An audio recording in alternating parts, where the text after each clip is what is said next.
Morning, everyone. Morning, everyone. To start.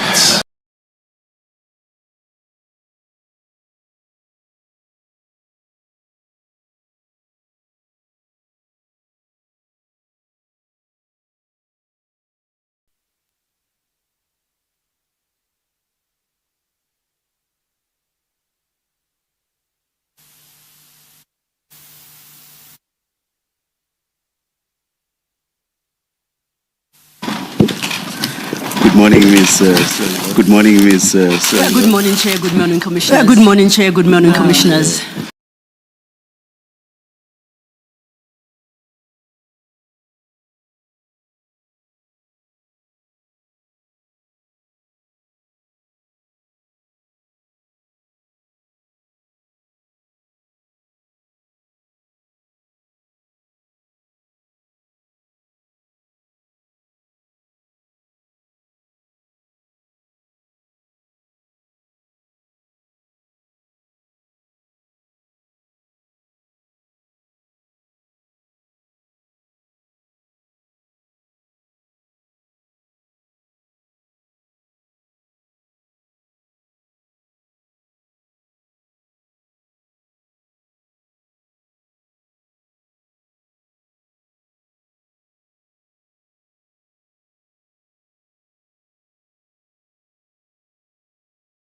Quote, misuse of blue lights. Was this the sole incident? Was this the sole incident? Are there other incidents?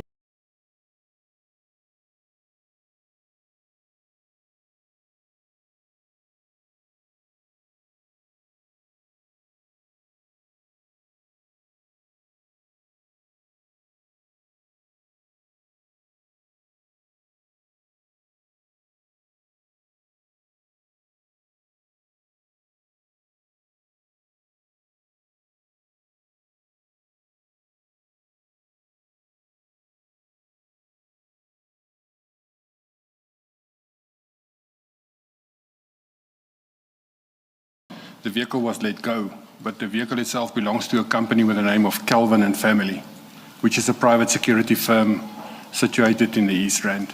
So this is still prevalent. It happens numerous times that it happens. Now,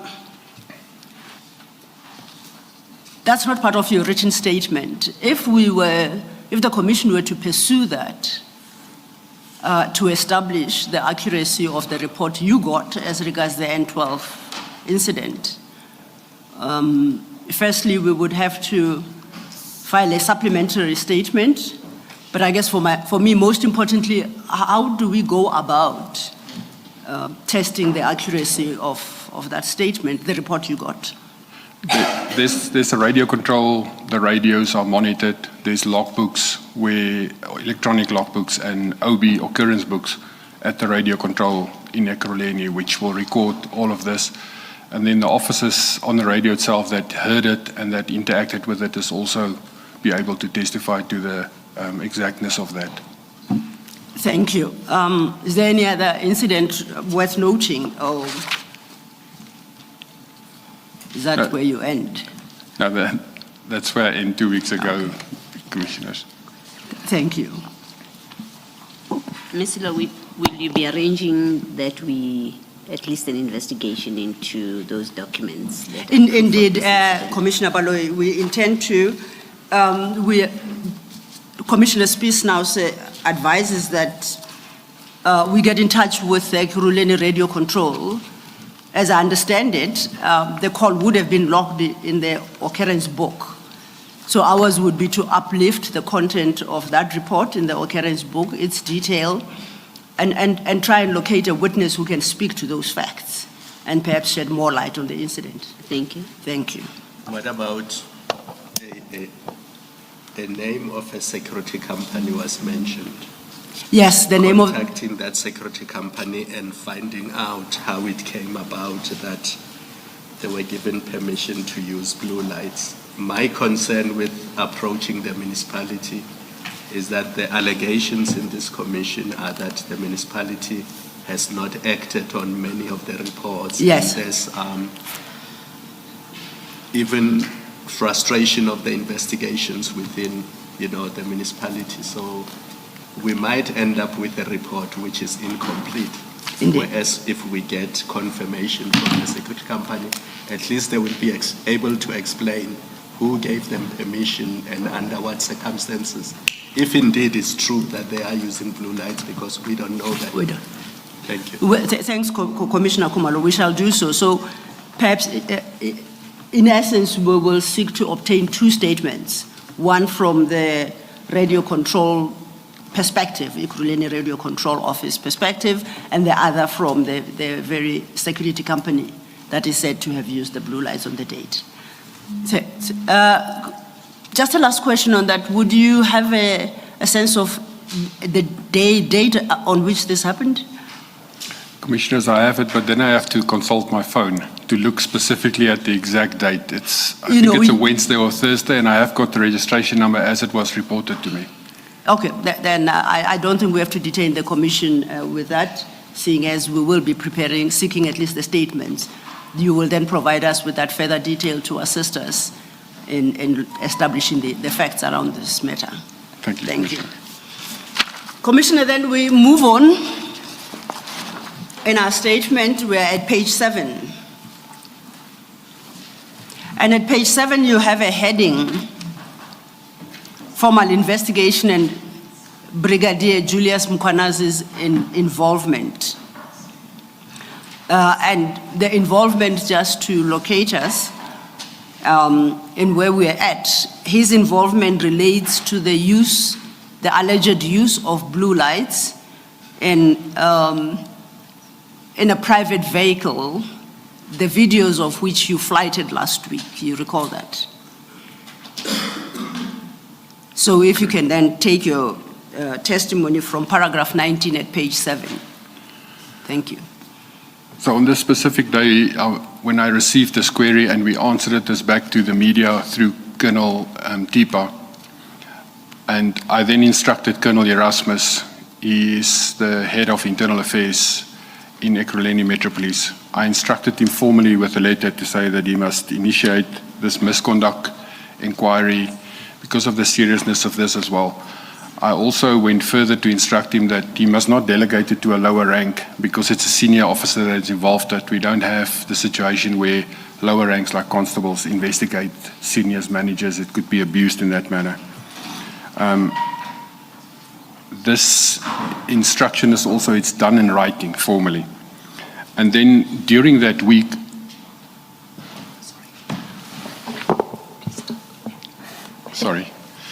during that week, it was council meeting on the Thursday evening as well. And on the Tuesday morning, Commissioner Mazzolo came back from leave, and I then addressed it directly with him to say, can you please assist me in getting answers in this matter? And then he said to me, but I must contact directly Brigadier Mkwanazi because he was on leave and he doesn't know what took place. On the Thursday evening at the council meeting itself, Brigadier Mkwanazi was at the council meeting. I approached him then at the council meeting itself, where I informed him, but we have this media queries. I've sent it to you. I haven't received any answers yet. Can I please have an answer about it? He then explained to me that, but we have a formal relationship with this company, Cat VIP, where they actually assist us at all scenes, and not only us, they assist DPCI, TOMS, which is the tactical operation side of the DPCI. They assist us with information and they respond to scenes and all things like that. I said to him, but it's impossible. I don't know anything about this. I've never heard it and that. And he then stated that he will send me WhatsApps of previous successes, which will then prove that Cat VIP was involved at these incidents and crime scenes and everything. So during the council meeting when we were sitting at, he started to send me WhatsApps relating to these incidents where Cat VIP is listed then as a role player in crime scenes. And later that evening, he also then concluded that, but they were even involved in a State of the City address, which is an annual event by the cities where the mayor would produce or present the State of the City address. And in the 2022 March State of the City address, which was done by Alderman Tanya Campbell, he alleged that even in the operational plan, it's there, that CAT VIP is part of this. And I said, that doesn't sound right to me, but send me proof of that. He started to send me WhatsApps with pictures. And then I said to him later during the WhatsApp conversation, I want a plan. This is pictures. It could be photoshopped, and I don't believe in that. Send me the original plan. And later the evening, he sent me a SharePoint link, which is an email with a link that you can click on it, and then you will get to an operational plan. But it took me also to pictures of the plan itself. And then I answered him back and say, I want the operational plan, the original. Because for every operation that we conduct, there will be an operational plan which is signed off and approved, and that gets archived and kept in the records. So the very next morning, he sent an operational plan in a sealed envelope to my office. I opened this operational plan, and just by opening it and looking at the plan, it looks to me if it's uttering, if it's a Photoshop, if it's altered. The reason being is that the document itself consists of 14 pages.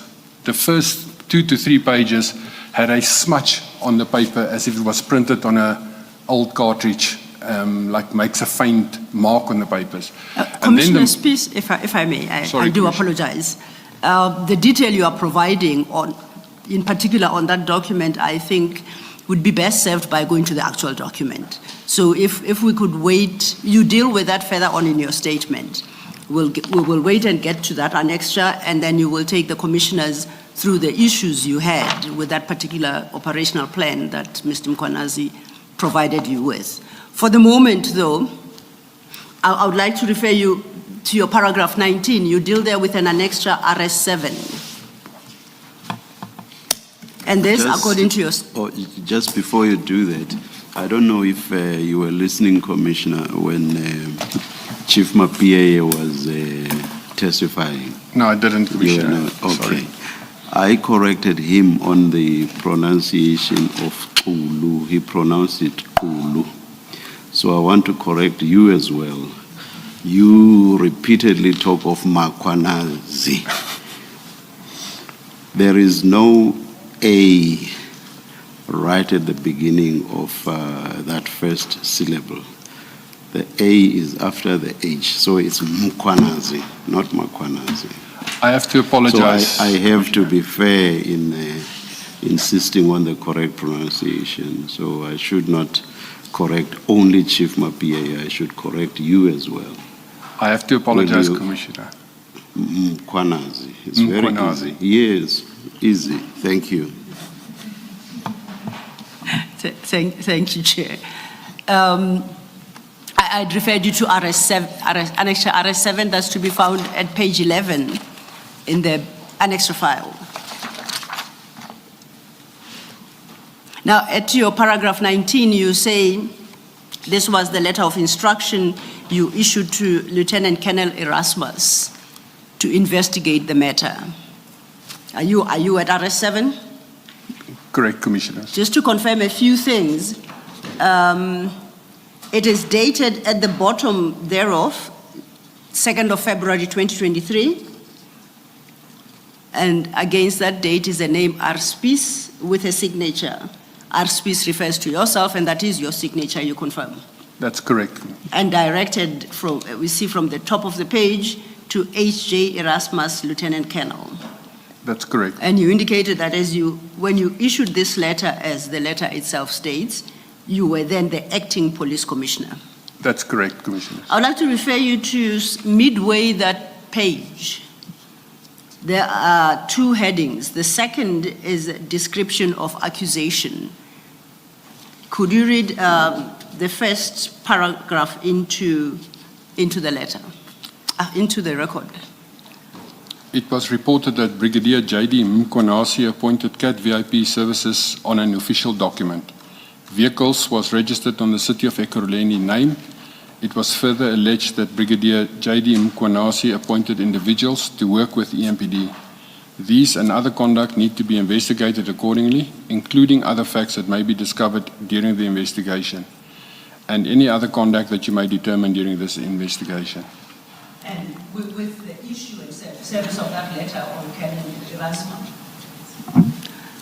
Thank you. With the issue of that letter and service on Colonel Erasmus, that was the trigger of the formal investigation within EMPD. That's correct, Commissioners. You then move on to, there's a paragraph 21. Maybe before you Yes. do that, Mr. Let me just ask about this relating to the same letter.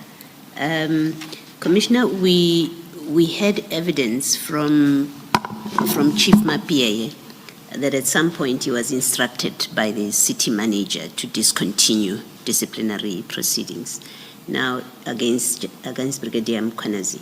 Now, in paragraph 1 of this letter, you say, in terms of clause 7 to the disciplinary procedure collective agreement, I, the authorized representative, do hereby appoint you as the investigating officer. You must investigate the allegation as per the accusation of misconduct.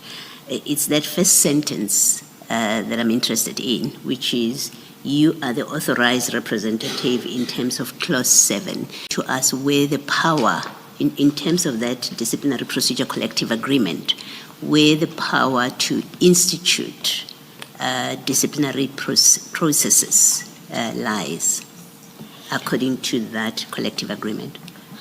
Commissioner, for all local government, there is a bargaining council where collective agreements are reached with, which is represented by SALGA, which is the South African Local Government Association, and organised labour, which is IMATU and SAMBO as the two organised labours. Collective agreements is through the years then obviously reached there and signed and agreed upon. And those collective agreements, this specific collective agreement is an old collective agreement that's just been extended continuously. In terms of that, the actual disciplinary proceedings and authorized representative is the accounting officer, which is the city manager in this case. However, she has delegated at that stage when this letter was issued, the delegation was issued to the heads of department, which is the chief of police for Metro Police. And it was also then that further disciplinary steps to appoint the presiding and the presenting officers was vested in formal delegation from her office to the head of employee relations as a divisional head, which at that stage was Tlolani and Nisa. He was appointed as the disciplinary representative. So to initiate investigations in the department in terms of this agreement, vested in the heads of department. Once the investigation has reached a state where there's prima facie evidence, the chief of police will then hand over the complete dossier with an instruction to the DHER, employee relations, and there is then two methods of concluding it. The one is what we call, it's an informal process, and there's a formal process. Informal is for petty matters. A person arrived late for work, and it will be dealt with within the department, and the presiding and the presenting officer for the disciplinary case will be internal officers that will deal with it because it's petty. However, when it's highly technical or when it is a very serious matter that could lead to dismissal, then it will be handed over to the division employee relations, which is situated within the human resource department. Thank you, Commissioner. Thank you, Ms. Selu. Thank you, Commissioner Baloyi. I was taking you to your next annexure, which you deal with at paragraph 21. And this annexure you term WhatsApp messages between yourself and Brigadier Mkwanazi after you had approached him on this matter. Now, the RS8 starts at your page 12. We don't have to read the content unless there is something in particular you would like to draw the Commissioner's attention to. But you could just help us understand how to read Annexure 12. Thank you. Annexure 8, I apologize. Yes. Commissioners, this is an export from my WhatsApp chats with Brigadier Mkwanazi, then Brigadier Mkwanazi, who is now a Deputy Chief, Acting Chief Mkwanazi. It starts off, obviously, when we started, like 2017, but if you go to page 14 in the middle of the page, there's a break where it was a report of cable theft and then a list of that, and then immediately thereafter it says 2023-0202-2049. This is where Julius Mkwanazi then sent to me a series of WhatsApp that says success report, and then there's a break in it because it is old WhatsApps, which is 2022-12-21, Mafolo, Soweto, Johannesburg. It's an old WhatsApp that he has forwarded to me. And it starts off with units involved, and then it's listing DPCI TOMS, saturation unit, bad boy security, and then a hyphen space, and then cat VIP security. And it's about a hit on a taxi chairman of Nanduwe. And the next, that list and everything that was a success at that specific incident. And then on 2322 on the next page, page 15, it again lists Julius Mkonasi operational success. And then it lists 21222 Ortia cargo section, Kempton Park. Ortia is the abbreviation for OR Tambo International Airport. And cargo section is the northern portion of it where we have gates that where cargo can go in and out. And there it lists then 11 suspects arrested, 3 unlicensed firearms, 33 unlicensed live ammunition, 8-ton truck with false plates. And then again the units involved. It says Hawks, TOMS, Tactical Operations Management Solution, STF, which is the Special Task Force, CAT VIP Security, Bad Boy Security, K9 Law Enforcement, and then list report. So this was a set of WhatsApps that he then forwarded to me to say, but here's proof that we have worked with specifically CAT VIP. Thank you. You do deal with the 2 documents, the memoranda of understanding. So, Commissioner, if you're Yes, moving, can I Commissioner. just ask for clarification here? Indeed. Commissioner, so looking at that page 14, you've got the DPCI TOMS, saturation unit, bad boy security, and then you've got CAT VIP security. And then you've given us that list again at page 15, which now has in it the STF and the K9. I'm trying to understand what it is that Brigadier Mkhwanazi was conveying to you. Was he saying to you that CAT VIP were involved as listed here at the invitation or assisting the EMPD? That's why they were involved here? Or that's the one possibility. The other is they came in as an independent party, not invited by the EMPD, but used by whether it's DPCI, TOMS, or somebody else. What in fact was he conveying to you? Commissioner, from what I understood was the query and the questions was about CAT VIP security specifically from the media. And the way I asked him as well is, why is this company involved here? And then his words when he spoke to me was that, but this company has been involved with us. They're assisting us, there's MOUs between us, and they are working with us. And here's proof that they are actually at crime scenes where EMPD is also present, and then give successes back of that. Thank you. Thank you, Mr. Thank you, Commissioner Baloyi. We will get to the memoranda of understanding that were ostensibly concluded between Ekurhuleni and CAT VIP. But for the moment, just to let you know that Chief Mappieye did testify on these documents. And according to our records, those memoranda were concluded in October 2021. Is that your recollection as well? The purported, No. it wasn't concluded. But Thank you for the correction. Were signed by Brigadier Mkhwanazi in October 2021. correct. Okay. Now, I ask because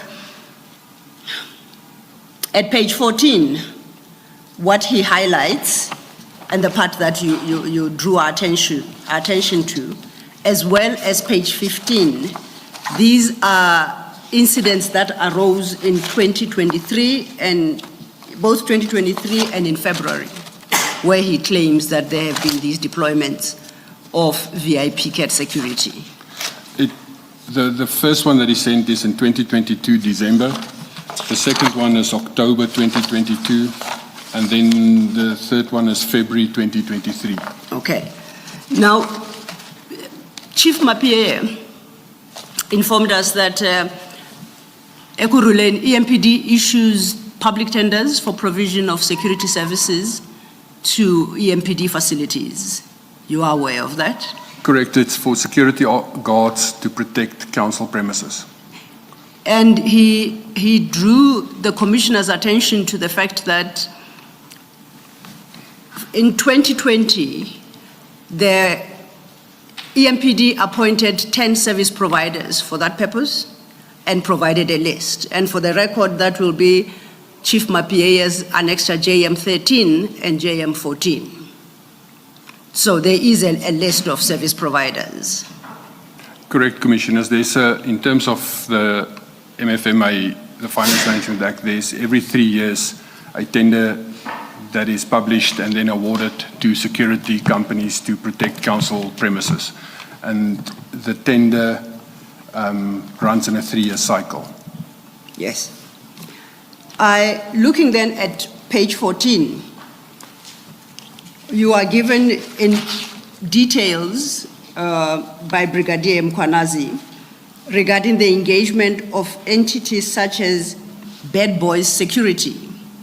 And unless it goes by another name, you can accept that according to JM 13, tendered by Chief Mapie, that entity is not one of the 10 listed there. Do you know who Bad Boys Security is or was at the time? Bad Boy Security is a security company which I know of them. They're in Johannesburg and a little bit on the East Rand as well. I don't know further than that. I know them. It's like a private security company that I sometimes see their vehicles. And Cat VIP Security at that date and time, I didn't know them at all. I know them now. Okay, and equally so with Cat VIP Security, they don't appear on that list. Correct. They're not part of Bad Boys or Cat VIP Security is not one of the tender-approved security companies for guarding services at all. Now, there is a reference as well to saturation unit. What is that? I don't know all the abbreviations. I would believe that this is a South African Police Services unit belonging to either the DPCI, TOMS, Hawk. I don't know what the saturation unit in the South African Police Services. It's not one of our units. We don't have a unit like that in Ekurhuleni Metro Police. Okay. Then at page 15, you referred us to page 15, that date entry 2023-0202. And then it's got another date below that, 02-12-2022, the Otia cargo section, and the units involved. Is it a correct way to read those messages to mean that the units involved listed there at page 15 under the date 02-12-22 were involved in the Otia cargo section issue, whatever that may have been? Am I reading it correctly? Correct. It's in terms of the success report. It's first stated in the first paragraphs with the red bullets. It's black here, but on my WhatsApps it's red bullets. It states what was found back, what was arrested, and then it says units involved, and it lists the units. And then it will state in the report what actually have happened. They were robbing Swissport cargo section. That's what it is. So you say this incident related to a robbery of the Swissport section at the airport at Otia? Correct. Then I understand that the units involved were Hawks Toms Tactical Operations Management Solution, STF Special Task Force, CAT VIP Security, Bad Boys Security, K9 Law Enforcement. You see that at the bottom of page 15. Correct, Commissioner.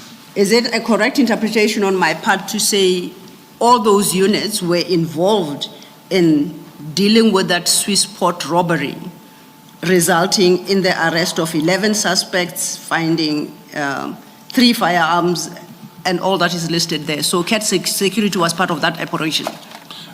That is what. Is that how you too understood it?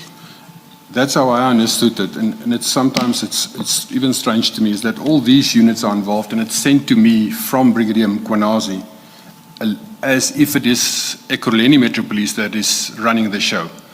But we are not even listed there. So to me, it feels as if he just took stuff wherever the word Cat VIP came on and sent it on to me to say, but look here, we are working with them. But we are not even listed on that scene, even though it's in our area and that. By we, I take it, it's reference to EMPD. Ekurhuleni, sorry, Commissioners, it's force of habit. If I'm speaking about it, it's Ekurhuleni Metro Police Department. And Commissioner, the first one is not even in your area. I understand the other three are within Ekurhuleni, but chasing a suspected hitman in Mufulwa, Soweto, on page 14, the very first entry. What does that have to do with the MPD? Commissioner, that is one of the rogueness that hopefully I will touch on later, is that in terms of the South African Police Services Act, Section 64, we as Metro Police is established and we have a specific mandate, which is traffic enforcement, bylaw enforcement and crime prevention. That's the main mandate. But we are further also restricted to our area of jurisdiction to the local government that has appointed us, except there's a clause that also allows us, if there's collaboration agreements or there's agreements with other cities, that we can extend upon request to those areas. But a large portion of what these groups did is that they were actually operating rogue. They would hear a rumor here or information here, and they will go and do law enforcement, arrest people in Hammanskraal. They will go to KZN. They will go to Free State. They will actually arrest, and it will all be good successes according to them because there's arrest in that. But they acted completely out of scope. They do criminal investigations, which is the sole capability of the South African Police Service. They have no powers to do criminal investigations at all, but they were doing it. Thank you, Commissioner Khumalo. Taking you back to page 15, that OR Tambo incident that is referenced there. For the record, OR Tambo Airport falls within the jurisdiction of Ekurhuleni. So if there was anything that required Metro Police involvement, that would fall under the jurisdiction of EMPD. Is that correct? Correct, Commissioners, but we will assist the South African Police Service if they ask us. If it's in our area, we will assist them with whatever they ask us to do within our area. So you say EMPD would assist. If you go to the bottom of page 15 then, and the list, the units listed there, as I said, it's Hawks, Toms, Special Task Force, Cat VIP Security, Bad Boys, K9 Law Enforcement. There are 5 units, ostensibly, that were involved.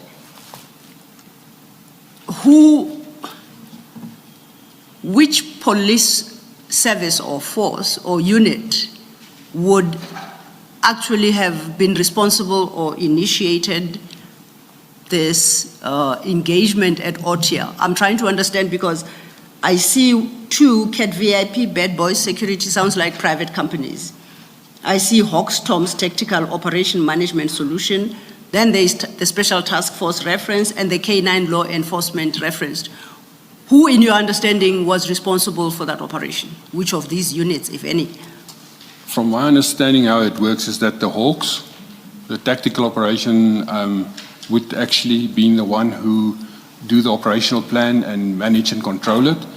And the STF, if it's the South African, and I don't know if it's the South African Special Task Force, but if it is the South African Special Task Force because of the high risk involved, they would operate obviously based on the operational plan that was drawn up and managed by Hawks. And they will do the dangerous work of doing the rest and that. But the planning and everything would be resorting under the Hawks. Now, if we accept that this was a Hawks Toms operation supported by the Special Task Force, beyond that, it's K9 Law Enforcement. Is that an EMPD unit or is that I do not provincial, know. national? No, Commissioners, I don't know. If it's stated K9 Law Enforcement, it could be anyone. It could be Ekurhuleni Metro Police. It could be SAPS. I wouldn't know who that is because nowhere in that whole report does it actually list if it was Ekurhuleni's K9 or if it was SAPS K9. It is not listed. Then it leaves the other 2, Cat VIP and Bad Boys. how does this become an operation that falls under Ekurhuleni when you say it, at best, it was an operation by Hawks Toms, which is not an Ekurhuleni unit, that perhaps would be a national unit? I don't see how Ekurhuleni gets involved in this operation based on the entities listed there. Are you able to shed light? Commissioners, that from what I understand from what's standing here is that Cat VIP and Bad Boy Security as the private security could have been the informants, or they could have received the information, and they therefore are assisting the Hawks to actually do the operation because they have access maybe to Swissport Cargo or to the information warehouse. So from my understanding from what's standing here is that Cat VIP and Bad Boy Security is involved with the Hawks, they are supporting them, and that the STF is obviously necessary because it's a high-risk robbery that's going to take place.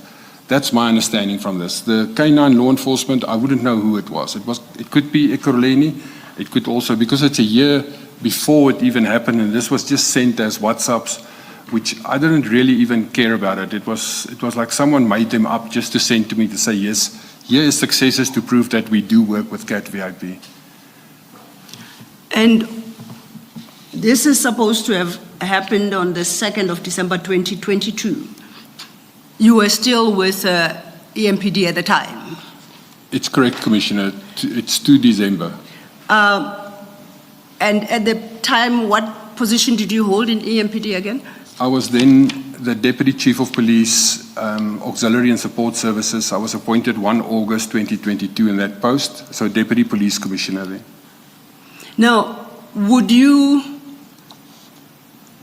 could we turn to you to find out whether there is a record of an operation such as described in that WhatsApp that the EMPD was responsible for, or who do we turn to try and get an answer to that? Only from the Hawks. If it's a police operation like this where the Hawks and the STF is, it will be a SAPS-driven operational plan. Even if we were there, even though we're not mentioned here at all, even if we were there, we would do a supporting role to SAPS, fully supporting role, not even at the front line. So then if we're to pursue this operation and see the involvement of everyone in it, we need to turn to Hawks Toms. You can't help us beyond that. Correct. Thank you, noted. May I just check this, Commissioner? If this were in the nature, or rather on the face of these operations as they are described here, it doesn't look like anything that would be initiated and run by the EMPD. They would have been playing a supportive role, as you explained. And given that Brigadier Mkonazi, when he sent this to you, your understanding of what he was conveying was that CAT VIP were there to assist EMPD.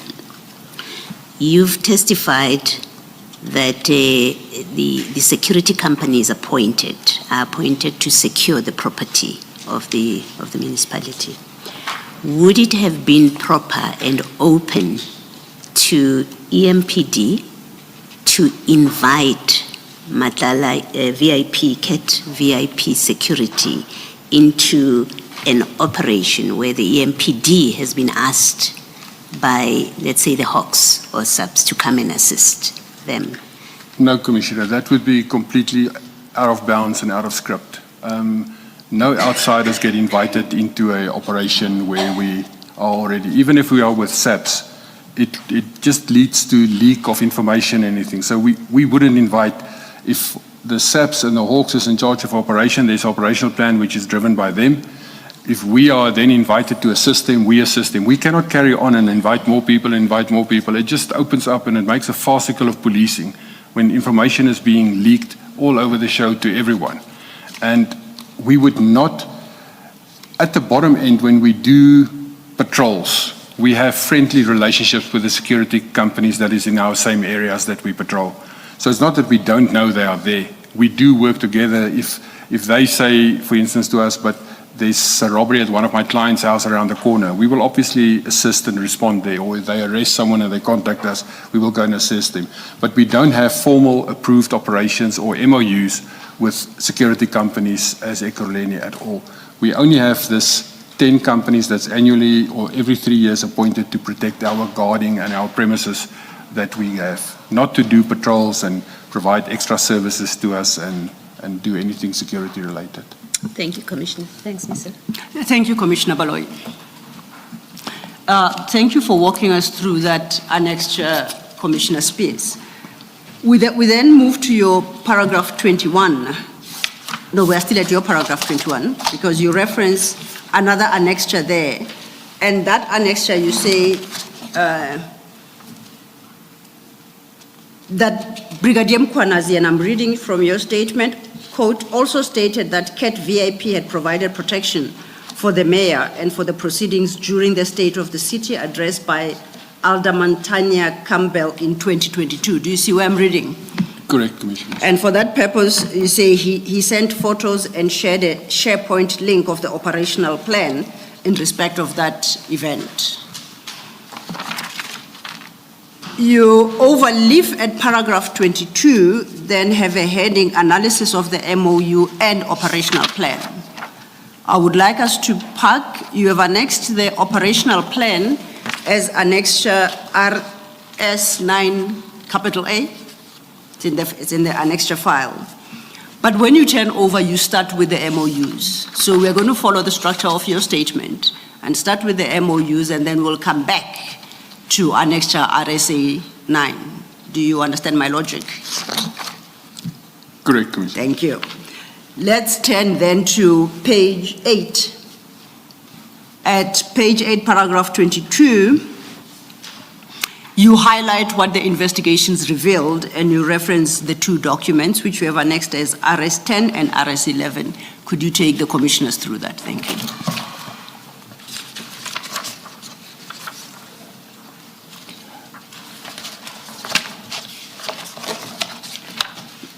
Commissioners, they were sent via email, and what is attached here too as well is the two MOUs which was drafted between the first one, which is on page 25, RS10, is listing a MOU or agreement between Medicare 24 Emergency Medical Services and UBIS Protection Services, which is duly represented by Mike van Wyk. And that is then on page 30. It is signed off by Brigadier Mkwanazi, Director Specialized Services. And it's as if it's dated October 2021. If you look at the date just above his signature, that says effective date, and it leaves a day open, but it's month 10, October, and 2021 is the year, and then it's got open years at the end. That was the first version that was submitted.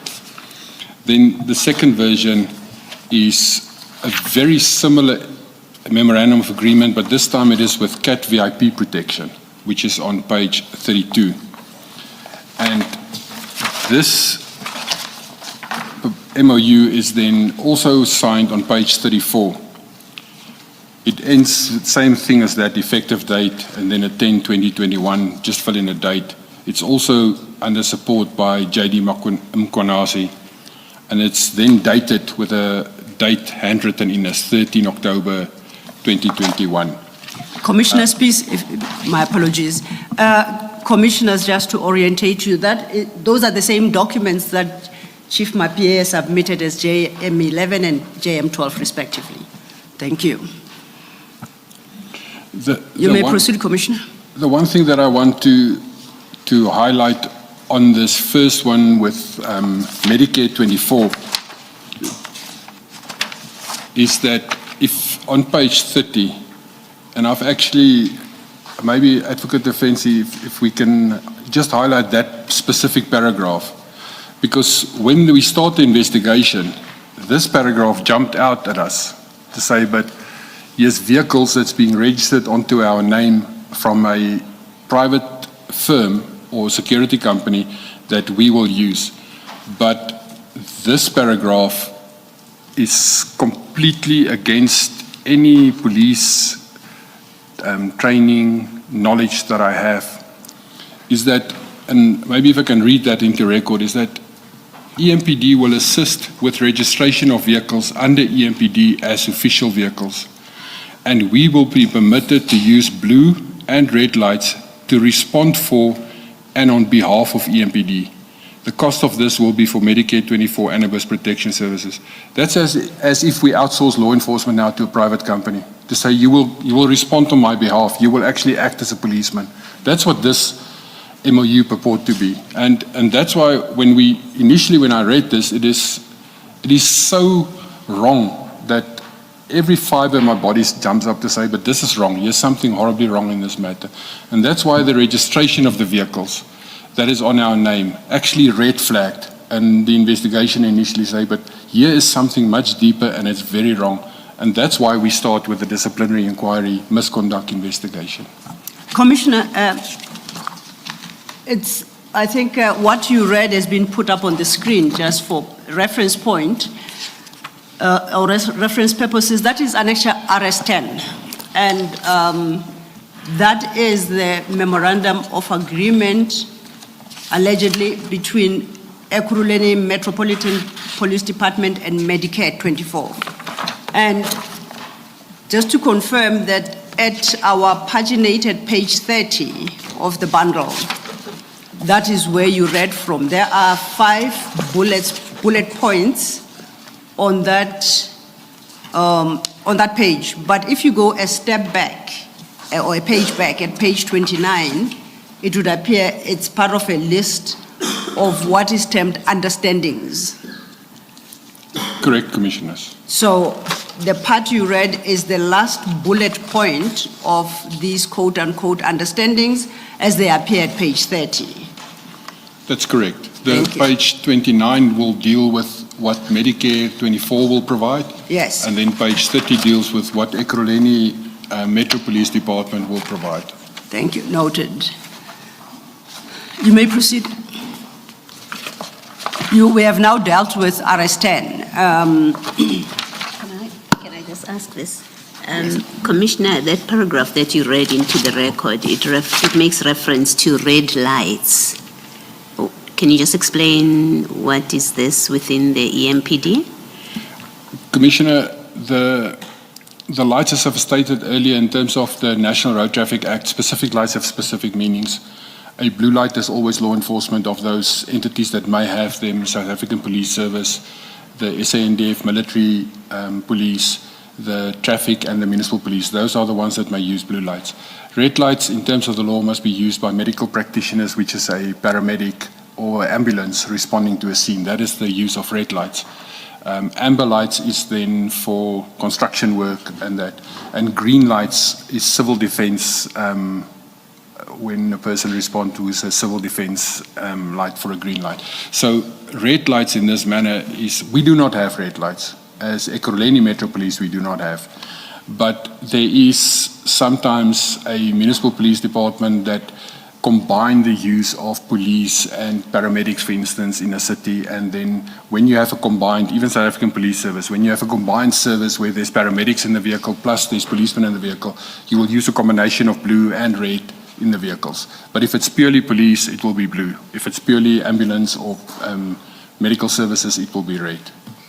And you're saying Ekurhuleni doesn't have this combined? We do not have combined at all. We are a Metro Police Department consisting purely of a Metro Police Department. There is a disaster management and emergency services section which use fire engines and used to have ambulances. They would use red. And Brigadier Mkhwanazi would know that you don't have this combined service, and so he wasn't authorized to permit use of red lights. Correct, Is that Commissioner. something he would know? Correct, Commissioner. Thank you. Thank you, Mr. Thank you, Commissioner. Advocate Silo, on page 29 still, items 4 and 5. Just reading those 2 items, it seems to me that it wasn't just law enforcement and blue lights that were being outsourced. Even health and legal services were now being outsourced to CAT, at least to Medicare 24, not CAT Protection Services. just reading item 4 and 5. Indeed, Commissioner. Commissioner, do you want to can- read those into the record? We don't have to deal with them. I can, Commissioner. It's at page 29, under the heading Understandings. So, What Commissioner Khumalo is referring us to is the numbered items 1 to 7, and he's asking you to read into the record. Is it 4 and 5, Commissioner? 4 and 5, thank you. its understandings, by signing this MOU, Medicare 24 Emergency Services agrees to, number 1, first project will be a trial run. Sorry, Commissioner, I apologize, I was unclear. Commissioner Khumalo would like you to read items 4, listed 4 and 5, and leave the others in that list. 4 and 5. 4 and 5, please. Can I read 6 as well? Then you can read 6 for you as well, thank you. Can you read 7 as well? Please. Then please read from 4 till 7. Chair, any particular request? No. 4 to 7, thank you. I will explain why 6 when I get to 6. Medicare 24 Anubis Protection Services can assist when needed. All members are registered with PSIRA and are issued firearms through our VIP protection unit that are owned by Medicare 24 Holdings. 5, the CEO's health qualifications and legal degree can assist when needed in an event of a drug bust, and I can give legal advice when needed. 6, Medicare 24 can assist with drawing bloods in roadblocks for you, and staff will be available. And this I just want to pause and explain why, is that when we as road traffic enforcement, part of our mandate do in terms of the National Road Traffic Act, there's a prescription that you can either draw blood or that you can do a breathalyzer test, but blood is the most known at the moment. But the Criminal Procedure Act goes further to say when you draw blood, it must be by a registered medical practitioner. And that is sometimes misunderstood. It's not just any nurse on the street that can draw your blood. It's a registered medical practitioner, meaning it must be a doctor with with a medical qualification and registered as such, and it must be a registered nurse with a health profession. So this can assist with drawing blood. Maybe that's to hold the patient down, but you cannot draw blood if you're not, in terms of the Criminal Procedure Act, a registered medical practitioner. And then 7 is Medicare 24 can also manage your workman's compensation injuries on duty. That is also a very contentious issue because we're an employer and we're registered with the Compensation Commissioner, and the Compensation Commissioner deals with it, and we have staff on board that actually deals with our workman compensation within the department. It is not dealt with by outsiders in Ekurhuleni at all.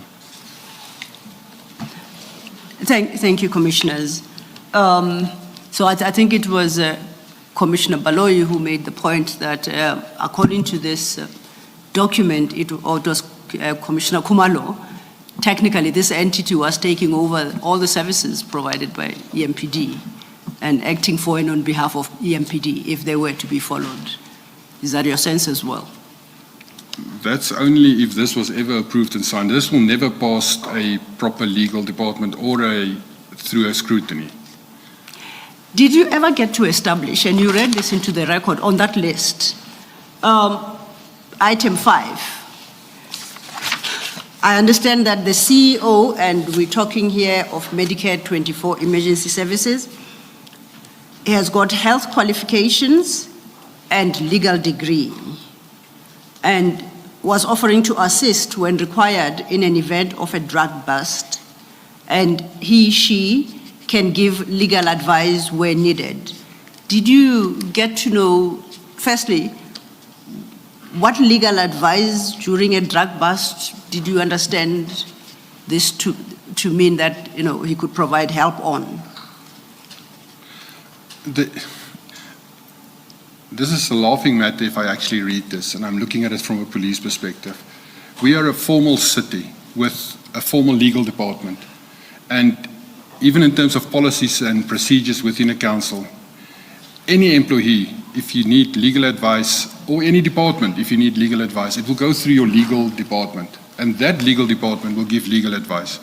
If they're not in a position to give it for whatever reason, whatever matter, they will use contracted, proper SC or legal advice from outside. But on a scene itself, from a foreigner, from a strange person getting legal advice, that it just doesn't work like that in any law enforcement environment where we arrive on a scene and someone else from a private sector arrives there and says, let me give you legal advice. It will actually, and genuinely, if I'm there as a policeman and someone gives me legal advice on a scene, he will most probably be arrested for obstructing justice because he's interfering in my scene. Okay. Point taken. That is also assuming they do hold qualifications to advise, to give legal advice, right? Yeah, that I cannot confirm. I You don't know if I don't know Mr. this company. If Mr. Van Wyk is a lawyer, what lawyer, and that he's a doctor, and what doctor. We don't know that. The only way, if the Medicare 24 and this person, Mike Van Wyk, the only way I know about him is rumors that he used to work for Boksburg Traffic Department in the paramedic health environment very, very long ago, before we became even a city. I don't know if he in the meantime studied and became a lawyer or anything. I just don't know him at all. Thank you. But it would appear not only a lawyer, he's got health qualifications. I don't know if I'm assuming too much that it is he qualified as a doctor and then he's got legal qualifications. So we take it at face value. We would accept that he is a highly qualified person. Yeah, but I don't know that, Commissioner. I know. Thank you. Moving then to the next MOU, you deal with that again at paragraph 22.3, and that is RS11. Is there anything in particular you'd like to draw the Commissioner's attention to, insofar as that particular MOU is concerned? This MOU differs just that it is with CAT VIP security, which I've never heard before. And then on page 33, it states a specific list that this MOU will pertain to, where they will provide us with vehicles. Understandings from their side in the middle of the page. And by signing this memorandum of understanding, CAT VIP Protection agrees to 1.1, provide the Ekurhuleni Metro Police Department with the following. 1.1.1, 2 BMW motor vehicles. 1.1.2, 1 Mercedes-Benz motor vehicle. 1.1.3, 1 Volkswagen Golf motor vehicle, which makes a total of 4 vehicles. It also then goes to 1.2, to provide the Ekurhuleni Metro Police Department with a helicopter with which the department will fly for a maximum of 2 hours per month when needed for operations, and to assist the Ekurhuleni Metro Police Department with VIP protection services, skills transfers, and tactical training. And then 1.4, ensure that CAT VIP staff that may be required to be part of any operation to carry out any task is well-trained, proficient, has the necessary qualification or permit as required by the law of the Republic of South Africa to carry out such tasks. And then on page 34, it's the commitments from Ekurhuleni Police. They forgot the metro there, but the Ekurhuleni Police Department is that we agree to 2.1 to dedicate a duty officer, community relations to focus on crime prevention and community safety in and around the Ekurhuleni Metro, and to report those who attempt to commit, who have committed crimes of any nature, be it on the roads, in commercial or residential settlements, both in urban, semi-urban, semi-rural, and rural settlements of the Ekurhuleni Metro. And just for pausing there, is that now it sounds like the Metro Police must report crime to a private company, whereas crime is the sole purveyor of law. We must actually report crime to SAPS and not to a private company at all. 2.2, the on-duty officer shall serve as a liaison to community officer EMPD in order to facilitate access to appropriate management and community resources. And 2.3, make the operational duty officer available to work in partnership with CAT VIP protection staff that may be called upon to assist in special operations. So it sounds as if we are really abdicating or giving everything away to a private company to become the Metro Police on our behalf. Thank you for that. Sorry, Mr. Yes, Chair. May I request that whether over the tea break or maybe even lunch, Ms. Buhlasedi should look at my annexures. You'll find an annexure, maybe RS10, running across more than one flag. And it's the same with RS11, so it makes it very difficult for me to follow, to read properly. It is true, Chair, and I apologize for that. I don't know how it happened. Just to check with the other commissioners that they don't have the problem. It's only you, Chair. We will attend to it immediately during tea, Chair. My apologies. Thank you. Thank you. Commissioner, what you have just read now into the record, appearing at page 34, it is the second last page of that annexure, which we have on record as annexure RS11. I'm particularly interested in item 2.3, and I want to test if you could help me to have better understanding of what was intended by that. And I quote, make the operational duty officer available to work in partnership with CAT VIP protection staff that may be called upon to assist in special operations. I struggle to understand. Are you able to help me perhaps through your understanding as to what that could potentially mean? Commissioner, I can read the words, but I don't understand the context of it. I must upfront say this, that how it feels to me initially is that when the query came in 2023 February from the journalist, I was immediately when I saw this, it was as if in my mind this was created, that stage, to actually try to answer the media query that arose in February 23, is that there is not genuinely a 2021 attempt or a genuine attempt to make it. It's as if the wording here, because of that paragraph in Medicare is one that says we're going to register the vehicles for them and then we're going to abdicate to them and say do everything on behalf of law enforcement, and then here's the vehicles registered in 23 to us. So initially my belief was this is generated stuff to actually make up and answer the media query about the blue lights.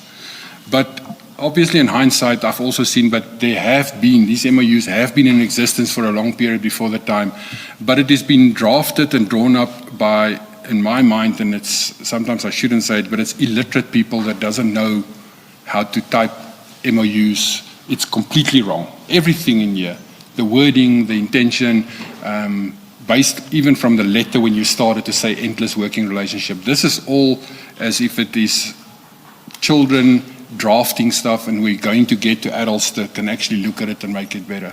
And one can see from the document that it must have been drafted by Mr. Van Wyk, because he sometimes forgets to refer to CAT, what security is it? CAT VIP is, and he says I. So correct, Commissioner. He's actually the one drafting and he forgets CAT VIP and says I.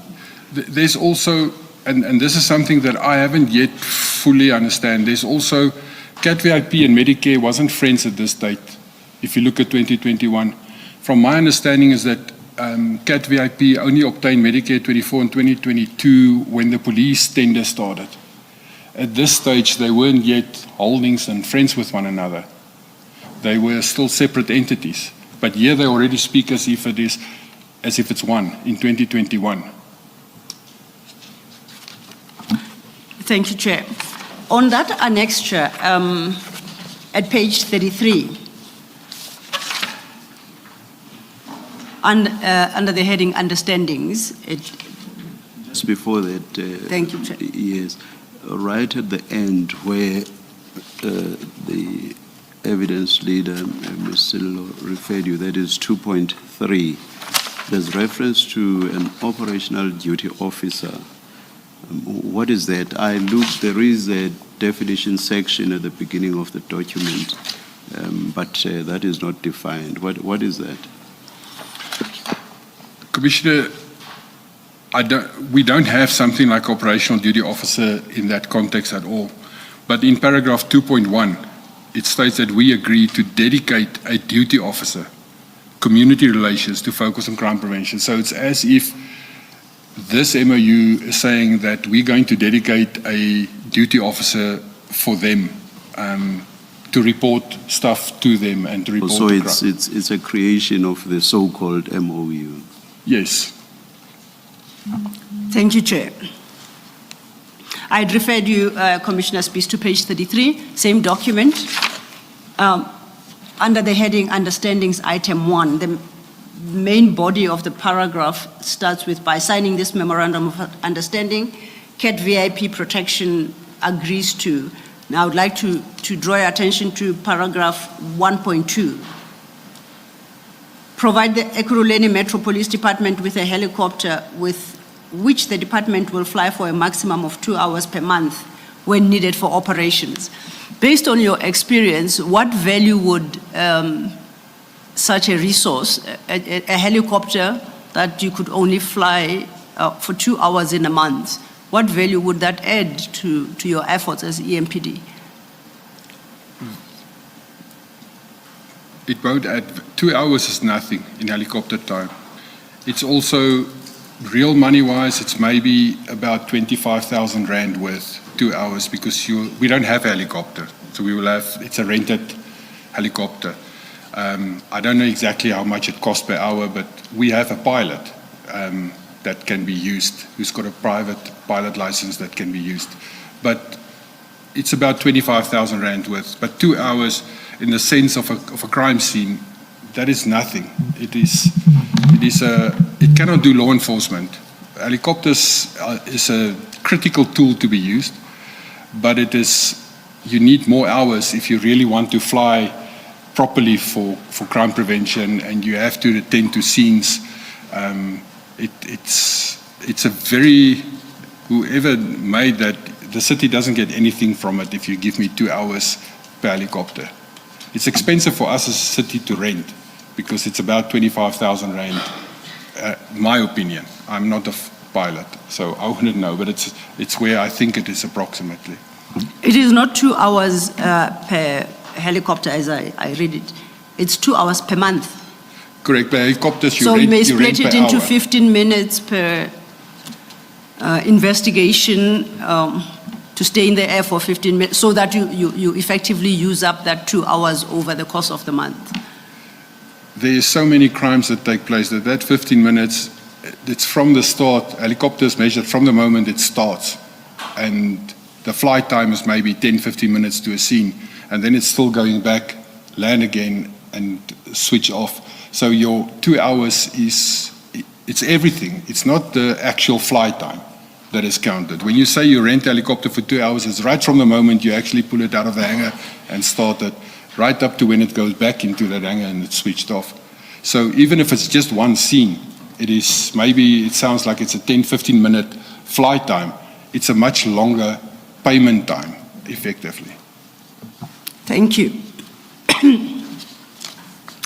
I move then to your paragraph 25 at page... Sorry, Ms. Sila, before you do yes, that, Commissioner. now that you're moving away from the same page 33, in the top paragraph, right at the top of the page, 1, 2, 3, line 4, maybe let me start at the beginning of that sentence in line 2. It says, further, the agreement shall assist the Ekurhuleni Metro Police Department to achieve its crime prevention targets, possible police visibility and safety of citizens, as CAT VIP will donate motor vehicles, we've discussed that, to the EMPD, and this is the part, provide their staff with skills transfer and tactical training. And then you find the same thing under the heading Understandings at paragraph 1.3. It reads, to assist the EMPD with VIP protection services, skills transfer and tactical training. Where does the EMPD procure its training for its people? And is that a regulated area? Commissioners,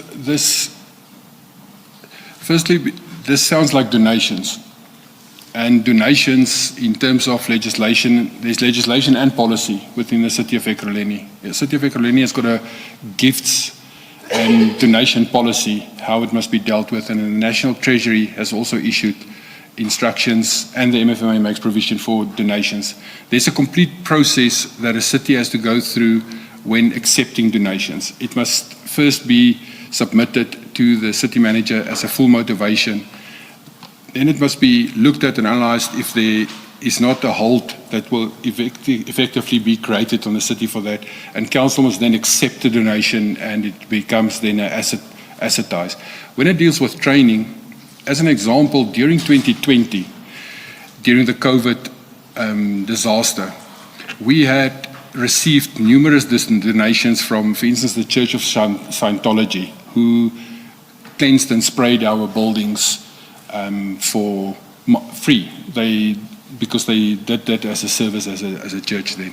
And that was found as irregular by the Auditor General because it was not declared. The value, even though they came into the building and sprayed the buildings, to us that worked there and kept on working, we didn't understood it even as a donation. It was public that came in and cleaned our buildings for us. The Auditor General found it as irregular, and it had to be corrected in council to say, but a value had to be attached to it, and it had to be declared as a donation. That's how strict it comes when someone has donations. So our training initially, majority of our training, police-related training, is provided by the South African Police Services itself. We have a challenge at the moment with it because it was provided for free, but the South African Police Service has changed their structure and they want us now to pay for training. But we are in the process of trying to resolve that. Any other training is done on a tender basis. So the council will, every year there will be a workplace skills program where training needs is identified by every department. This is submitted to the corporate HR. Corporate HR then will develop a training plan in terms of the WSP, and this training plan will then go out on tender so that we can source service providers in specific fields to provide training for us. Any other training, if it's done on the sideline, anything like that must be declared because there's an actual intrinsic value into that, and in terms of the policies and legislation, it must be declared. Still on that, does the MPD get tactical training from private security companies? Because no, that is what is being offered here. No, not unless it was provided on a tender where we procured the services. Otherwise, we don't get tactical training. And there has not been a tender for this service from the VIP? There was not any of these training. Our officers have been sent to the South African Police Service for training, for public order policing or things like that historically. We only had, for the last 3 to 4 years, we haven't had any training to these officers because of the impasse between us and the South African Police Service about payment of services. And you say if it's a donation, a submission would have to be made to the city manager, to the office of the city manager. To the accounting of the city manager herself. She must approve the acceptance of the donation. So any gift or any donation must be declared. And then it must be approved by the city manager before it can be accepted. Because there must be analysis made by her to say if it's not improper to accept a donation that she can accept or not. But she must approve the acceptance of the donation. All right. So in the very second paragraph at page 33, under paragraph 3, heading duration, it says the public-private partnership is, so it speaks of a public-private partnership to establish a working relationship. Now, in the light of your explanation that if donations are being made and they have to be, a submission would have to be made to the office of the city manager, if this donation, what you say is a donation, if this was properly handled, in the city manager's office, there has to be a submission that was made to the city manager's office. Correct, Commissioner. There's a huge amount of private-public partnerships, which is allowed by law. There's nothing wrong with it, but it's dealt with formally. It is in writing. Whoever offers to provide these services to the cities, even if it's for free, there will be a MOU signed, and it will be signed off by the city manager as accepted, and that will even be reported, even though it won't be doesn't need to be resolved by council to accept it. It will be reported to council. But there will be, or there must be, record of an agreement reached with any of these companies. So the city manager's approval, if this was approved by the city manager, it should be in that office. It must be in our office. And it should have been reported to council. So there would be records of that. Correct, Commissioner. Thank you, Commissioner. Thank you, Mr. Thank you, Chair. Ms. Silo, before you leave the MOUs, Yes. Commissioner, just to be clear, I'm not asking you about the city of Tshwane. I just want to make an inquiry for future reference. You are the second in command now at Tshwane Metropolitan Police, am I correct? I'm one of five, One of five. second in command. Yes, and without giving us the name, maybe just the title. As you are aware, Tshwane Metropolitan Police falls under our terms of reference as a commission, and we are investigating similar issues in relation to Tshwane. Who at Tshwane would be the custodian of similar MOUs and similar arrangements, so that if this commission were to make inquiries to Tshwane about whether there are similar arrangements, It will be the city manager's office. it would be the city manager's office. I will leave it there for now. Thank you, Commissioner. Commissioner Spies, we now are at your paragraph 25, where you indicate that after Brigadier Mkhwanazi had provided via WhatsApp a series of documents, including the operational plan, he subsequently provided a hard copy version of that plan. Do you see? Correct. Now, we read your paragraph 25 with paragraph 21, the last line of paragraph 21. That operational plan, you say, is annexure RS9, capital A. RS9, capital A, starts at page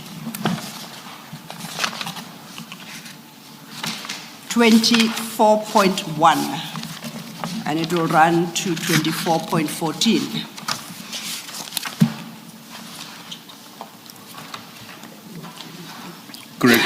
Correct, Commissioner. And you make the following statement in paragraph 25. Upon inspection, I immediately noted that the plan appeared to have been altered and misrepresented. Then you say observations included, and overleaf you then lists those observations. Could you take the commissioners through the observations you made? Thank you.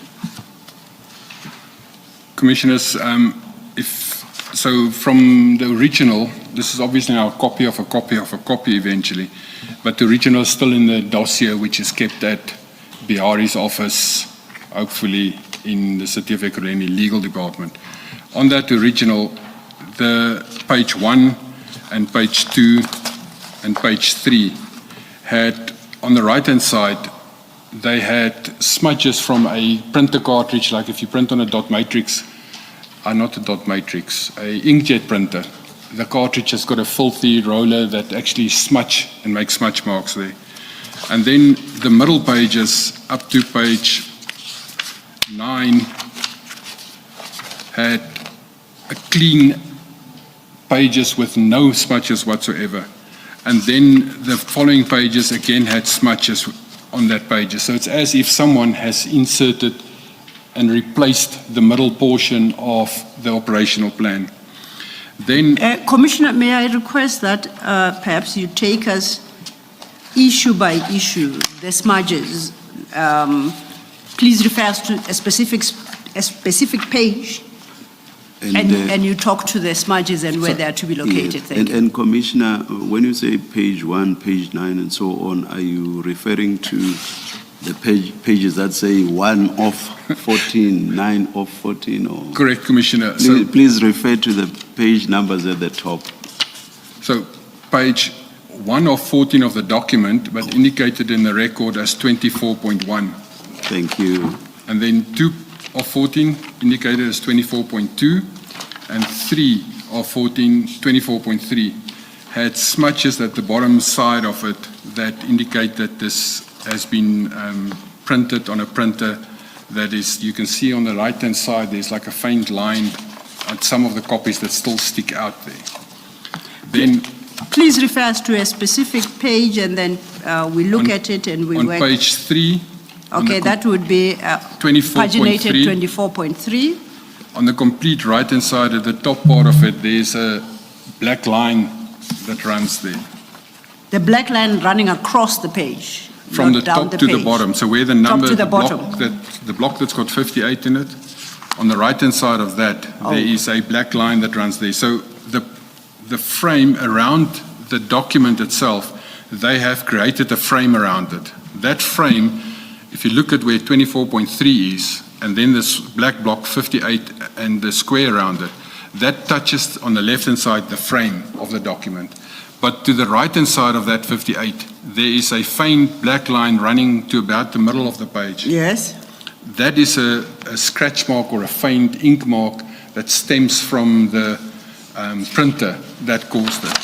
If you then look at the next page, which is 24.4, Yes. that line won't be there, Okay. touching that black block. So that is a newly inserted page, a clean page that was in there. And the same then with 24.5 and 25.6, 24.6, 24.7, 24.8, and 24.9.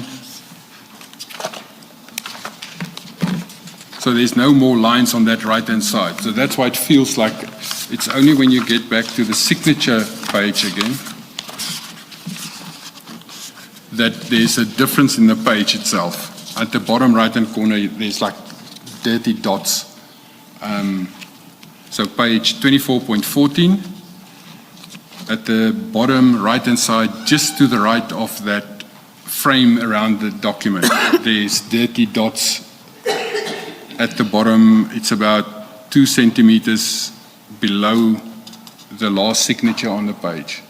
It's very faint. on the What right. kind of dots do you call them? It's smudge marks from a printer that the Oh. ink is rubbed off on the page.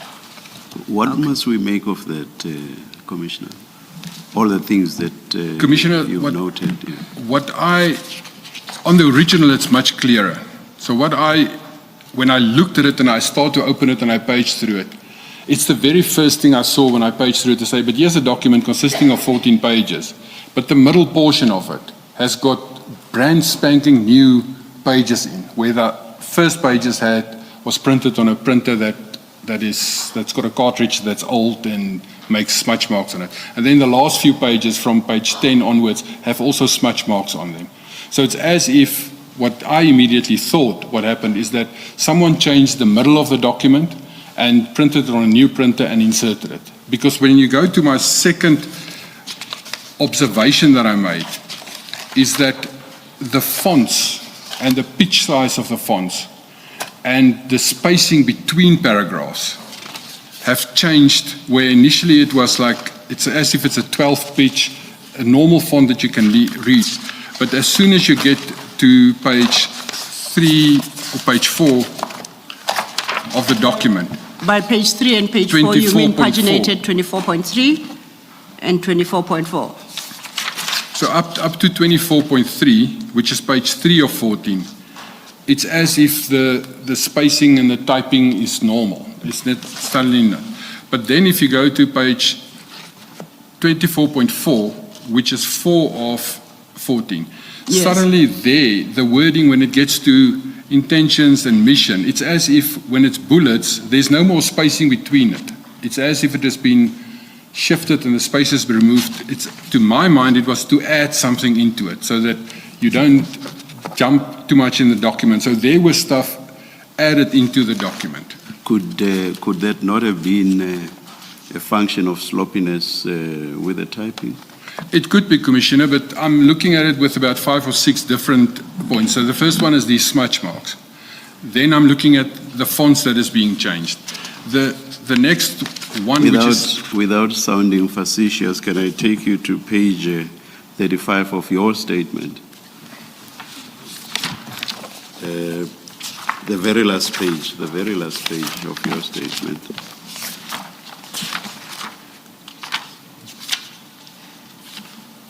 look at the font above the heading conclusion and look at the font below that same heading conclusion.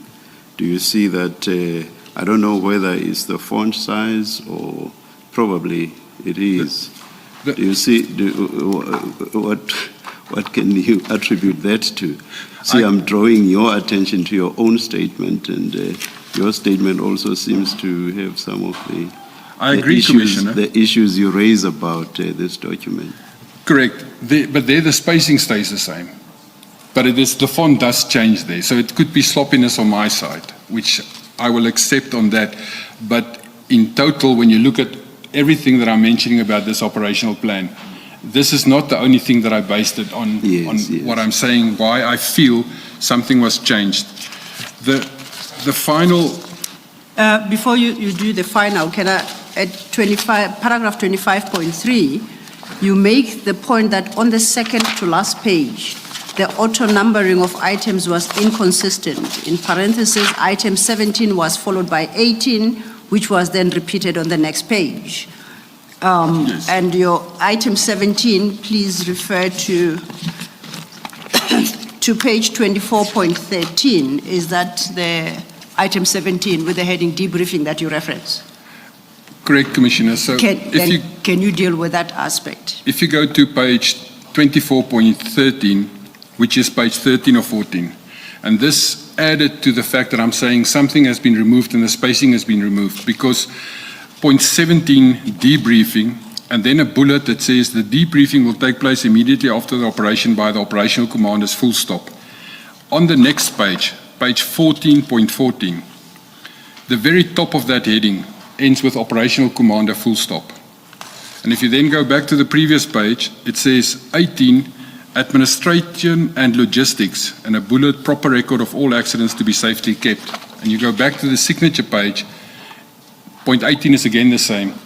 So it's as if someone, and that's what I'm analyzing it as, is if someone has made it smaller to scrunch it, not understanding, and then they took the last page of a previous operation plan, they photostated and fitted this photostat plan to it. Because the reason I say photostat as well is that when you sign a document with a pen, and especially Commissioner Mapie, he signs very strange to me. He takes a pen with a very sharp point and he pushes it about through the paper, and he signs very slow in that. So if you feel at the back of a page, the imprint of his signature is always there. And he also, when he signs documents, he normally signs and write the date. Whereas on this document, if you look at the signatures and the pen color and the authors, the 4 signatures is different pens. However, the dates is same pen, same handwriting. If you look then at Chief Mapie's signature, there is a predetermined line where you can write the date in. And on all 3 the others, the line is a specific length. But then when you get to Brigadier Makonasi's and then the chief, it's as if that line has become shorter. And that's what I then perceived as, this was a page of a previous plan. It was already in there, but then something was altered to make it short, to pull everything to the front. And then this was just photostated, and the date was by a single individual with the same handwriting. That person used the same pen and he wrote all 4 dates in. That's what why the reason is that I say this plan to me is altered, and it's not the genuine original plan as it was presented. And when you then look in the plan itself, page 3 or 4, I must just go to the correct page. I think you are looking for paginated 24.4 at the top there. On page 24.4, in the middle where it states mission, 2-point mission, to prevent and combat crime that may threaten the safety and security of any community. The CLU and the DEU, CLU is the Community Liaison Unit and the DEU is the Drug Enforcement Unit, to gather information with regard to any crimes threatening the safety and security of any community, ensure that offenders are brought to justice, and participate in efforts to address the causes of crime, VIP and CAT VIP protection to ensure safety of the principals. I will never allow a private security company to come and protect my principal. And based on that as well, it's the officers that was protecting the mayor at that stage.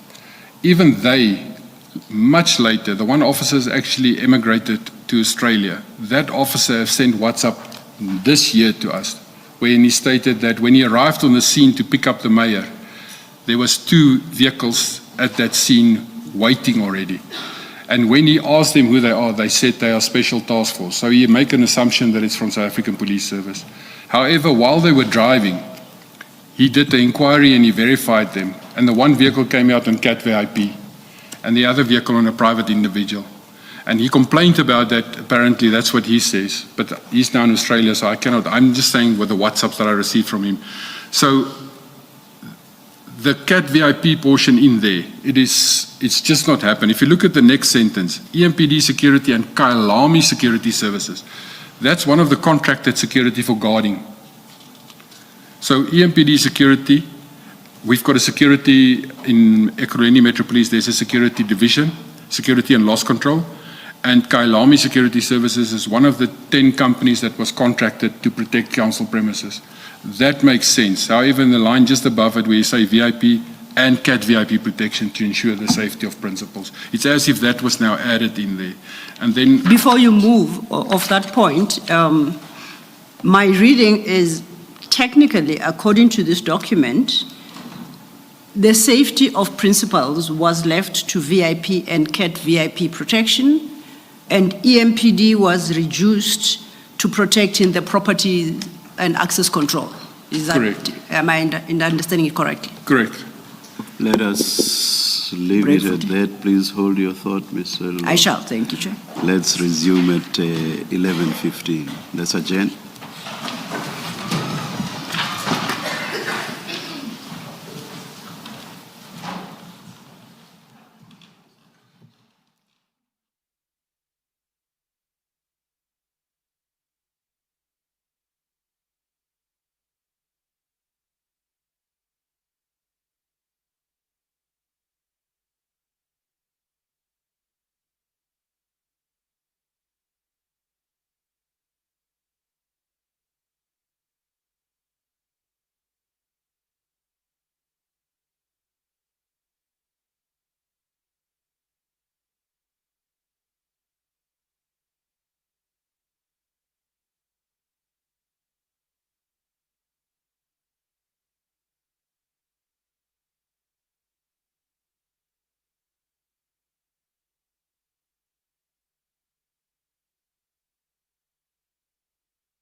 We are ready to resume.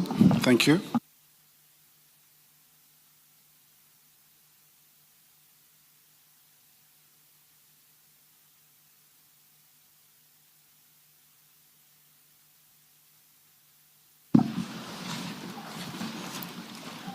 Yes, Ms. Thank you, Sello. Chair. First things first, I understand the glitch in your file has been addressed, and I really hope... At least all I'll say is that I saw people handling it. Yes, I hope there are no further glitches. Thank you. Thank you. When we broke for tea, Commissioner Spies, we're dealing with the document, operational plan at page 24.4 in particular, and we had dealt with what the plan claims, what services the plan claims CAT VIP protection would be providing, which is ensuring the safety of principals, and on the other hand, the EMPD, together with Kailami Security Services, confined to the protection of property and access control. You recall that? Correct, Commissioner. May I then turn your attention to page 24.14 of the same document?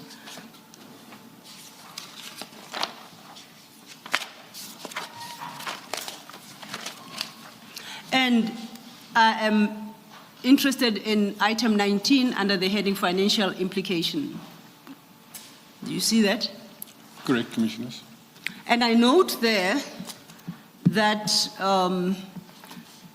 this exercise, or should I say the plan for the day, is costed at some region of 301,000.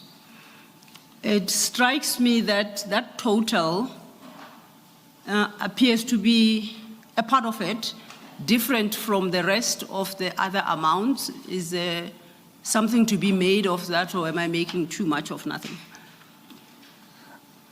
Commissioners, it's maybe just again a glitch, but that includes, and it's standard practice that we... Sorry, Commissioner, my question is, I don't know if the same on your copy, the color does not appear to be the same at the total line, the 301,000, and the rest, the sum does not appear to be in alignment, unless it's my copy only. Commissioners, it's the same on mine, but I just wanted to explain the table and the financial implications of I'll get to that. It is definitely different where it's as if it was skew on the page and it was photocopied and it happened during the photocopy. Okay. The only way that I could confirm now if that is still like that on the original is if we actually submit the original plan, which is very difficult to source because it was forcefully taken away from us. But taken away from you by who? The city manager instructed Commissioner Mapie that the complete internal affairs dossier must be handed over to the head of legal, Kemi Bihari. So he had a meeting with her, she gave him this instruction, and he then gave a written instruction to, or not a written, he informed Colonel Erasmus that the complete dossier with all the evidence must be handed over to Kemi Bihari. And Colonel Erasmus then had an accompanying cover letter from the Chief of Police to Kemi Bihari to say, as per our discussion yesterday, herewith is the dossier. Okay. So are you suggesting that the original document this we'll find in the dossier that was subsequently handed over to Advocate Kemi Bihari? Correct. Okay, we'll pursue that. You wanted to talk about the actual costing then. You may do so. Correct, Commissioners. For every operation that we do, we obviously have to provide the financial implication that operations will cost us for reporting purposes and also for budgetary purposes. So the table that is listed there lists then, for instance, the going rate at that stage of the staff that will be deployed and the vehicles that will be deployed as per published tariffs and everything. However, none of that will include or is including the falseness of CAT VIP that support us. So if there was support from them, vehicles or water or anything provided from them as resources, we would also list to say that these are the resources that is being used for them. It becomes massively critical, as you would obviously know from previous operations that went skew, and there's commissions of inquiry into those operations, is that every single thing at that operation must be listed. What's going to be used, what is used, if there was ammunition used, if there was firearms used, everything has to be listed in an operational plan. Unless it was a donation, But it would have no cost implications to the metro if it was a donation. if there was a donation, Commissioner, then the subsequent MOU, or in terms of what the donation is, there must be a formal declaration of this was received and this was accepted as a donation. Donations, you cannot just take donations. You have to formally accept donations and manage formally donations. We live in a government environment which is highly regulated. So are you suggesting, and should I understand you to mean, that somewhere in this plan there should have been a portion as regarding the costing of the CAT VIP services? And if it's a donation, then it would indicate that there are no cost implications for the EMPD, or that the cost is recoverable from the EMPD. Am I understanding you correctly? Correct, Commissioner. Thank you. I'm looking at, or rather, against vehicles and below that armored vehicle. I see that above those, the number of hours are indicated, but against these two items, vehicles and armored vehicle, no hours are indicated. I know it's not your document. Weren't hours supposed to be indicated there as well?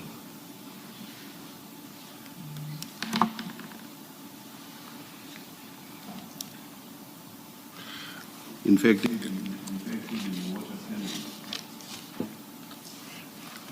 correct, Commissioner. It's correct that next to the armored vehicle and the water cannon, there is no rate per hour and number of vehicles. The reason for that is that the water cannon, the armored vehicle, all our specialized vehicles doesn't have tariffs published for them to be used, because they are deployed at specific scenes, and it's never used as a vehicle doing normal performance. They are specialized vehicles and they use per situation. So they're not published, but normal vehicles have tariffs related to them.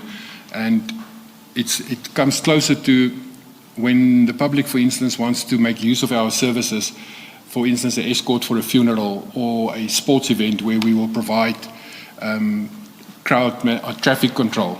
The sports organizer have to pay for the services, and that cost is then for the vehicle that's going to be deployed and the officers that will be there per hour.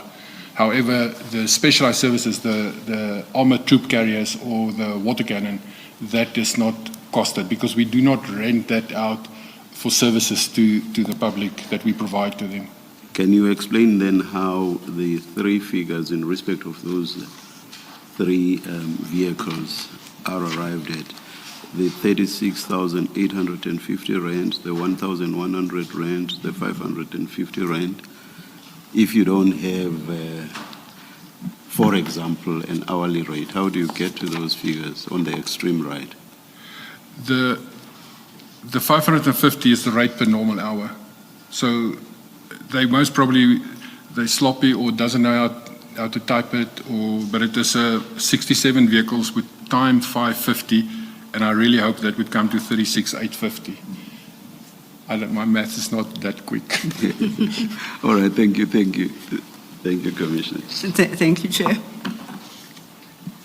That then should bring us to the conclusion of your comments on this document. Is there anything perhaps that we may have overlooked you want to draw the Commissioner's attention to? Maybe before you do that, Commissioner Spears, let me just clarify two questions. The one at 24, in fact, it starts at page 24.3, and it is under the heading activities, somewhere in the middle of the page. You see that? 24.3, 1.1 activities.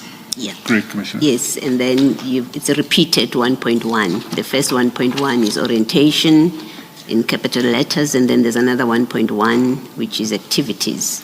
And then 111 before. The second entry, it says order of proceedings, that's a heading. And then the two entries there. The one is on duty parade and briefing by operational commanders. And then the second one is deployment at ORTGP and the initial point, as well as all identified key points. This second part is repeated where it says deployment at ORTGP in some form. If you go to 2410, and then you've got 10.2, and then you've got 11, which is coordination in the middle of the page. You see that? Correct, Commissioner. And then it says parade of members at ORTGP at 6 hours in the morning. And then a clear line of command and control should be established, all commanders. The security companies, CAT VIP and the Kyalami that you say is one of the appointed security companies, am I correct that they would have been at these briefings in the morning? If they are part of the operation, they should have been there. Correct, Commissioner. Okay. And there would be a record somewhere of who was present in the morning at the parade. So if CAT VIP were there, the record of this deployment in the morning would reflect the participants in that. Correct, Commissioner. If there should have been a parade, and at the parade people would sign on and there would be occurrence book entries, and everyone that signed on would then be mentioned in the occurrence books. So somewhere there must be a record of this in the Correct, city. Commissioner. All right. Now, the preceding this plan, this, if we take it at face value, it is the plan that was approved. Before this plan is finalized and approved, what would have been the process and who would have participated in the discussions? I'm assuming there are meetings where stakeholders or role players, different role players are present, and which culminates in this plan. If I'm correct in that, who would have participated? And maybe just explain how it works, in fact. Commissioner, because it is a State of the City address, the responsibility would fall in the division operations and specialized services, and specifically in the directorate or the specialized services section. They would be overall, because it is dealing with the security at the OR, and the name is for the Germiston Administrative Head Office of City of Ekurhuleni as OR Tambo Administrative Precinct. So that is where the ORTGP comes from. It's the Germiston Head Office where the city's head office is. There would be, before that, there need to be a formal plan. It need to go through the SAS-RIA process, the Sports and Recreation Act that prescribe for any event that is being held. So it would go through a SAS-RIA process where the unit responsible for it will design the plan, call a meeting with SAS-RIA, and then present the operational plan to them, which will then be approved by them that it complies with the SAS-RIA Act. And then it will go from that unit. Now, in this case, from the signature basis, it was drafted or signed first as recommended as then Lieutenant Colonel Timba, Kebesile Timba. She would have signed off as that, and then it will go to the director, which is Brigadier Mkwanazi. It will then go to his divisional head, which is Deputy Chief Goodman Mazolo, and then ultimately the chief would sign off it. The moment the chief have signed off that it is an approved plan, it went through all the structures, it will then go back to the unit to be kept at the JOC, which is the Joint Operations Center at the venue itself where the event is. It will be kept at the JOC as approval, so they can, from this plan, record and make everything in the OBs as it happens. And then after the JOC and the event is finished, there will be a debriefing session where these documents and the OBs will then be archived and stored at the unit itself. So it will be at the specialized services region where the documents will be stored. Yes, I think more particularly what I'm asking is CAT VIP and the other security company, would they have had to be part of the discussion which sets out what their role is going to be? I mean, I can't imagine that the city would simply go ahead and assign functions and roles to them without them having been part of a discussion that determines and agrees on their role. I don't know about the CAT VIP side of it, but the Kailami security is the security that's deployed at the ORT administrative precinct, the council chambers and everything. So they are the security, private security company doing the guarding there. They would do their normal day-to-day screening and access control portions. So they are included in the operational plan because they're already there and they're guarding the front door and the entrances and the exits. So there's no need to add anything extra to them. The only time that we will actually give extra information to them is if there's a genuine threat detected, that we will say, but here's a threat, close the doors, nothing else comes in, then they will be given direct instructions. But they will not really form part of being included in a pre-planning, except to say, this is the start times, this is the end times, this is the event that's going to take place. All right. And then lastly, you, in that page 24.14, you were looking at the financial implications.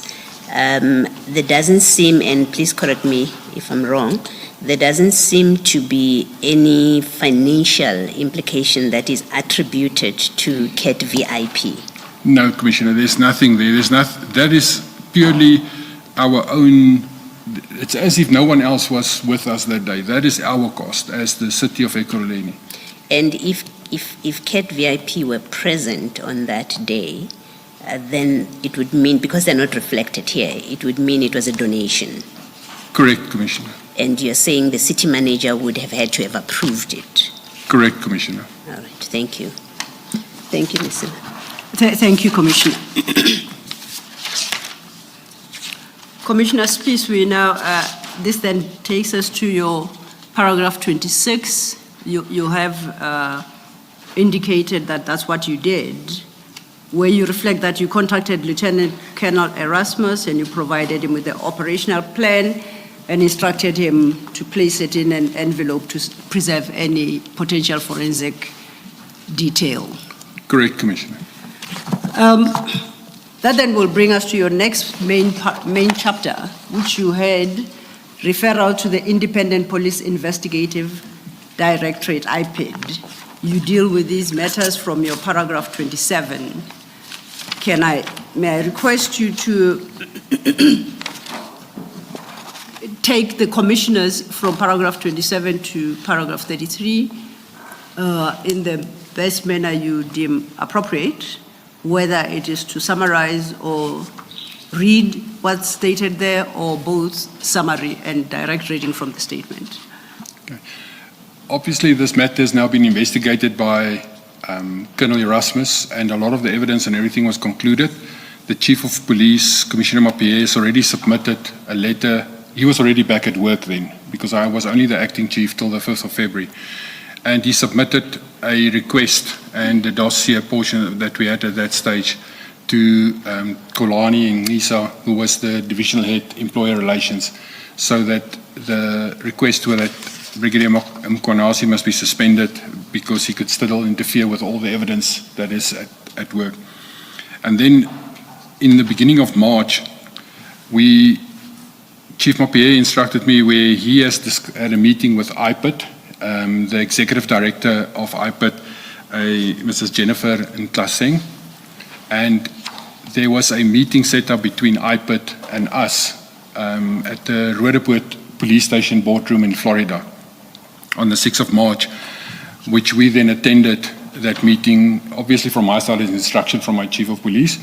But we traveled together, Colonel Erasmus and myself, with my private vehicle so that we don't leave a footprint because we're going to meet IPID. And we then met IPID, and people present at that meeting were, as I stated already, the Executive Director, Commissioner Mapie, Colonel Erasmus, and I. But from IPID themselves, there were a senior investigator, lady with the name of Nomsa Masuku, and then also an investigator with the name of Tulani Magagula. And we then, in this meeting, from our side, we discussed the matter with them, because in terms of the IPID Act at that stage, there's a section where all crime must be reported, where policemen is involved, crime must be reported to IPID. But the Act was at that stage still reading that the South African Police Services must report crimes to them. It excluded, in the Act itself, it excluded municipal police services. But because of this anomaly, all the municipal police services in the country has signed a MOU with IPID, including SAPS, to say that we abide by the same Act until the Act is amended, which has actually happened this year. The Act started to be amended to include municipal police services now as well in that matter. It was just an oversight in legislation for that period, but there was a MOU that we will comply in the same manner to the same Act as the South African Police Service. So we then obviously try to report it to IPID to say, here's a serious matter that we cannot investigate from ourselves because we don't have the investigative powers, and the more we scratch on this, the more things comes out. And that was the concept behind that we meet with them. And then while we sit there and we explain all of this to them. Apologies, Commissioner. Before you do so, importantly, can you please deal with paragraphs 29 and 30 specifically? Because the two paragraphs frame the conversation AMPD was about to have with IPID. So paragraph 20 and 29 is we detailed our concerns regarding the false registration of vehicles in the Metro Police's name and the use of these vehicles by civilians with blue lights, and then allegations of civilians impersonating municipal police officers. So that's why we requested them, because from our evidence so far, that's what we can deduct is busy happening. And we obviously then have to report it to the police, but because this is a policeman involved, we reported then to IPID to investigate everything that we do wrong. And we also explained to them, and it's still valid to date, is that we as a municipal police service don't have criminal investigative powers at all. So we can investigate a misconduct. We can do inquiry into misconduct, but we cannot do criminal investigations. And this is criminal. And therefore we have to report it to SAPS and hand it over to them. The inspector, after we presented our case, of what we have, inspector, or I say now inspector, but I don't know his real title, Mr. Magagula, who's the investigator for IPID, he started to tell us of, but they are already investigating the same group of officers. And we're like, what group of officers? And he mentioned their names then, and all the crimes that is there. Now, at this meeting, I took notes of that. And my notes, as I keep the notes, my notes is in my statement as well, and we'll get most probably now to my notes. But as I took the notes, it's what they're saying to me. So it's not that I have the real facts at that moment. I just took notes of it. And it just became worse and worse because they were mentioning cobalt theft. They were mentioning murder, that these officers, and we're like, what officers? We are speaking here about one officer who is committing a crime, and now suddenly you make it as if it's a whole group of officers that is busy there. And it is a really bad situation where what they explained is that there's a group of officers within the specialized services section that works directly under Dion Singh, who's now been promoted to a brigadier last year by Mkonasi, and Mkonasi running the scene. There's officers that is in that team that they operate on a modus operandi where there would be truck hijackings, and then this group will always find the horse, the front of the truck. They will find the horse back and it will be a very good success, but the freight or the load and the trailer will always be missing. And he then went through that list to say, but there's a modus operandi where a group of police officers will then take the load and offer it back to the owner via burner phones, and they will actually offer this back and then get paid, and then the owner will receive a PIN and he will get his load and things back. So they were explaining all of these crimes to us.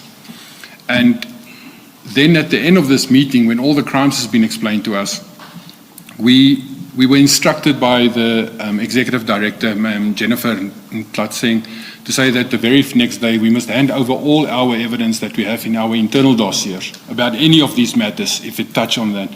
We must hand it over to them the next morning so that they can properly investigate and carry forward with this. Commissioner Spies, if I may, you deal with the list of cases that IPID brought to your being EMPD attention at that meeting of the 6th of March. You deal with, you've got a table there starting your page 11 after paragraph 33. I'm going to invite you to deal with each case individually, but before you do so, at paragraph, you must indicate whether any member of EMPD has been formally charged and appeared in court in respect of that crime, indicate the extent of their implication in that crime. And if they have appeared in court and been formally charged, you may mention their names. If they have not, kindly do not mention their names, and if you do not know what the actual status is, you shall equally so indicate. Is that okay?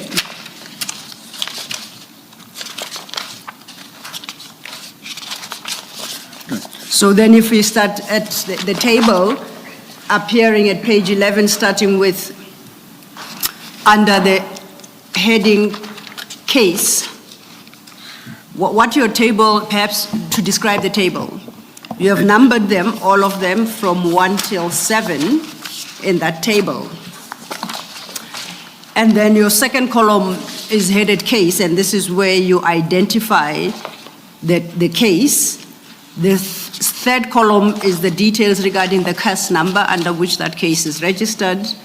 Then you provide the place. I take it the place is where the crime supposedly occurred. And then lastly, you give a description in the last column. So I would like you to follow a similar format where you identify the case with its case number, where it happened, and then you highlight what is set out under this description heading. I will do so, Commissioners.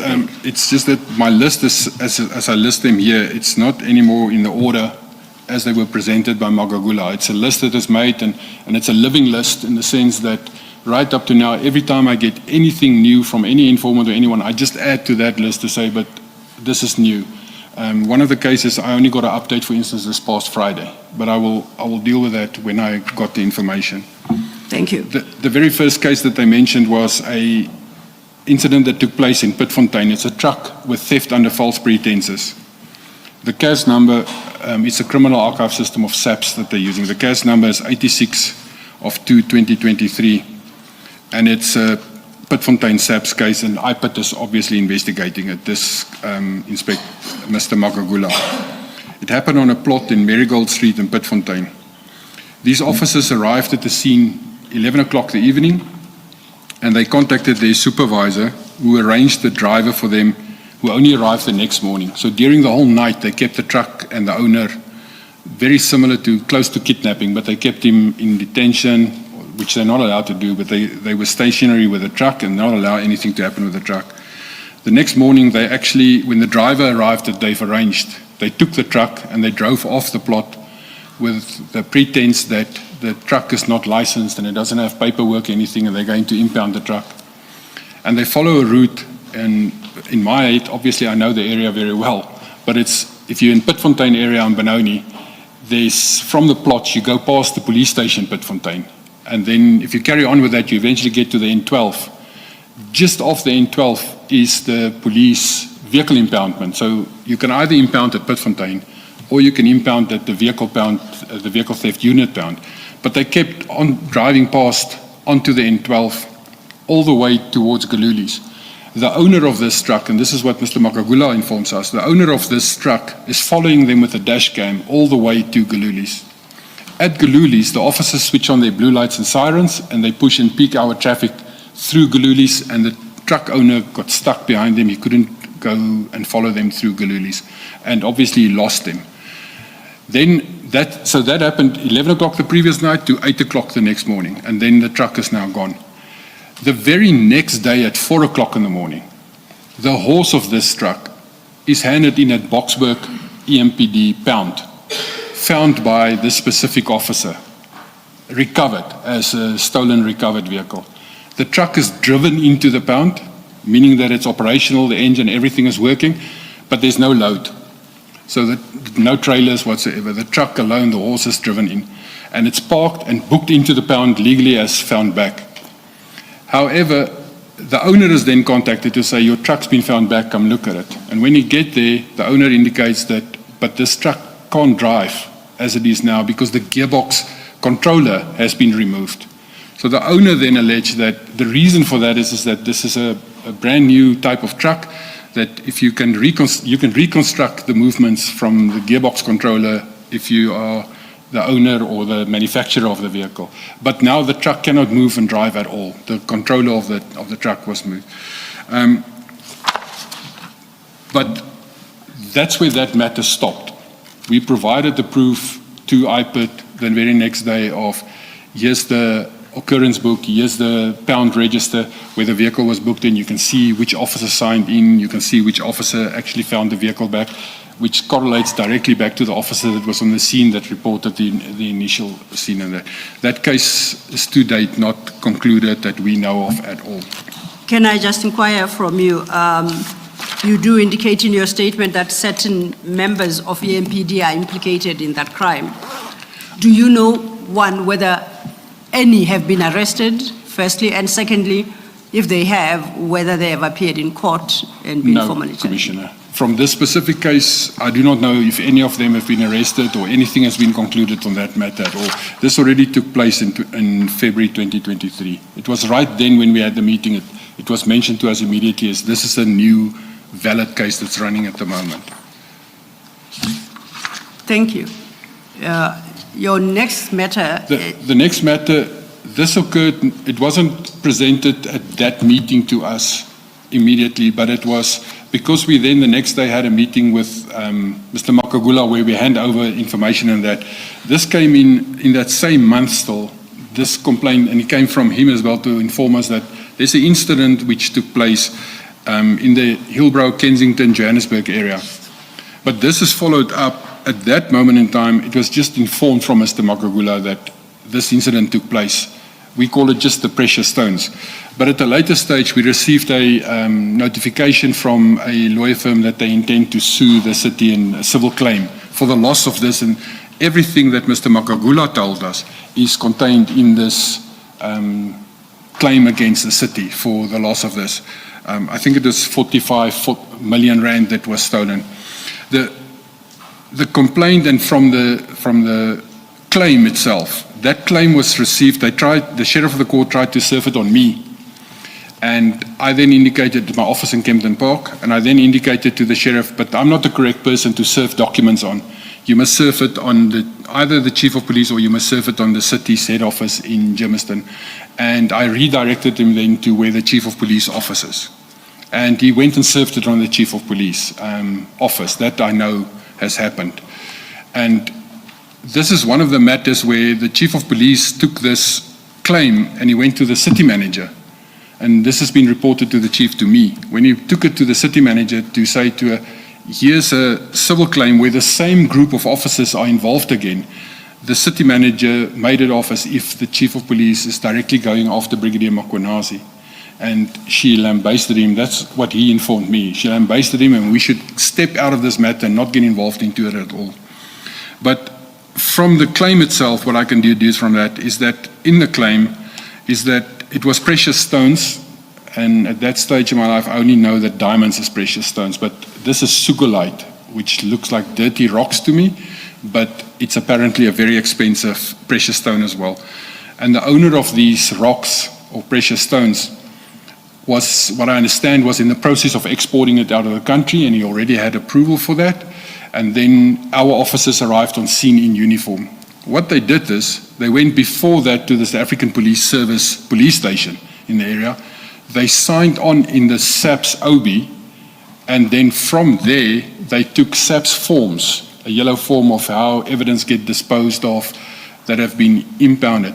They took that, go to this person, and then took the stones away from him as if it is he's in possession of precious stones that by law he may not be, and they're going to impound this. So they took this away from him.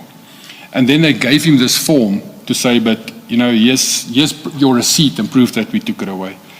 And when he went to complain to the police doesn't know about this at all. And then eventually the matter was escalated and reported to IPID. And when IPID saw his CCTV photos and video, they immediately can see it's the same officers that is from EMPD, and they linked them in that manner. And that case has criminally also not been resolved that I know of at all. And the civil claim side is that I just know that it's been handed over to the city manager and then it went to Bihari. Thereafter, I don't know what happened with it at all. Now, do you know if any arrests of EMPD members were made in respect of... No arrest for this matter that I know of has been made. And they were at the scene itself on the photos. There were civilians, or a civilian, that later on, that civilian gets mentioned more and more because he's a civilian that he works and operates as if he's a Metro Police officer with them the whole time. But there was no arrest that I know of for this matter. Okay. Commissioner, you said IPID deals with criminal issues, but EMPD and by extension the municipality deals with HR issues. Were these officers ever suspended or subjected to any HR-related disciplinary process? Not for this matter so far. There is one matter where, the very next one. But for these matters, nothing has been done yet to them. And lastly, do you know whether or not these semi-precious stones were ever recovered, or you do not know any progress From on my that knowledge matter? to date, it's never been recovered. Thank you. Commissioner, you in that explanation block, you say a female officer received a call whom she referred to as the boss, in quotes. The female officer took photos and then phoned the boss back again. She then said her boss arrived and parked on the wrong side with another lead to Killarney. Is that what Mr. Magagula told you? That's correct. Has been reported to him? That's correct, Commissioner. Okay. And then further on in that explanation, further down, you say, and Magagula, in brackets, IPID, I don't know if you see where I am. Correct. He said he got his firearm licenses within 3 weeks. What is this about? That civilian that he mentions there, which, because I can't mention his name because he hasn't been charged or anything like that, but the civilian who Magagula mentioned there is also owner of a private security company. And Magagula then mentioned and says, yes, even this person has the private security company. He's got contacts in SAPS because he gets his firearm licenses within 3 weeks. It's just something that Magagula said. I don't have any proof or anything to that matter. And the city, and here specifically the EMPD, you and the chief, did not consider to lay a criminal complaint against the civilian that's named here for impersonating an EMPD officer. Commissioner, at that stage, we didn't have any evidence except that Mr. Magagula said to us. And when we requested the reverse, we will provide all our information. IPID didn't want to provide us with any information from their side at all, even though we requested them for information like this. And to our knowledge, the way it was conveyed to us is that IPID is already investigating this group, including the civilians, because it comes more and more out. There's stages where there's a group of about 5 to 6 civilians, of which one is my informant that was actually killed. It's a Mr. Yaku Hanekom. He was in possession of a letter exactly the same as Mr. C.J. Smith in the beginning, a letter where he's appointed, or not appointed, where he's, to whom it may concern, this person collaborate with us and work with us. Mr. Hanekom had exactly the same letter. This person had exactly the same letter. So there was a group of people that were working with our officers in this whole scheme. It was a criminal enterprise running, and Mr. Magagula just mentioned it to him. When we asked him for, can we please have more information on this so that we can take disciplinary steps against our officers, he was saying, but they are imminent for arrest. We must wait on our side.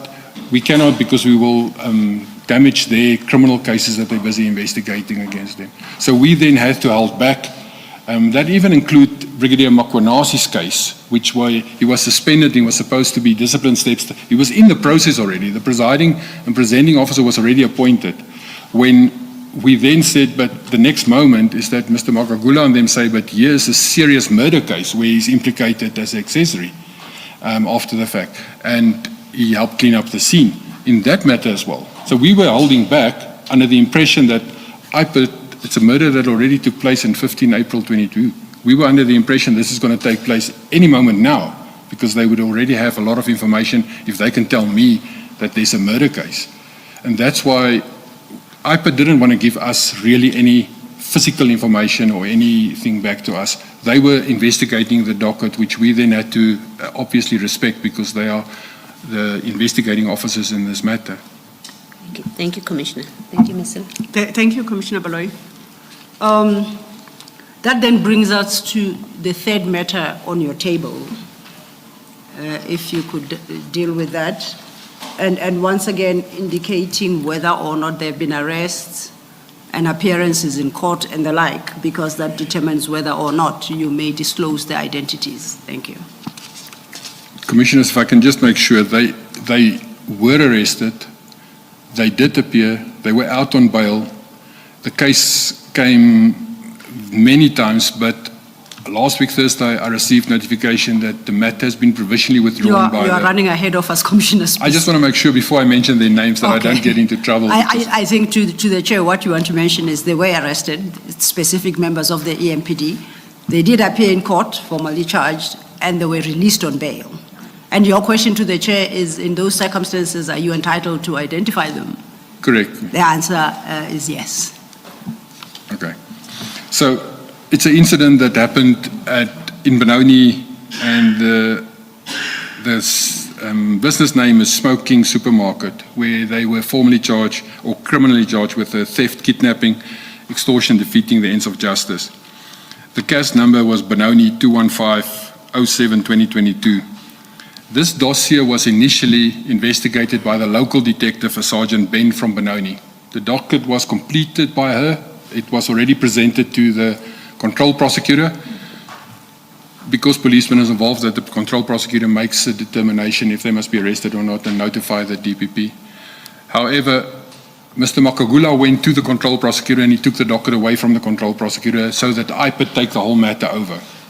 And then in this matter, Mr. Makagula contacted me on a specific Thursday afternoon, and he said to me that the very next morning he wants these 3 officers at my office. And I said to him, but they're not working for me. I'm not dealing with them. Their direct supervisor is this Dion Singh. Contact Dion Singh. He will arrange that you can meet them. And I've left the matter there. So the next morning, which is a Friday morning, I was in my office, in my boardroom. It's called Leopard Boardroom. So I was in my boardroom having my weekly meeting with my direct subordinates, discussing everything that happened during the week. And the next moment there was a knock on my boardroom, and the door was opened. And as it was opened, SAP's TRT members came into with fully armed balaclava, rifles, everything. So we are all police officers sitting in the room, which is a very tense situation where people is now actually invading inside the police station, inside my boardroom. And they went and stood at the corners. And then the next moment, Mr. Makagula came in carrying a docket with him. And then these 3 officers, Kershaw Lee, Stolz, Adrian McKenzie, and Bafana Twala, came in civilian clothes. They were from the specialized services. They sat down at the boardroom. And then in the passage, more TRT members stood in the passage protecting the boardroom. I then asked Mr. Makagula, what is this? What are you doing in my boardroom with these 3 members? And he then informed me that they actually contacted Dion Singh. They discussed it with him. He referred them back to me again, and that's why they came to my office, because they went to Mr. Mazzolo's office, which is the Deputy Chief Operations. There's no one there, so they came to me to use my boardroom. And I then asked him if all my staff can be excused so that we don't intermingle stuff. So all my staff, except myself and Colonel Erasmus, who from Internal Affairs, stayed behind because he was reporting to me at that stage. And then Mr. Makagula proceeded to inform them of this case, and he arrested them in front of us, arrested them, took their cell phones away from them, took their appointment cards away from them. We had to wait for a few minutes so that I can arrange the armorer, which is the responsible person in terms of the Firearms Control Act, to actually come to my office to collect the firearms so that we can hand it to the armorer. And they even were followed by the TRT members to their vehicle to go fetch rifles which they've left in the car, to fetch the rifles as well to be handed over to the armorer. And that lasted for about an hour, hour and a half. Then they left, and obviously they're now being arrested by IPID, and they would appear in court, or they would be detained. On the Monday morning, I was sent a video clip from Benoni Court just to show that the officers appear in court, but they were denied bail because of court processes, and it was postponed to the next week for a bail application. And then at the next week, the week Friday thereafter, very early in the morning, they then got bail, and they were released on bail. Commissioner Spies, one thing we overlooked in respect of this matter is you didn't tell the commissioners what the matter is about. It is, I thought I mentioned the headings, but what these officers did, in effect, what was alleged by the victim, is that they entered his shop, which is in Benoni, diagonally across the fire station. They entered into his shop and they confiscated boxes and boxes of cigarettes, which they claimed he is illegally in possession with. And they then arrested him as well. So they took the boxes of cigarettes and him. They traveled down Pretoria Road towards the Benoni police station side. And when they got to the N12 in Benoni, where Pretoria Road and N12 intersect, they let this man out of the vehicle. They took his cell phone and 200 rand, and they told him to run away into the veld because he was a foreigner. I didn't know if he was legal or illegal, but he was a foreigner. And they then let him go. This specific Kersha Stolz then, she went to Benoni police station, where in the police station, in the 13, which is the evidence register, she handed in one box of cigarettes. As if she, and her words were in that document where she handed in, it was picked up in the veld, and she collected it in the veld. A box or a carton?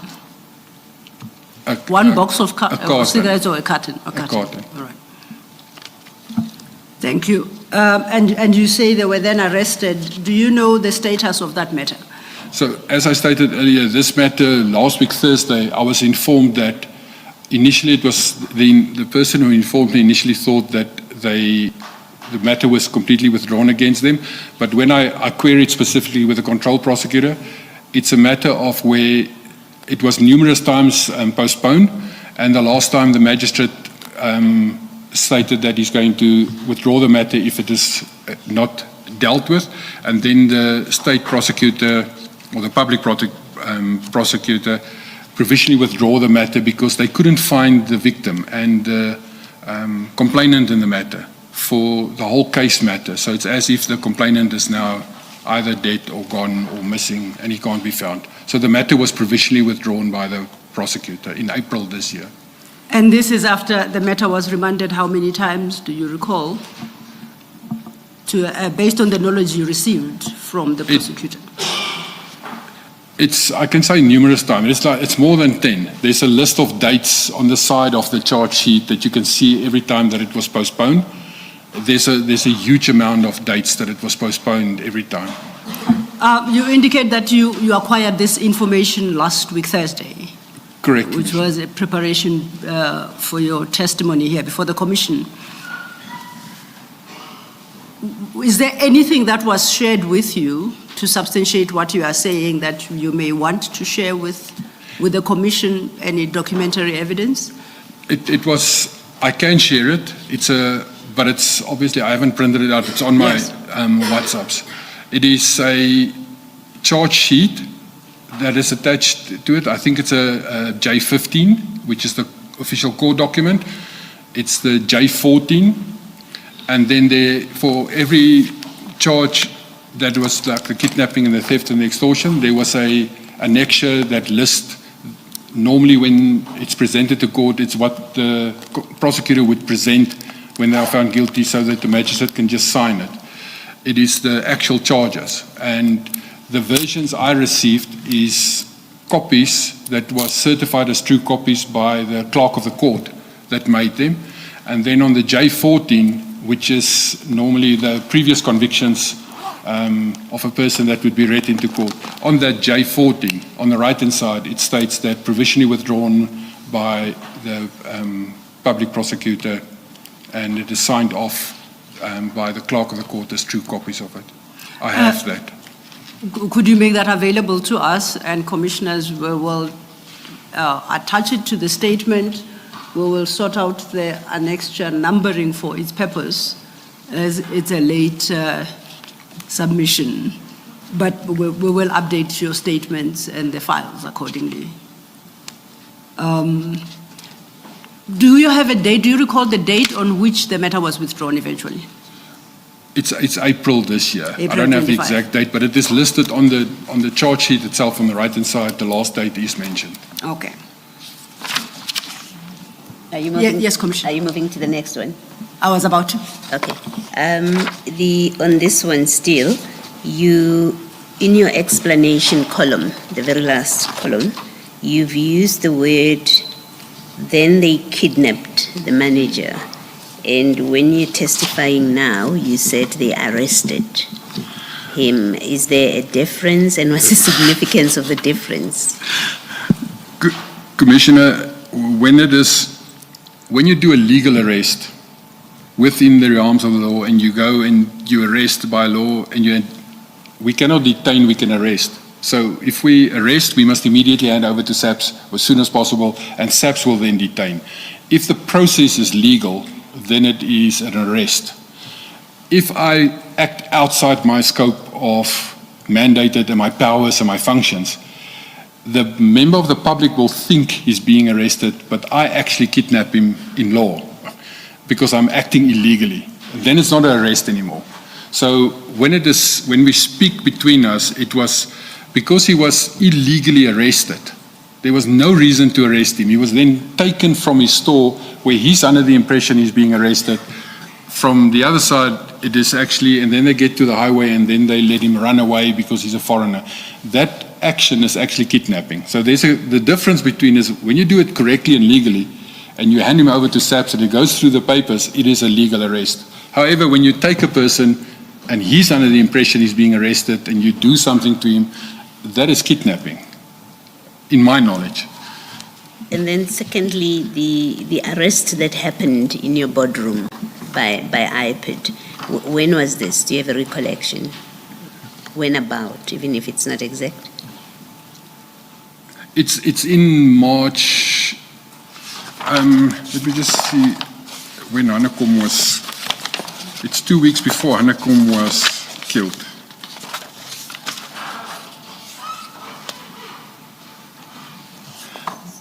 I will look at it, Commissioner, but it is somewhere in March.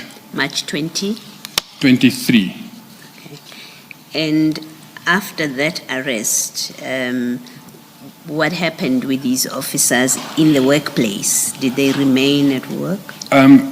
They matter because when they were arrested, we obviously now have proper proof that there is a case against them. So internal dossier was investigated by Colonel Erasmus. It was presented to the division head of ER, Mr. Kolani Nisa, and he then appointed a presiding and a presenting officer to start with the disciplinary matter. It only got to the very first day of the disciplinary matter. At that morning, I was there to actually start the testimony and everything, and when I arrived there, the matter was taken away. I don't know exactly how it was taken away, but the disciplinary process inside stopped completely. In May of that same year, the officers were on suspension for that period. And then at the end of their suspension, because normally the city will only suspend you for a 3-month period in terms of the disciplinary agreement. So at the end of that 3 months, when the officers returned to duty, there was an email discussion and correspondence from Commissioner Mazzolo, who was their direct divisional head, the deputy chief. He sent an email to Brigadier Makwanasi and to state that the 3 officers will be deployed in my division, administratively, where they can be in the office environment so that they don't work as law enforcement officers. So, and I was CC'd in this correspondence. Kershaw Lee Stolz was placed at my Alberton Fine Administration Office resorting under the command and control of Senior Clerk Veronica Brits, and Officer Mackenzie was placed at Nigel under Senior Clerk Juanita Marais, and Officer Twala was placed in Boksburg under the command of a Senior Clerk Patty Peterson. And the reason why they were placed at those specific places is to make sure that that is the closest to their residences, so that we don't have to provide transport or anything to them. So they were placed there. They stayed there for approximately a year, and then in 2024 November, the staff started to complain. Right from the beginning, they were complaining about them because they incalcitrant, they don't listen, they don't do anything. So the officers were then, a request was made back to Commissioner Mazzolo to say, can they please, to Makwanasi then, can they please be taken back from us, that they don't, because they sit in an environment where they create issues. And then it was instructed, not to us, through us at all, because we're being sidelined, but the officer, like Mackenzie, just came to Mrs. Marais and said to her, I've been replaced and I moved to Loads. Here's a WhatsApp, I've been moved. And then she said, but I haven't received notification from Commissioner Spies. And he just says, well, here's a WhatsApp, I've been redeployed to Loads. Mrs. Stolz, she started, so this happened in May and June of that year. She then lodged a grievance against me, where she stated that I don't allow her to work overtime. Where at the back end, we have a system in place where overtime is pre-approved at least a month before. So for this month, I will pre-approve overtime for the next man. Depending on what you plan and motivate it, the overtime will be pre-approved. And the pre-approval for the Alberton section has already been concluded the previous month. She came in the middle of a month to our section. And then she submitted a grievance to say that she doesn't get overtime and I'm victimizing her because I was present during the arrest and I'm testifying against her and I'm victimizing her, and that's why I doesn't want to give her overtime. However, in the evidentiary proof, she sent a whole email to Linda Kacheka, which was the HOD HR, the city manager, Makwanasi, all of them, where she stated that I'm victimizing her and she doesn't get overtime. We've replied to that where there's proof of that as well, to say, but she can apply the next month in the motivation and she will be placed on overtime if it can be motivated for the next month. And then at the end of that month, July, she actually resigned out of her own free will and she left the force. She then, after she left the force, she then lodged a unfair dismissal through arbitration labor relations, and that was then concluded at about October, November, and it was found not in her favor, where there was no victimization or anything like that. So the two officers that stay behind, Twala and Mackenzie, to date, no disciplinary action has been taken against them at all. Thank you, Commissioner. Thank you, Commissioner Spies. That then brings us to the matter dealt with under item 4. The item 4.1 is allegations of theft of copper at a plot in the Meyerton area. This information was corroborated not only when IPID gave this information, but I also got from an informant, which is Jaco Hanekom. And he was shot the day Stolz, Mackenzie and Twala, the morning they got bail, that morning, that 12 o'clock that same day, Jaco Hanekom was shot in a drive-by shooting, which the police alleged is a hijacking that went wrong, but it looked to me and everyone on this, it looked like a hit. But he gave video clips and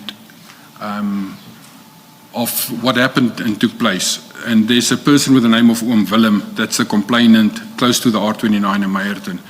But it's also stated that Oom Willem doesn't trust the police and he doesn't want to get involved because the local police also doesn't want to involve them. And in this video clip, and we most probably going to show the video clip, but the person who is speaking over the video clip, explaining what's happening on that is a civilian who is most probably family from Oom Willem, but it's someone speaking there. And in that, when he speaks, he mentions the person's name, but just his name, not his surname or anything like that. But it's an incident where our officers, together with this civilian, arrive on scene with unmarked cars, and one car has got a mark on, and they stopped at the front gate. The civilian with a red shirt tries to climb over the fence. It's a very high fence. He tries to climb over the fence, and then eventually the gate is opened for him and all the vehicles drive in. The civilian climbs into the Kershaw stall. She's one of the officers. It's her patrol car that's been assigned to her. The civilian climbs in her patrol car and he drives the car into the premises, driving the police car. And then the cars are standing around there and they're accosting the owner and they're discussing with him. They stole the cop and everything from him. That's what Mr. Makagula is saying. But then at this point where they're speaking about the last car that came in, they all went to the right rear passenger door of this car. And as they got there, the door opened and Mkonasi, the Brigadier Mkonasi at that stage, he climbs out of the right rear side as if he's being escorted or as if he's a principal VIP protection. He climbs out there and you can clearly see him on the video clip where he stands and talks to them and gives instructions to them. So that's a matter that's also being investigated by IPIT and Magagula and them, but which is not concluded to date. There's nothing, even internally, there's nothing that has happened with that matter. Can you just confirm, Commissioner, Meyatin is also outside of Ekurhulene's jurisdiction?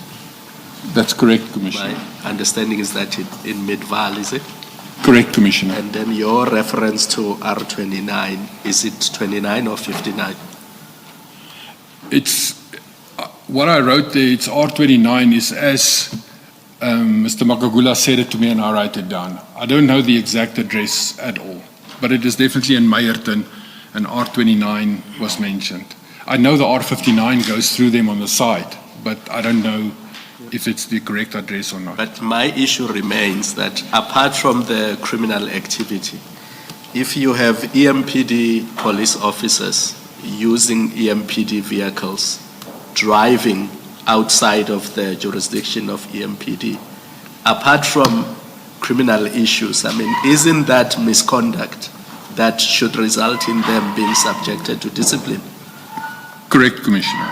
And you being the deputy police chief at the time, one of the deputies, why did you not raise that issue internally to say, I know IPID has its own processes, NPA has its own processes, but if we allow EMPD officers to drive outside of jurisdiction and do things there which they should not be doing, that's a serious labor issue. Commissioner, it was mentioned. Can oh, just sorry. add also to what Commissioner Khumalo is raising, that the involvement of a civilian in an EMPD operation where they are even outside jurisdiction sounds to me would also be a disciplinary issue. And so when you answer, Commissioner Khumalo, taking to deal with this as well. Commissioner, when we received this information on the 6th of March and we were discussing it, we also had, when we came back, we had a discussion where we had a meeting internally with Kolani and Nisa from HR to say that these are all the cases which is being mentioned. But for these matters, it was mentioned to us by Magagula, but we don't have evidence of that. We have video clips which doesn't really relate to it. So we don't have proper matters that we can put into a disciplinary matter. But when we discussed it, because Magagula and IPIT stated to us the day before that they are imminent, they're going to be arrested, and then these matters will come to the front. Internally, it was decided by HR that they only want to proceed with the one matter. And that one matter was the serious, the blue lights, where we have all the evidence already that we can proceed with a disciplinary matter. So from our side, we did give it to HR to say, but here is serious matters. But the decision was made that we will deal with the one matter, which is very serious, and we have all the evidence. The others are proper hearsay. We cannot really deal with that at that stage in time. Commissioner, my concern is that there are this many issues. You've only highlighted a few, but if internally EMPD does nothing about this, it promotes the culture that police officers, I mean, you've got a similar Hillbrow case where apart from whatever was stolen, they, EMPD officers, went to Hillbrow police station, completed forms that should be completed by subs, then proceeded to the residence of somebody and robbed that person of precious stones. But again, no HR-related consequences. It's almost like EMPD and Ekurhuleni leave those issues to IPID, and they do nothing about it. And this promotes a culture within EMPD of impunity. Commissioner, it's very true what you say, but the atmosphere and the environment where we operated, Brigadier Makwanasi and his unit, the VIP protection side, the specialized services, and all of those officers were very seriously protected by the city manager, by the head of legal, by the head of HR. There's even a nickname that we used to use for the city. It's not the city of Ekurhuleni, it's Kemashli, which is the abbreviation for Kemi Bihari, Imogen Mashazi, and Linda Kasheka. They protected Brigadier Makwanasi to the extent that I cannot explain to you the victimization even I experienced, where I was completely pushed out. In the structure itself, I was appointed as a Section 56 employee with a fixed term, fixed performance contract. However, in 2024, Council adopted a new structure which changed the whole structure of the Metro Police, that they report now to a civilian. They don't report as per SAPS Act anymore to the city manager and accountable to her. My position where I was appointed in, the Deputy Chief Auxiliary and Support Services, was completely removed of the structure. When I queried it with the HR people as to why would there not be a support and an auxiliary, how do you get rid of me? I'm still in the post. The words to that was directed at me was, you will sit here and read newspapers for the next 3 years till your contract ends. So there's and I touched later on it, there was even meetings held where the city manager absolutely unprofessionally pushed us aside and actually tries to forcibly interfere into our matters. They were properly protected. Doesn't matter what I say or do. I will touch on it. There will come to a point where it deals with vetting. It deals with criminal records, where the manner how it was being dealt with. So there's a situation of fear in the Metro Police against this small group of officers that has completely taken over the city, but with the protection of the city manager, the head of HR, the head of legal, who's protecting them. There's even false reports being generated and created where they try to push us and get us out of the system and to push us aside. Thank you, Commissioner Khumalo. You then have given a brief overview of this Merton copper theft case. You have a date in the fourth column, 16/2022. Is that when it occurred? That's the date that the original crime occurred. You, in your testimony, referenced videos, which now you've made available to us. And once again, Commissioners, if you could just make a note for yourselves, we'll update your files so that we formally introduce them as annexures to his statement. You gave us 3 short videos. And I think you have indicated the order in which you want them played. The first one is very short, so I think we'll allow it to play and then you'll explain to us what it is you perhaps at the beginning, explain to us what we'll be seeing, and that's how we will approach each one of them. Then we play the video. The first very short one, it's a camera at this premises, which is at the outside gate, where the for sale sign stands. On the right-hand side is the actual entrance to the property. The vehicle that approached there is our Metro Police vehicle. So it approached on the gravel road, and it's going to turn to the left, stop in front of the gate. Then it will follow up with, you will see officers come out of the vehicle, 1 or 2 stays at the gate outside. They go stand at the gate armed They're standing at the gate. They don't allow anyone else to come into the property. They're guarding from outside. And then on the next video clip, you will actually see a camera from inside pointing at the gate, where in the top left corner, the private individual with the red shirt is trying to climb over the fence. And then at the next moment, the gate will open. This vehicle in front of the gate will pull in, and then the second vehicle will also come a little bit later.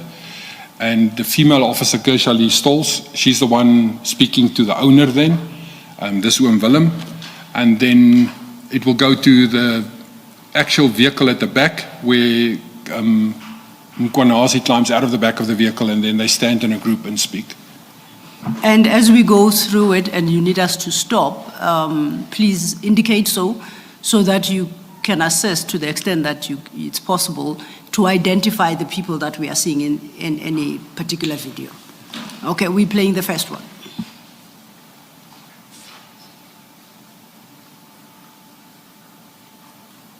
Ja, tu meneer Zavico.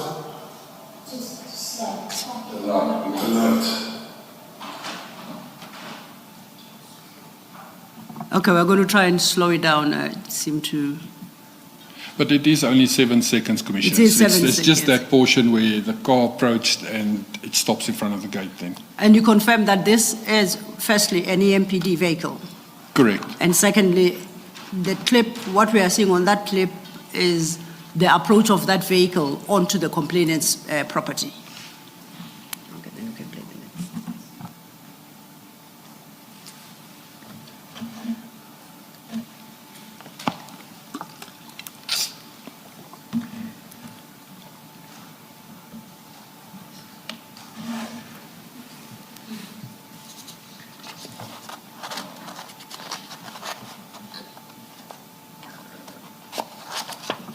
We start the next clip.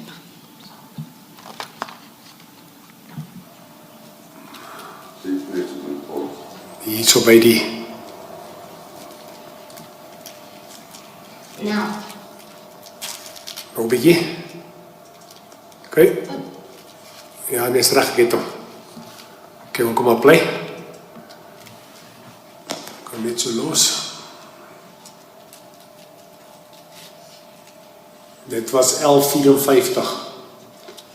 Ja, gewoon kunnen maar net zo play. Dat is gewoon check hier zo die inklim.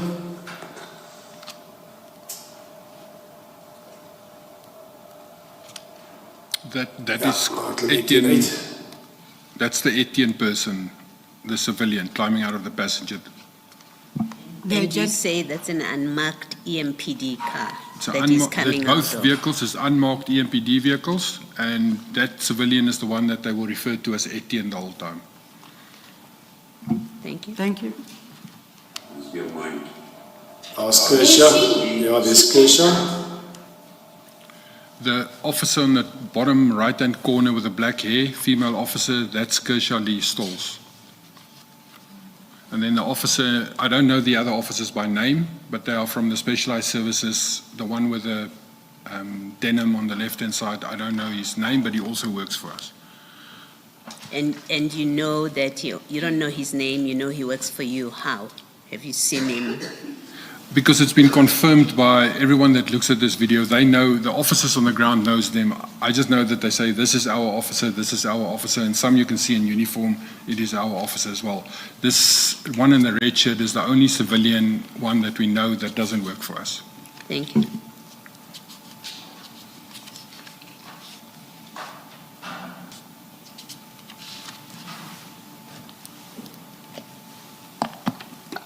Als Kershaw. Ja, dit is Kershaw.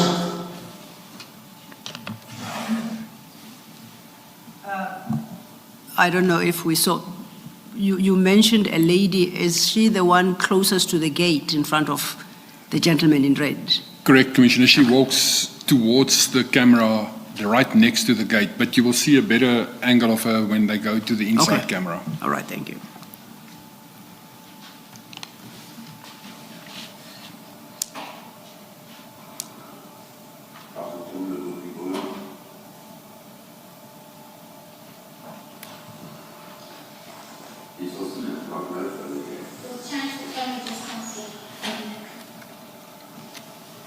So it's 11:54.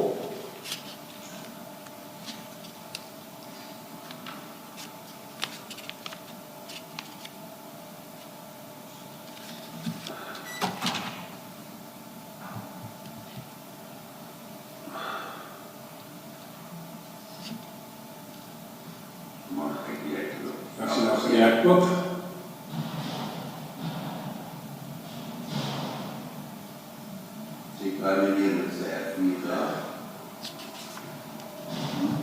If we may pause, can you identify the person on the screen now? That's also one of our officers dressed in a golf shirt, but with our cap, EMPD cap, and then the EMPD pants and a rifle and everything. I also don't know his name, but the officers know him, that he's from Specialized Services. Okay, thank you.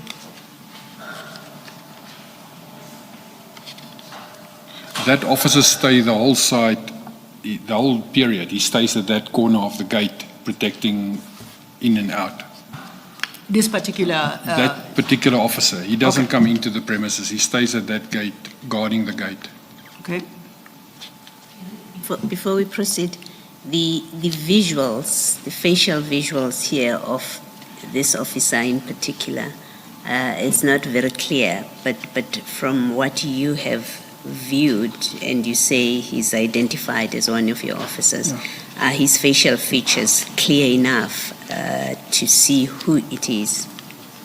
Commissioner, it's what we do with the officers. It's because we know we work together with them. For instance, Officer Stolz, there's in the Metro Police in Ekurhuleni, there's only 5 white female officers, and there's always a misunderstanding between my wife or my life partner and Officer Stolz because both has got long hair, black hair, and both is about the same height.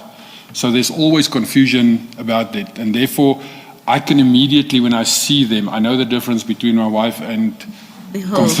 Constable Stolz. We would hope, Commissioner. So even in the way she walk, and Officer Stolz, I know her much better than the rest because I was in charge of the Ekurhuleni shooting team for Metro Police games and things like that, and she was one of my members on my shooting team.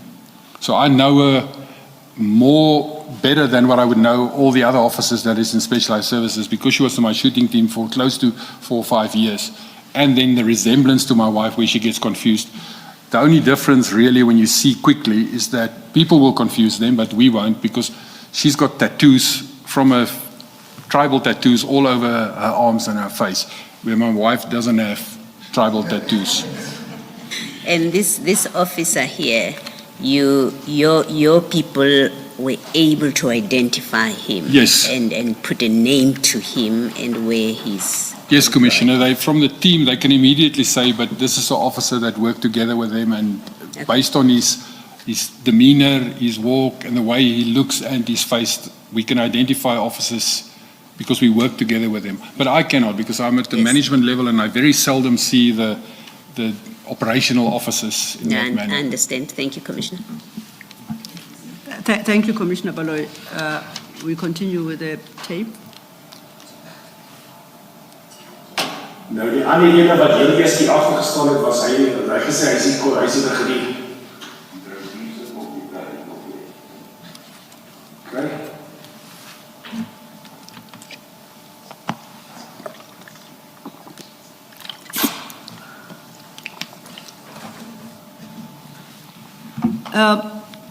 And I think we will also do it formally. But are you able for the moment to translate the conversation in Afrikaans, just to give everyone a sense of what's being said? I can, Commissioners, I just haven't listened to that last words, but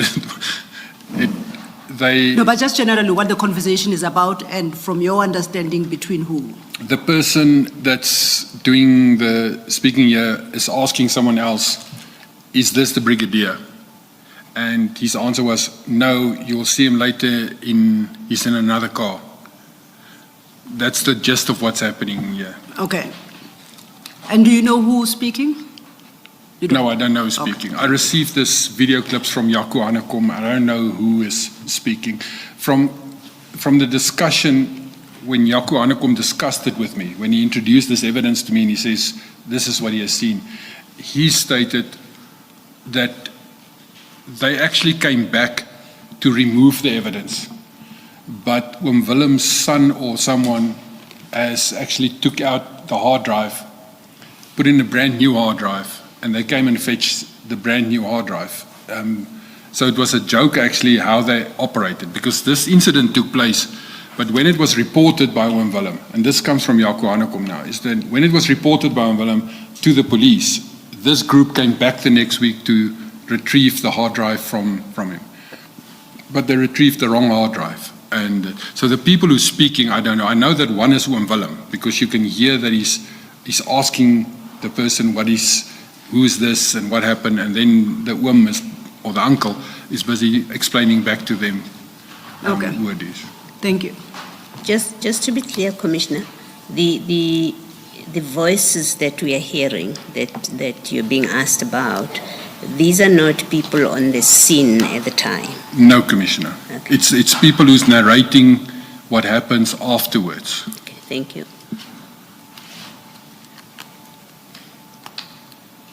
Nou trek hulle in. He's pulling in, Hier kom jy aan die ene. and then the second car is coming in as well. Ons gaan hom nou stop, dan kan ons gou die binnenkantste kamera vat. We're going to stop and then show the inside camera.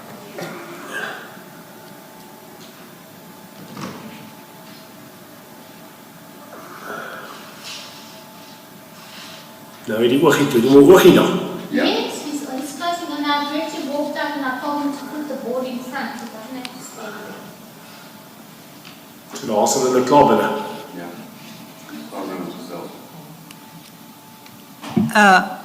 Before it ended, the gentleman in blue and a cap, is that a rifle in his hands that he's got? Correct, Commissioner. Okay.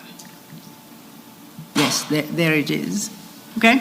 And you say this gentleman stayed at the gate and never moved? He stayed at the according to gate, he these didn't clips. come on. Even from the other camera angle, you will be able to see that he stayed at the gate. But there's two officers that stay at the gate. The other officer that earlier was sworn with a denim and that, you also don't see him inside again. So that officer you can see stay at the gate, but the other officer, I make an assumption that he went to the other side of the gate and he stood there at the outside of the gate. Okay. You said, Commissioner, that golf shirt that he's wearing, it's part of your uniform. It's not part of our official uniform at all. So the pants and the rifle and the cap is our uniform, and we have a blue shirt. That is normal part of us. But the specialized services, they would use out of their own, on most probably direction of their brigadier, they will use a blue golf shirt. But it's not provided uniform, that shirt itself. Can we just go back? I thought I saw that at the back, it's written EMPD. Am I wrong in my observation? At the back of the shirt, Yeah. it would be embroidered by themselves.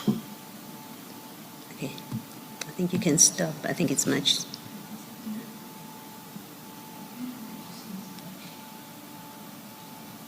And you're saying it wouldn't be issued uniform if it is? No, if that's my not observation is issued correct. uniform. The shirt is not issued.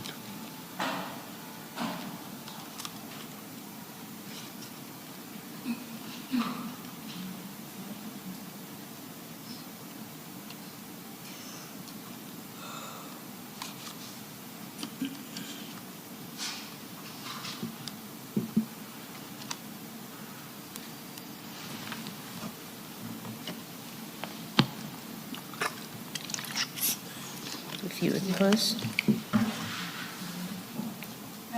We have tried to pause it as quickly as we could. That's when he turns his back to the camera. Sorry, we tried to stop it as quickly as we could because that's the point at which he turns his back to the camera. And Commissioner Baloyi, is it at this point? Yes. What can you make out? It is definitely embroidered letters which states EMPD. Okay. Thank you. But it is not an official shirt, it's not part of the schedule, it's not issued by the stores of EMPD at all. Thank you. That then what leads us to video 3. Okay.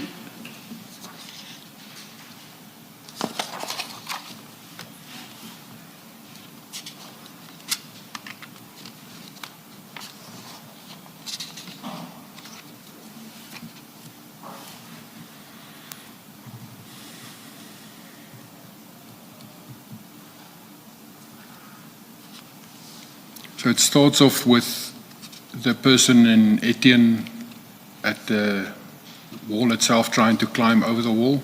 He's hanging there on the top, in the middle.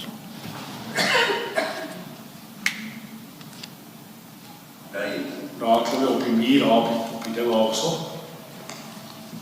Daarso.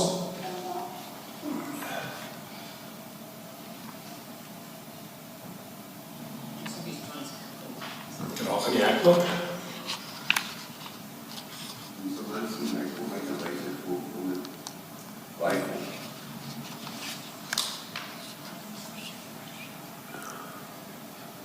So he's a civilian now, he climbs into the vehicle and the police vehicle, and he's driving the police vehicle into the premises. Is this the vehicle that you said was Stolz's? I It's think you said. Stolz's official vehicle that's been assigned to her. Kom hom hulle uit. Stolz is the lady that walks now here in the front. Ja, daar. Sorry, please say that again. Stolz, the lady walking towards Oom Willem now, that is Kersha Lee Stolz. Then a member of the EMPD. She was a member of the EMPD till she resigned. Okay. And then the individual with his back to us is the one I assume is Oom Willem, because they speak about him and that he's the one being accosted on the premises. Okay. I was hoping, Commissioner, that you would not identify the occupants of the property.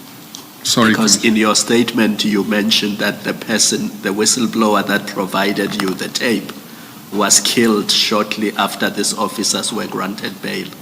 That's So correct, I think Commissioner. just for the safety of the individuals, can we not mention their names, please? Is that in order? Commissioner Kumalo is pointing out, and I think you had indicated at the start of your testimony in respect of this matter, that the complainant expressed that he doesn't have a trust of the police and didn't want to engage.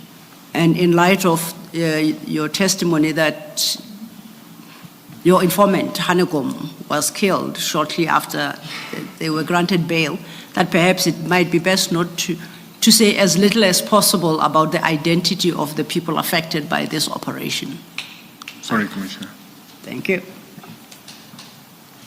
Etienne in die kar.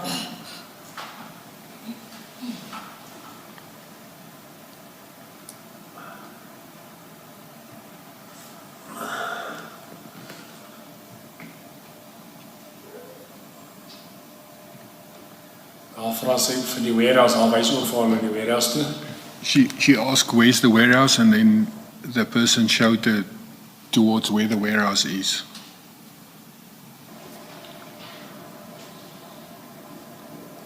Het hy gesê hy is die brigadier hierdie ou? Nee, sit hy nog in die kar? So they ask if that person indicates he's the brigadier, and then he says no, he's still sitting in the car at the back. Now, coming in from the direction of the gate towards the camera, I think it's yet another person who seems to have a light-colored top. Is that an EMPD member or another civilian, or you don't know? That's also an EMPD member, Okay. just in civilian clothes. That one on the right-hand side Yes. is an EMPD member in civilian clothes. Okay. Sê hy is die brigadier hierdie ou? Nee, sit hy nog in die kar? Okay, so hulle was dan, nou kyk, waar klim Etienne uit die kar uit?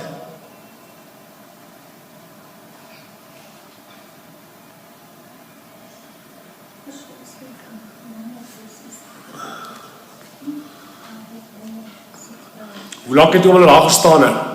'n paar minute.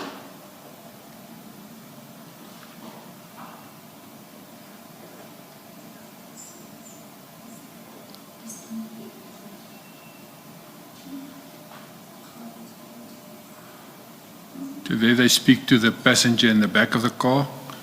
So Kershaw went to the passenger door at the back and she opened it, and the driver in the orange shirt, he climbed out and opened the door for her. And now Kershaw is speaking to the person in the back of the car, which when he climbs out, we can immediately recognize him, but it's Brigadier Mkwanasi.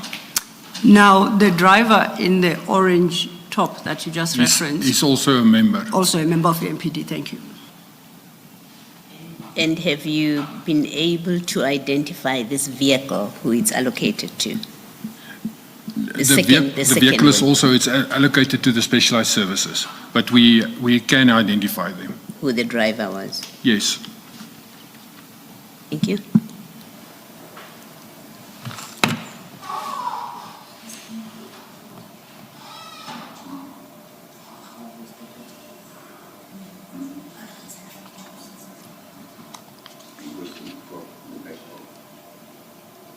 Nou praat hulle met hom agter in die kar.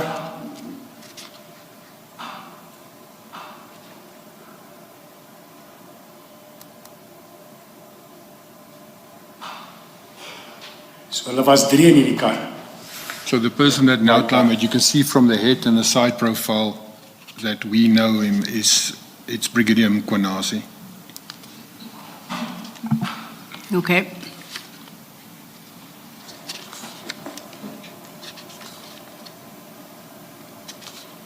Daar was 2 maniere by die uit nie. By die hele tyd by die uit bly staan. 2, so hulle was 4 in die kar. Hy loop daar, loop 2 daar na die warehouse se kant toe.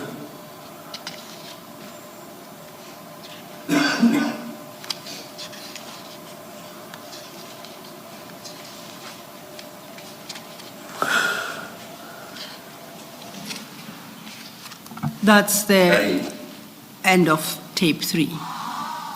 Correct, Commissioner. Any Can we Commissioner, just sorry. confirm that property that we saw in tape 1, 2, and 3, that's the Mayerton property? Correct, Commissioners. Any concluding remarks on the videos we've just watched before we move to the next matter?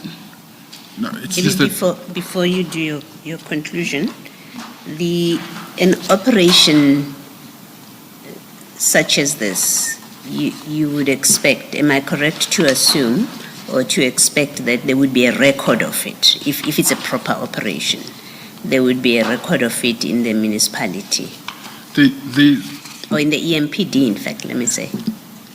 Commissioner, if it was a legal operation, but it's so far outside our area that we wouldn't, as management, you wouldn't allow it.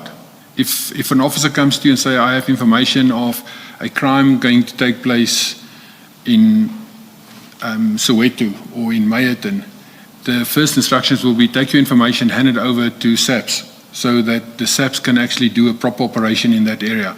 There's no going outside your area expose you to way more than just you acting outside your mandate.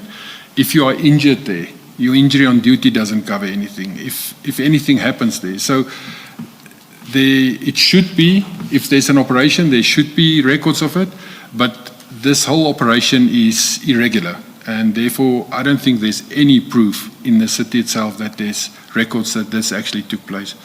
This is a crime that's taking place, and there will not be records of crime kept. In your narration, in that first column, you describe it as theft, copper, and we see that they're going into either business or private premises. Is this part of your mandate to go into premises and investigate copper theft? When I say your, I mean the EMPD's mandate. We have in our powers that we can search and we can enter premises when crime and things happen right in front of us. However, when it comes down to copper, second-hand goods and things like that, we don't have investigative powers in that matter. We also don't have powers in terms of the Second-Hand Goods Act to enter a premises to search. It's one of the shortcomings that we as Metro Police have, that we think we have, and we have requested Minister Mkhunu actually to give us those powers, that we have limited powers to investigate second-hand goods shops and that. What we do in practice is that we would contact the local SAPs and say, there's a second-hand goods store, they're selling copper, there's allegations for that, and then SAPs will go together with us, because SAPs have got the power to go into those premises, but we cannot go into that power. So we don't have powers in terms of the Second-Hand Goods Act.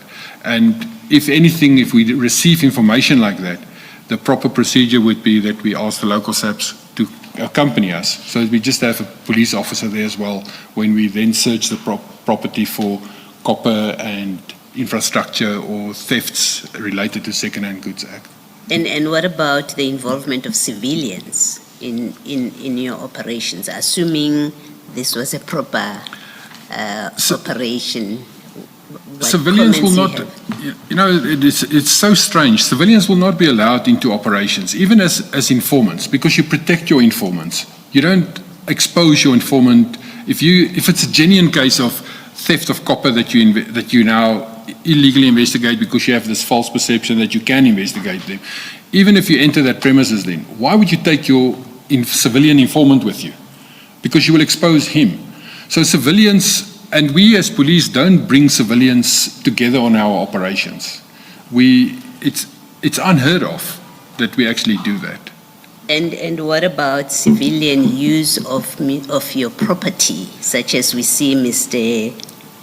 Van der Walt driving a motor vehicle of the EMPD? There must be rules about that. It's illegal, firstly, in it.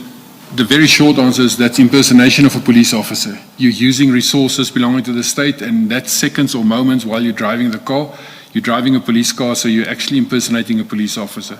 And you can go, most probably if there's real police on the scene, you can arrest him for theft. You can arrest him for use of your property. It is highly irregular that civilians, the only civilians I know of that drive our vehicles is the mechanic when we take it into the workshop, and even then it becomes problematic. We have established a whole unit, that the fleet unit, that makes sure that the mechanic doesn't, for instance, drive our vehicles into the public road distances. It's so that we use our own office to say, take it to the garage or take it to the workshop for repairs. It becomes highly problematic if civilians start to drive official police vehicles. So in a normal working, functional and orderly work environment that the EMPD should have been, the involvement of a civilian such as Mr. Van der Walt in the operation and in driving the vehicle of the municipality, but also impersonating a police officer, that would have been disciplinable action against the officers that are involved with him. Am I correct? It will be. It should be where you allow someone else to drive or operate the vehicle. So the officer who's responsible for the vehicle, in this case, for instance, Kershaw Lee Stalls, or the brigadier who's on the scene, he's an overall in command. It's a prosecutable or a disciplinary matter for using and allowing other people to use our resources. Thank you, Commissioner. Thank you, Mr. One last point, sorry. You're saying these officers, the EMPD officers, were arrested and charged with theft. So they were not just there to investigate. They were accused of stealing the copper. Correct, Commissioner.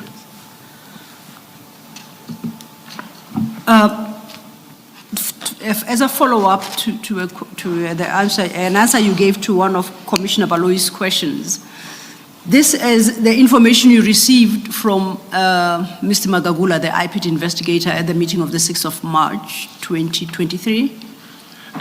He presented the information, but the video clips and all the other information I received from Hanekom afterwards. I also handed all of this over to IPAT. Okay. Now, before we get to the handing over, the follow-up question to Commissioner Baloyi's question,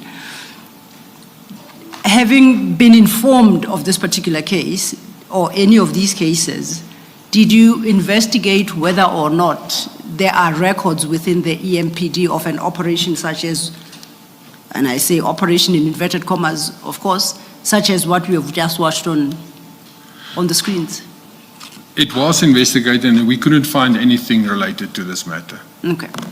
And insofar as the tapes are concerned, the video recordings are concerned, you said you handed them over to IPID. Firstly, to who specifically did you hand them over and when? Immediately after it became into our possession, it was handed over to Investigator Makagula, but it was also at a later stage copied, but it was copied, I think it's in this year, to Mrs. Masuku as well.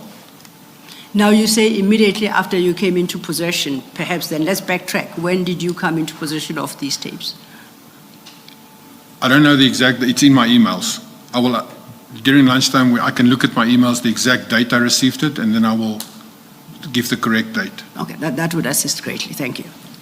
Lastly, Commissioner, you say there is no record of this operation. Now, and the complaint here is theft copper. So if any copper was removed from the premises, there is no record in the EMPD or in the municipality. Only Brigadier Mkwanazi and these people in the operation would know what happened to that copper. Is that fair? Correct, Commissioner. Thank you. Thank you, Mr. Thanks. Commissioner, just to add there, if we do a legal operation, any property, any goods that is confiscated by us or impounded, if it's criminal related, those property is immediately handed over to SAPS and it's entered into their SAP 13, which is an impoundment because it's part of a crime. So whatever we, in a legal operation, would impound, we will hand over to SAPS and it will form part of the SAPS because they are then eventually the investigators into this.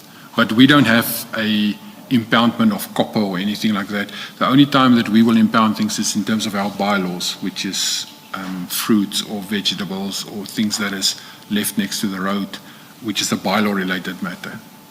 And officers such as we see on the video clip with those vehicles, would they have the authority to impound? Or you would have a different set of people that would do the removal of property?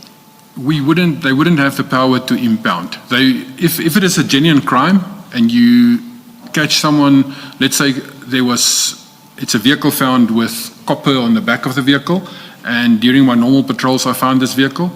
The moment I find that vehicle, I will actually impound it and arrest them, and then I'll take the arrested person to SAPS together with the vehicle, and I'll hand it over to SAPS and it will be recorded in their records because it is part of evidence of a crime that was committed. Those property will not come through my pounds as a city. Through my pounds will only be bylaw related goods which was impounded or confiscated in terms of my bylaws. It's the only goods that will come through me. Even stolen vehicles. If I discover and found a stolen vehicle back, if it's after hours, it will come into my pound. But because SAPS pounds will then be closed at night. But the moment the pound open the next morning and it's a stolen vehicle, we will shift the stolen vehicles over to the SAPS pound so that it can be impounded there. Any crime-related evidence is handed over to SAPS and it is impounded by them. Thank you, Commissioner. Thank you, Mr. And just to conclude, earlier regarding this very matter, you had an engagement with Commissioner Kumalo, who I think indicated that Merton is outside the jurisdiction of the EMPD. You recall that? Correct. Do you know under which jurisdiction or whose jurisdiction it would fall, firstly? Most probably Meyerton Police, which is in the Midvaal municipal area. Midvaal. Meyerton, the municipal areas and the South African Police Service areas and the magisterial areas differ. Yes. Since we became metros, it went haywire. Originally, it was city to city aligned, so the magisterial district of Benoni was aligned to the Benoni municipality. But since we became metros, the boundaries is now 3 different boundaries. The courts have got, judicial side has got one set of boundaries, the police stations have a set of boundaries, and the municipality have a different set of boundaries. So I would immediately assume Meyerton falls under Meyerton South African Police Service, which most probably will then be served by Vereniging Court District in that area. So if we were to pursue this particular case, are you suggesting the logical point to start is to get in contact with the Merton SAPS? I will start with IPID first because they've got the docket. Okay. They know more information. And secondly, I will then go to SAPS, Meyerton, or that area. But I will start with IPID because they've got the docket. Okay. No, thanks for the heads up. Chair, I see it's 1:01 before we get to the next matter. This is an appropriate time for a lunch adjournment. Let's adjourn and resume at 2 p.m.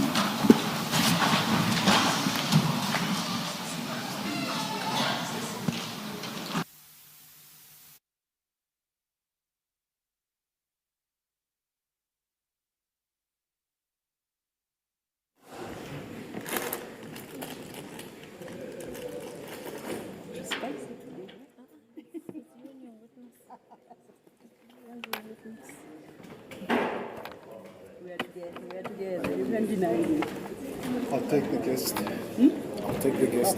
What time are you getting out? Trying to find a flight. It's jam-packed.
We are ready to presume. Just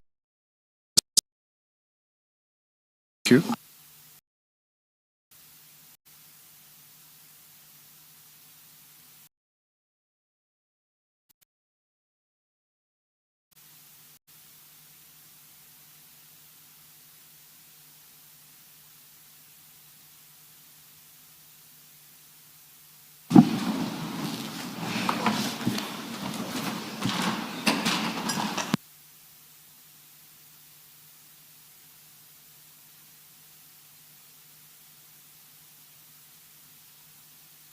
Thank you, Chair.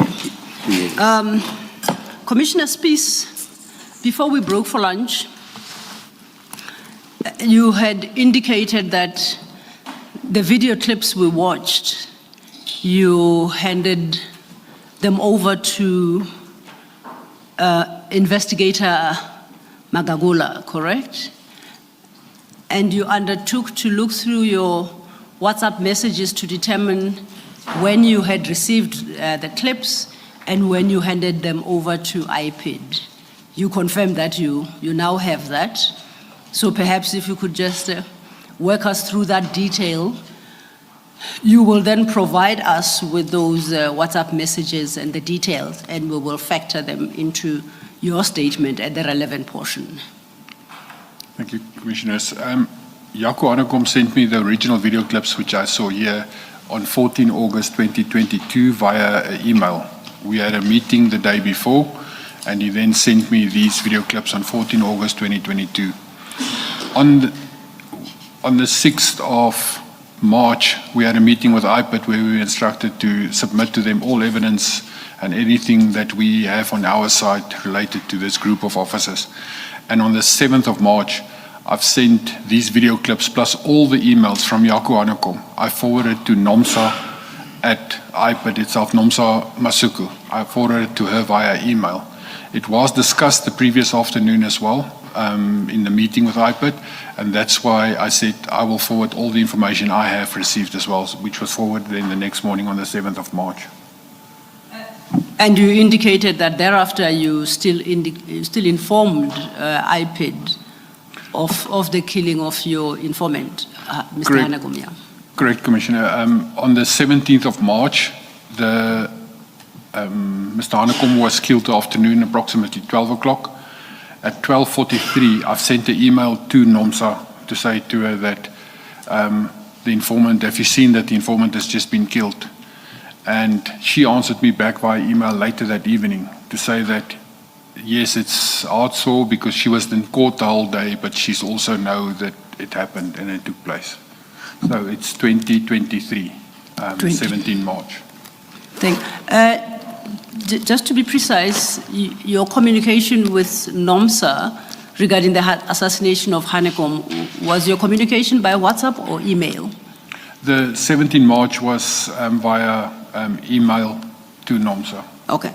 And you undertake to provide us then with the screen grabs of both the WhatsApp chats with Hanekom and subsequently Investigator Magagula, and then the emails with NOMSA. Correct, Commissioners. I shall. Let's turn then to page 14 of your statement. That is the next matter you deal with, and that you have headed copper plates.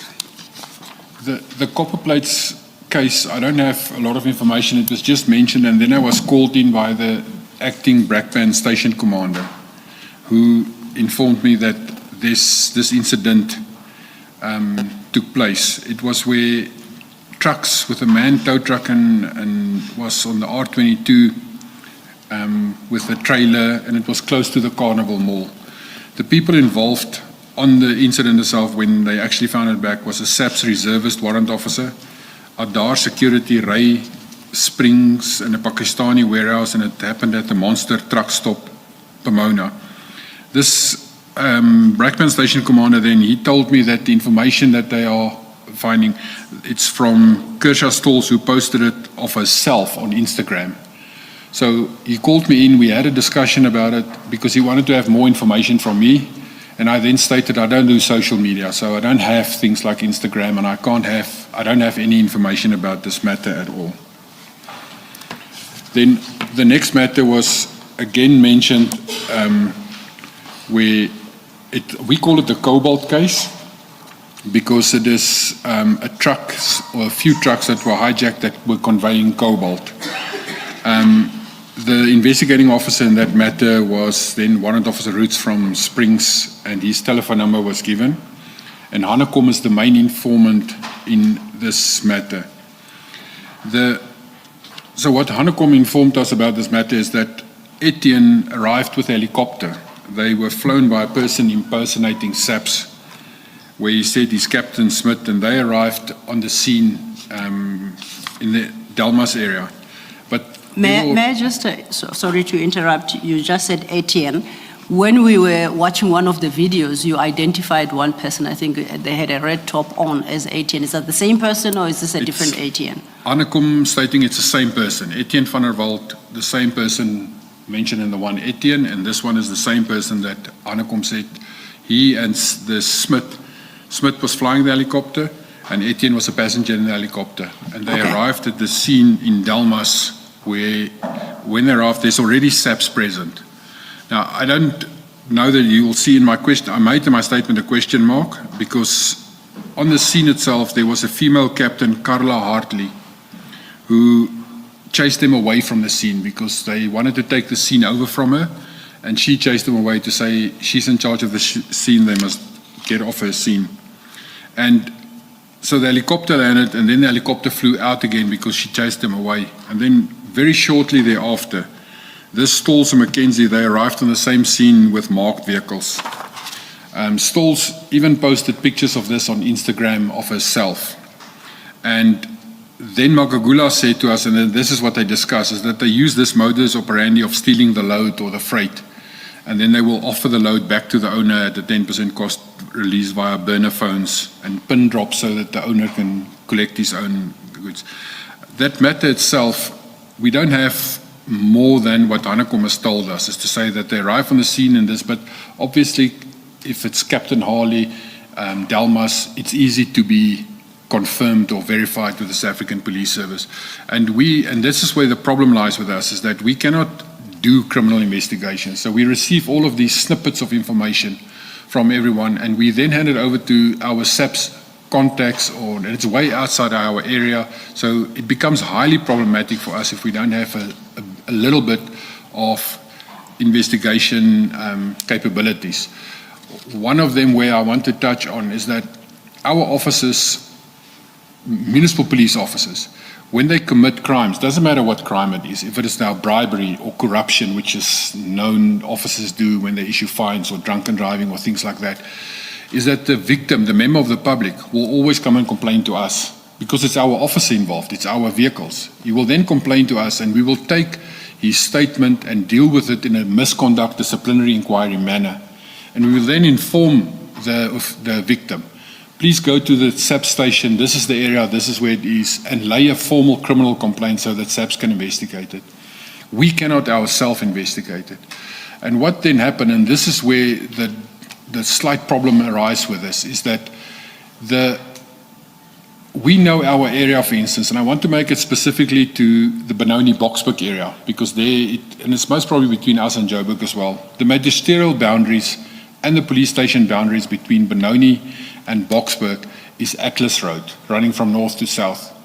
If you travel north, the divide between the magisterial boundaries and police station boundaries is the center island.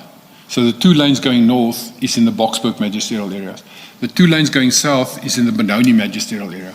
So if my officer do law enforcement there and he stands and takes bribes, he will take one going north, a 50 or 100 rand bribe, and he will take one in the south, 50 or 100 rand bribe, and both of those complainants will go and lodge it at either Benoni or Boksburg. And no one will see the real pattern. No one will see, but this same officer took a large amount of bribes at this specific spot because they do it in different magisterial areas. And the member of the public will come and complain to us and we will do the misconduct disciplinary inquiries and try to do the discipline action, but the member of the public is seriously afraid to really push it through and come and testify at our disciplinary hearings, which makes it more difficult again to find them guilty and actually dismiss or fire these officers. One of the things that in this specific cases that we also mentioned is that, and this is a critical thing which we've been highlighted for many, many years, we have a different set of conditions of agreement when it comes to disciplinary agreements than what the South African Police Service are. We are in a local government environment.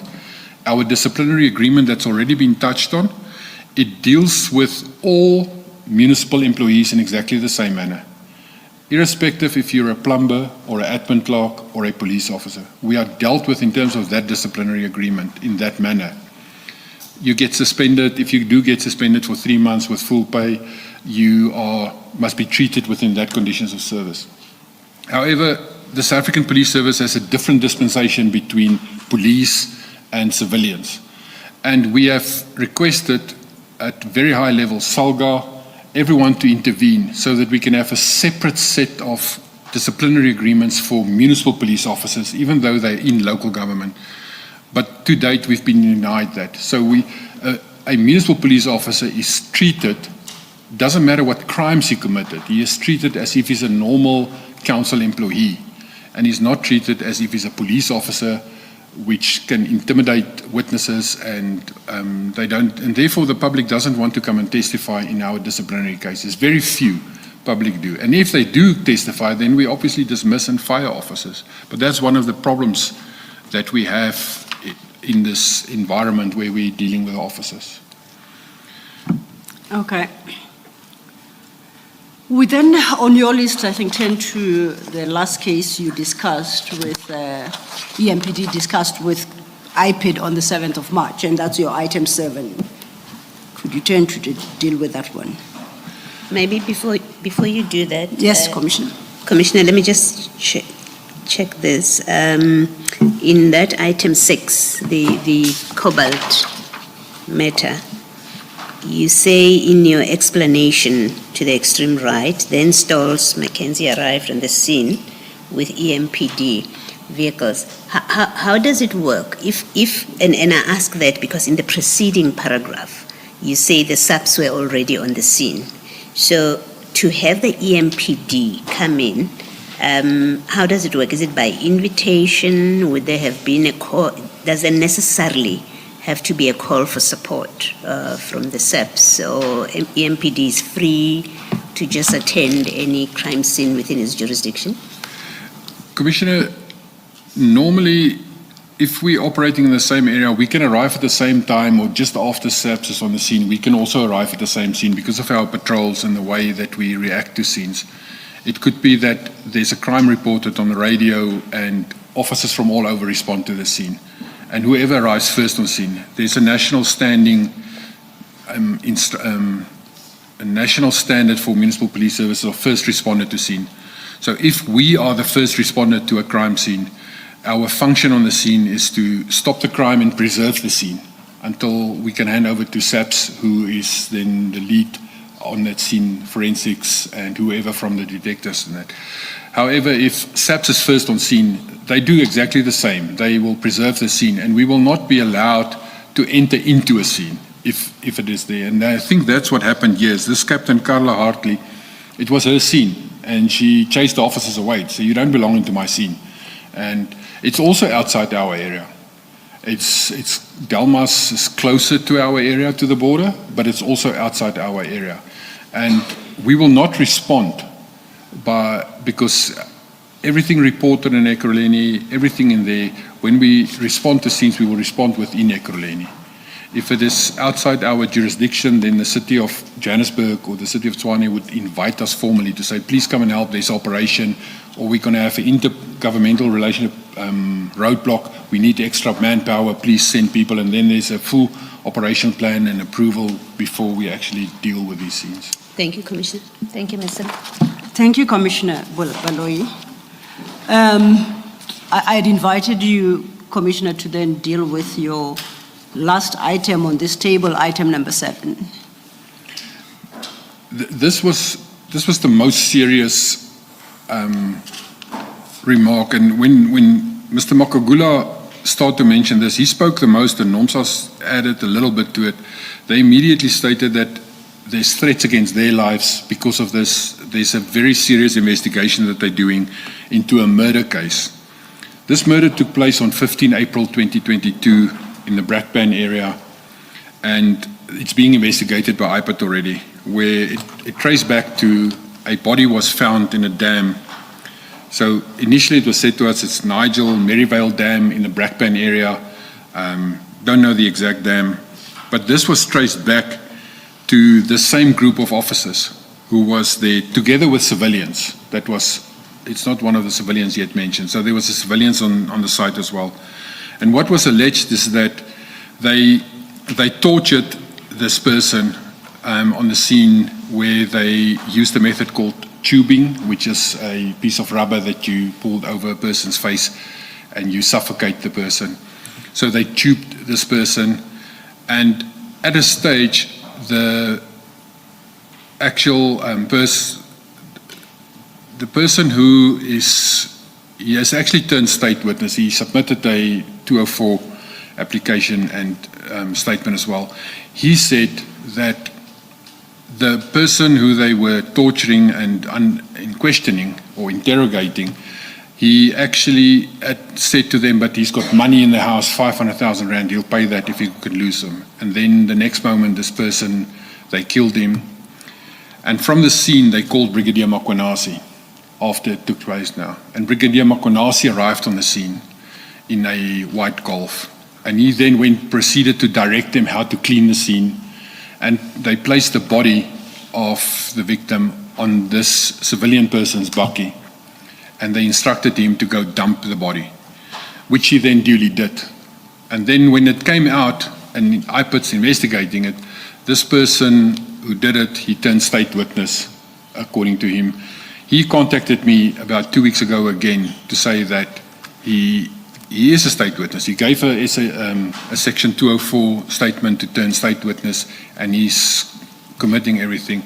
And so it is a confirmed case of where it happened, where Makagula was carrying the docket, and this stems from April 2022 already. And when we were informed of this, it was March 2023. And that's one of the reasons as well why we believe that a murder case that's already running for a year investigation, with witnesses, with a body, with everything already there, we thought it's imminent that he would be arrested extremely quickly thereafter. And yet here we are, 2025, and nothing has yet happened. So none of those officers has been charged that we know of. The case has not go forward anywhere. It is still being investigated. That's what my impression is from it. Also from internally, we couldn't do anything against the officers because to us it's hearsay from IPAT. They inform us of this, but they're not prepared to give us anything in their docket, which we understand. It's a murder investigation and they don't want to give us anything. But it is, to us, we thought that, that would expedite that the arrest will happen and that the court cases will follow from that as well. So if the commission were interested to interrogate the cause of delays in finalizing or prosecuting these matters that you have referenced, you're suggesting it is to IPID that the commission must turn? Correct, Commissioners. All our cases where the policemen are directly involved is handed over or taken over. Never mind handed over. It's taken over by IPAT. They investigate the police when the police are wrong. So all the matters that we know of, that we mentioned here, has already been in the possession of IPAT, already known to them, and they are investigating it. So as at the date of your retirement, to the best of your knowledge, this is where these matters stood, which was in February 2025? Correct, Commissioners. You have a second part of this evidence where you say since that meeting with IPID, that is the 6th of March 2023, 2 more cases involving EMPD officers have been opened by IPID. You deal with that at page 17. Can you take us quickly through those 2 cases? The first one is the case where I'm the complainant in. The fraud, the uttering, it's these vehicles that was allegedly donated by CAT VIP to us. I am the complainant in that matter because I initiated the investigation. And I have at that stage in March, when we had the meeting with IPID, they alleged, but there need to be a complainant in this matter. So I undertook that. I know everything about the case. I'm the one who gave the instruction for the investigation. And up to that stage, with all the knowledge of the separate statements that we have already obtained for an internal disciplinary hearing, I made then the statement as the A1 statement. It was commissioned at Crystal Park Police Station, and it was then handed to Makagula in his possession, and it was registered at Boksburg as a case number under 26202-2023. This matter is the one that actually kick-started off the disciplinary side on the one side. But in the 2024 year, I don't know the exact date, I heard rumors that this case has been withdrawn, even though IPID constantly have contact with me and tell me that they're still investigating it, and they're still obtaining statements from everyone, and they're still busy with it. They constantly told me that this case is still being investigated. IPID Makagula himself, and then from February this year, there was a new investigator, a senior investigator, Kulu. Commissioner, I hope that is the correct pronunciation of he will be cross if I pronounced his surname wrong tonight. But he is from KZN, and he was drafted to come and fix something in the docket, and then he was released again back to KZN, and last month he came back again to do another portion of the docket.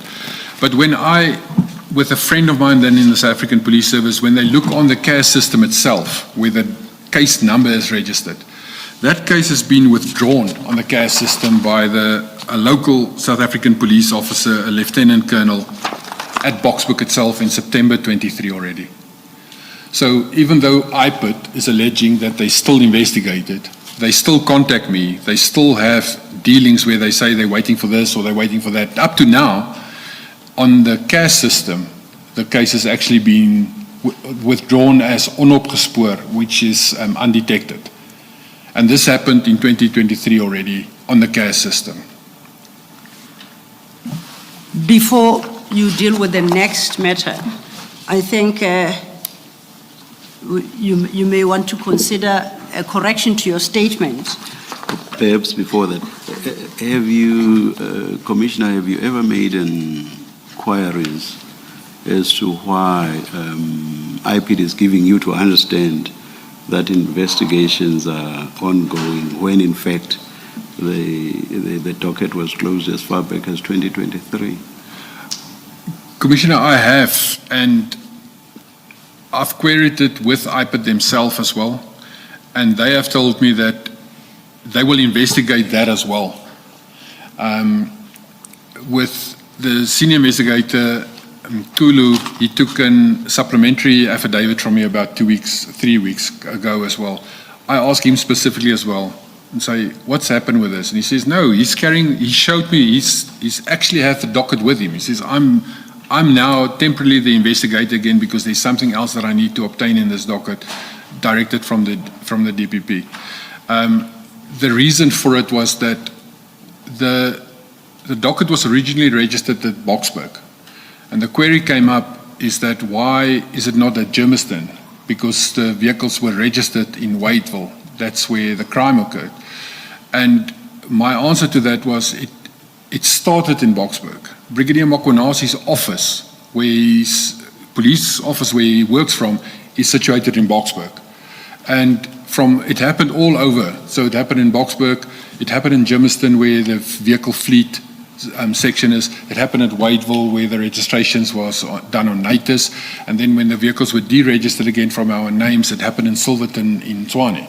So it happened over the province, and we had to choose a starting point so I started it at Boksburg because none of the prosecution side wants to touch the docket. I don't know why, but everywhere where you get, they say, no, it's not my station, it's that station. It's not my court, it's that court. So I had to give a statement as to why did I choose Boksburg and that. But I don't have an answer. I have got the officer withdrawn it. I've got his name, but it's been withdrawn on the CAS system, and we've reported it to IPID.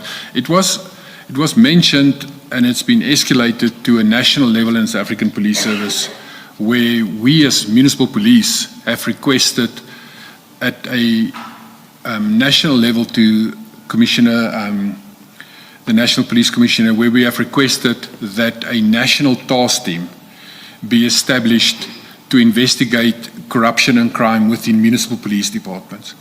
And the National Police Commissioner has assigned officers from DPCI and senior officers, brigadiers, to actually assist us to establish a task team so that we can, from a national level, because we as municipal police are overlooked when it comes to investigation, and we are part of, there's a group of officers right through the country of municipal police that commit crimes, but they are not being investigated properly. One of the reasons I touched on it is that in terms of the Racketeering Act, or in terms of what the Hawks must investigate, there's limits of like 100,000 rand incidents, where we are saying is, if you go and look at what bribery is being committed by traffic officers and municipal police officers, if an officer works 8 to 10 hours a day and he have contact in that session with members of the public and he issues a fine every hour, he needs to issue 8. So very quickly you can do maths. If he doesn't issue, it's like 2 to 3 minutes to issue a fine. If it's an argument and a long lecture as well, let's make it 10 minutes. He still needs to issue 50 to 60 in his normal day, because he's been employed as a law enforcement officer, not a shoe salesman. He must arrest people, he must give notices, that he must do law enforcement. However, there's officers that issue 1 fine in 6 months or 1 in a year. And when you start looking at that and you calculate the possible contact that he had with public and the amount of complaints on the other side, and then the rumors of, if it's a drunken driving, it's 4,000, 5,000 rand, and you start calculating that, you will see that those type of officers is actually doing 100, 200,000 rand a month, if based from that, if you start just doing normal maths. And then you start looking at how officers live. They drive luxury vehicles, they live luxury estates. And when you ask your own council and you ask anyone, but can we do lifestyle audits on officers? It's always no, it doesn't allow it. So lifestyle audits is reserved at the moment for maybe the heads of departments or the city managers or the mayors. There's lifestyle audits. But at a lower level, there is no lifestyle audits at all.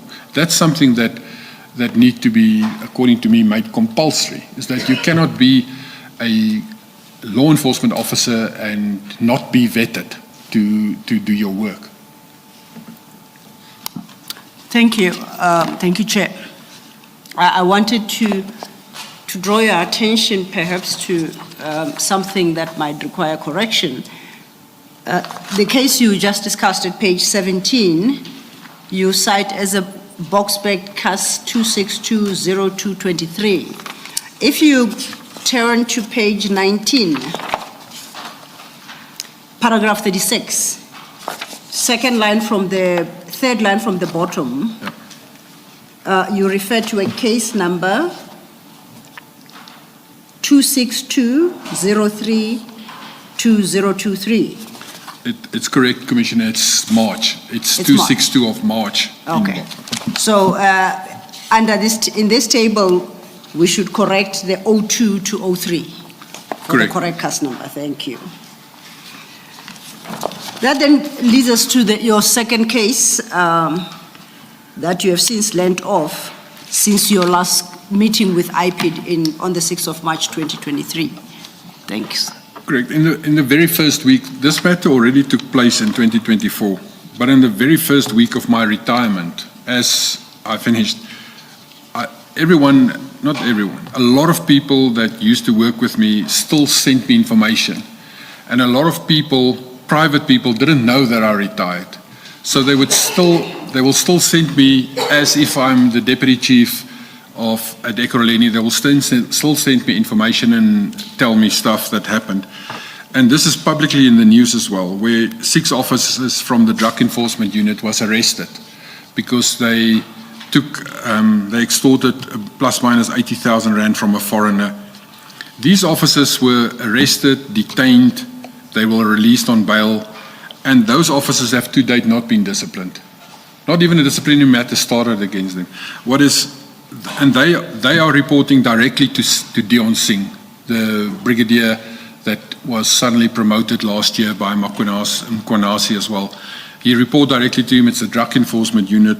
They've been what the officers speak to me and phone me and say, can it not be fixed? They were actually promoted in the sense that they've been deployed to do VIP protection, where they protect the people that stay behind, which is no threat analysis, nothing has been done on them at all. So they are being put as drivers for Bihari, for Kasheka, for Sarah Chita. They've been made drivers for these officers. So it's as if these officers has now suddenly been protected and they just moved aside from their drug enforcement unit and they are being protected by them.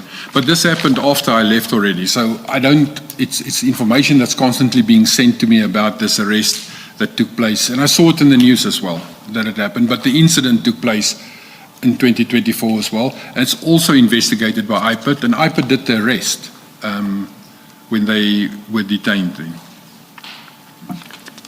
Thank you.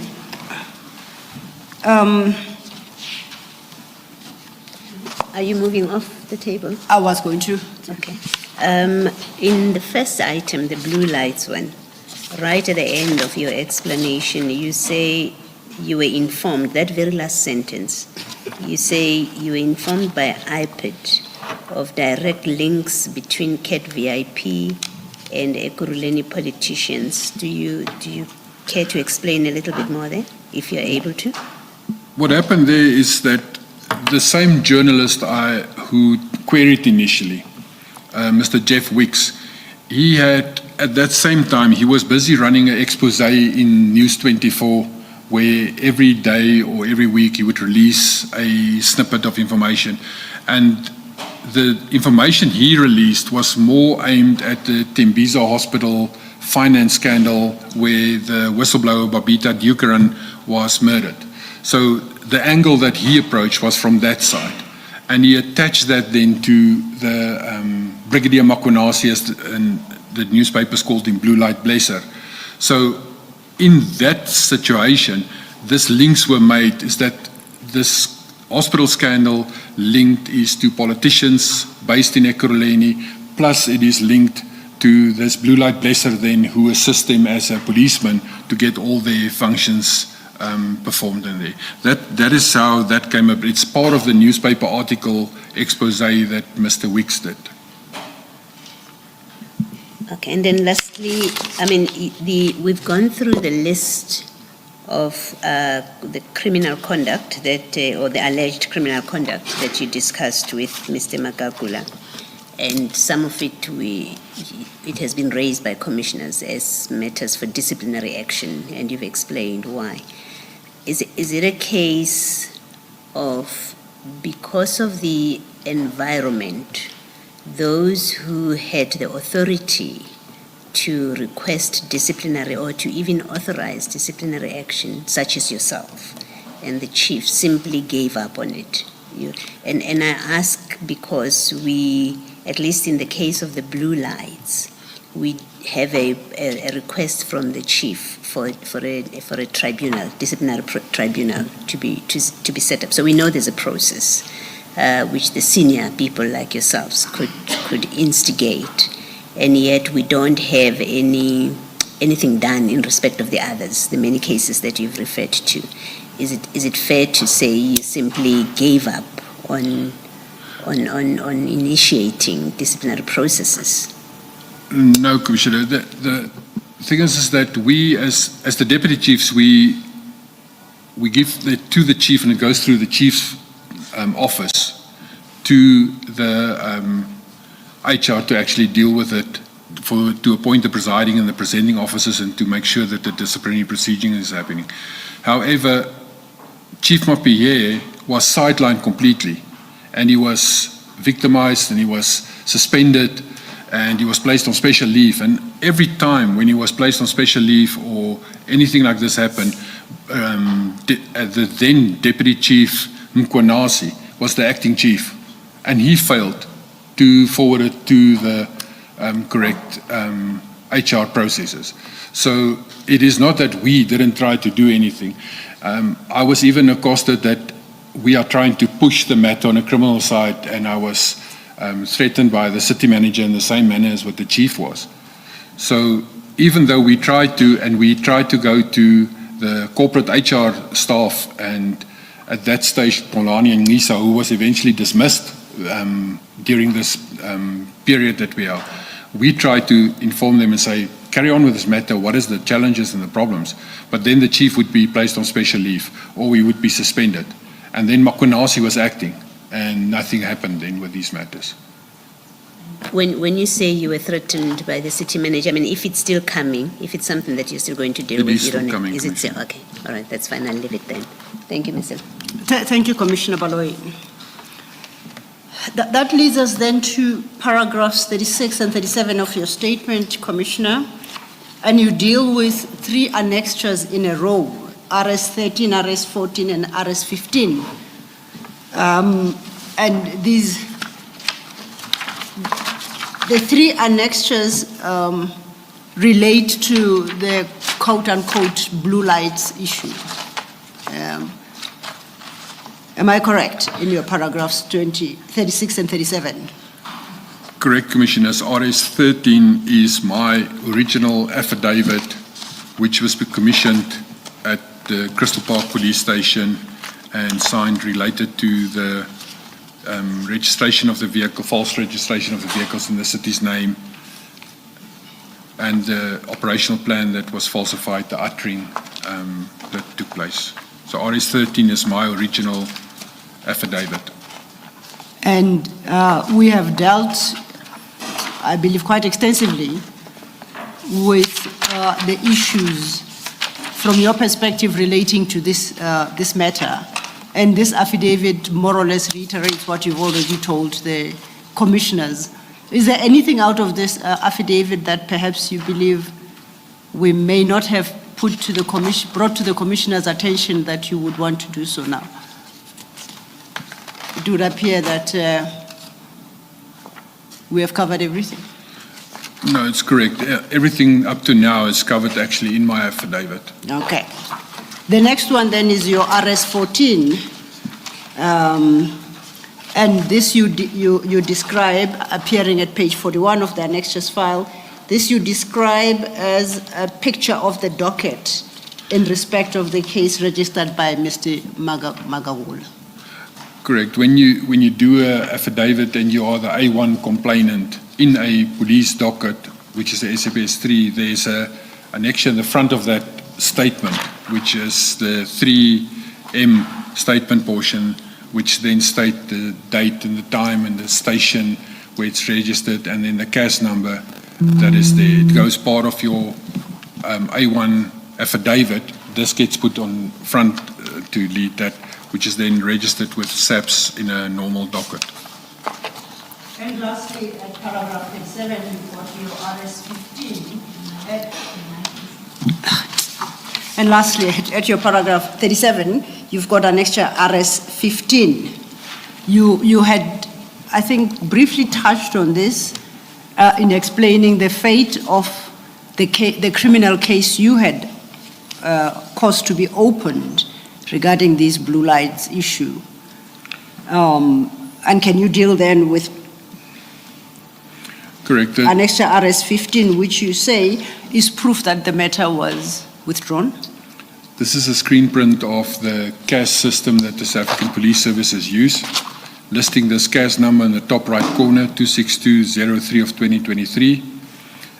It states the date when it was registered and when it was handed over to the first investigator on the SAPS system only. It's not the real investigator then.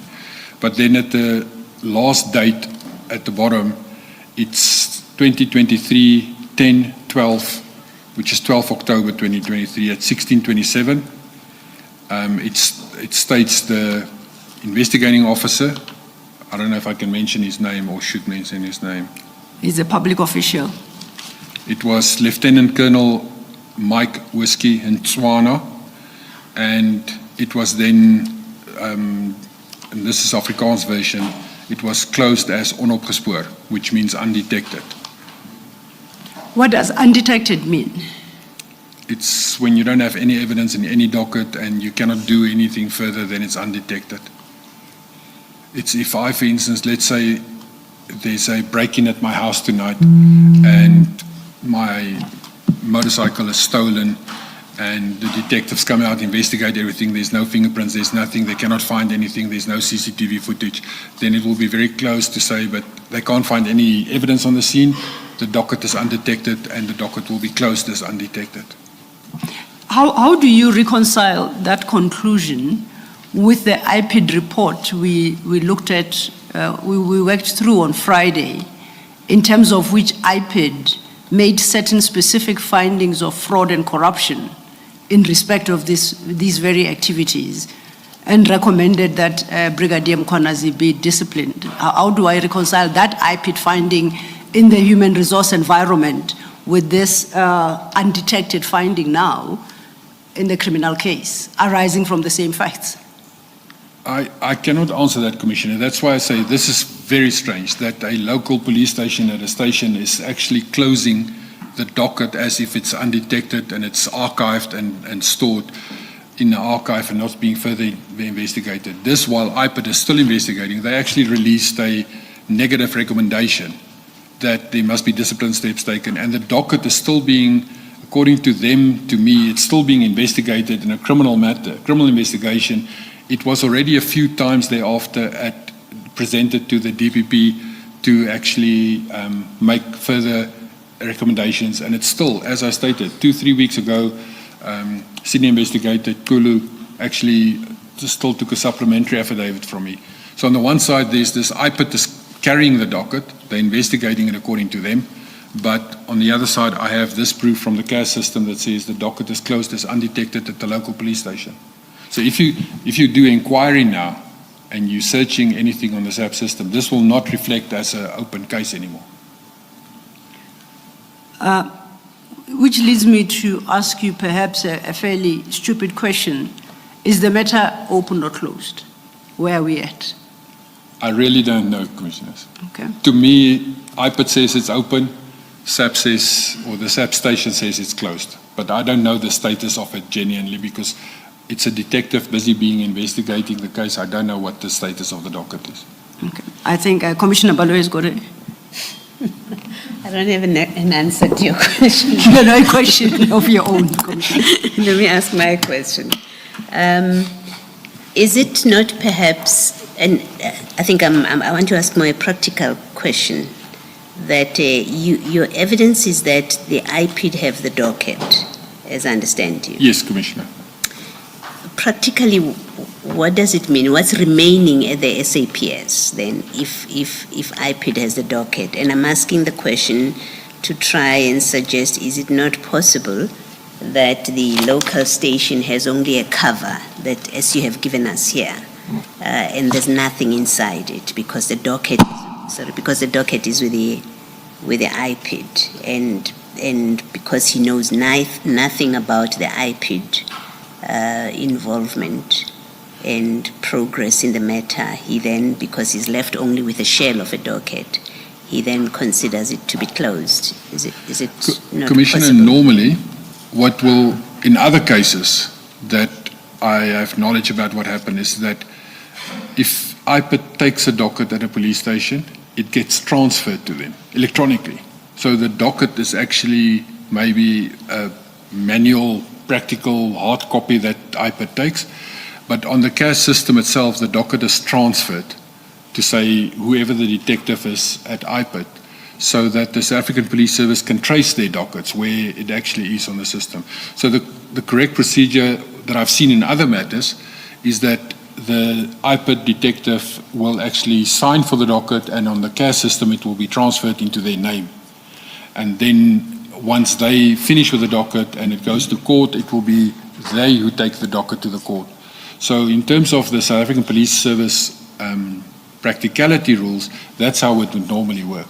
So in this manner, I don't really know why it was cancelled or withdrawn. I don't know if there's just a skeleton piece of paper that was left behind, but Mr. Makagula is the one who went to Boksburg, who did the actual physical, here is the docket, and he had copies of our docket. So he already had a complete docket with him, and there would have been no docket at the station left behind at all, because Mr. Makagula is the one who carries the docket. In your experience, given your experience, the once iPad, assuming that iPad is still, you accept what Mr. Ekulu said to you, he's continuing to do the investigation. Once that is done and finished, is there any difficulty in him enrolling the matter, getting the matter to be enrolled in the light of this from the SEPS, SEPS system, which says the case is closed? Commissioner, that I do not know, but to enroll the matter at court, I would assume that IPID can just go to the court and say, this docket is concluded, control prosecutor, here is a complete docket, please enroll onto your court register. I believe that there would be no impact from this at all. The only impact this will have is if someone do an inquiry to say who's the accused, who's anything like that, it will come up as it's closed. The docket has been closed as undetected. Commissioner. Thank you, Commissioner. Did I understand you to say, as of 2 weeks ago, it would appear that Investigator Kulu has taken over this investigation? Because you've been talking about Magagula thus far. What is the actual position today as we speak, to your understanding? I was contacted 2 weeks ago by the investigator Kulu to say that he has been recalled from KZN to come back up and to conclude a specific portion, a Section 205 application and my statement. He was tasked to do that. And he only did that portion, then he went back again, but telephonically he has told me that he will come back up again because it's expensive apparently for him to stay up here. He's deployed in KZN, he's not from here. Okay.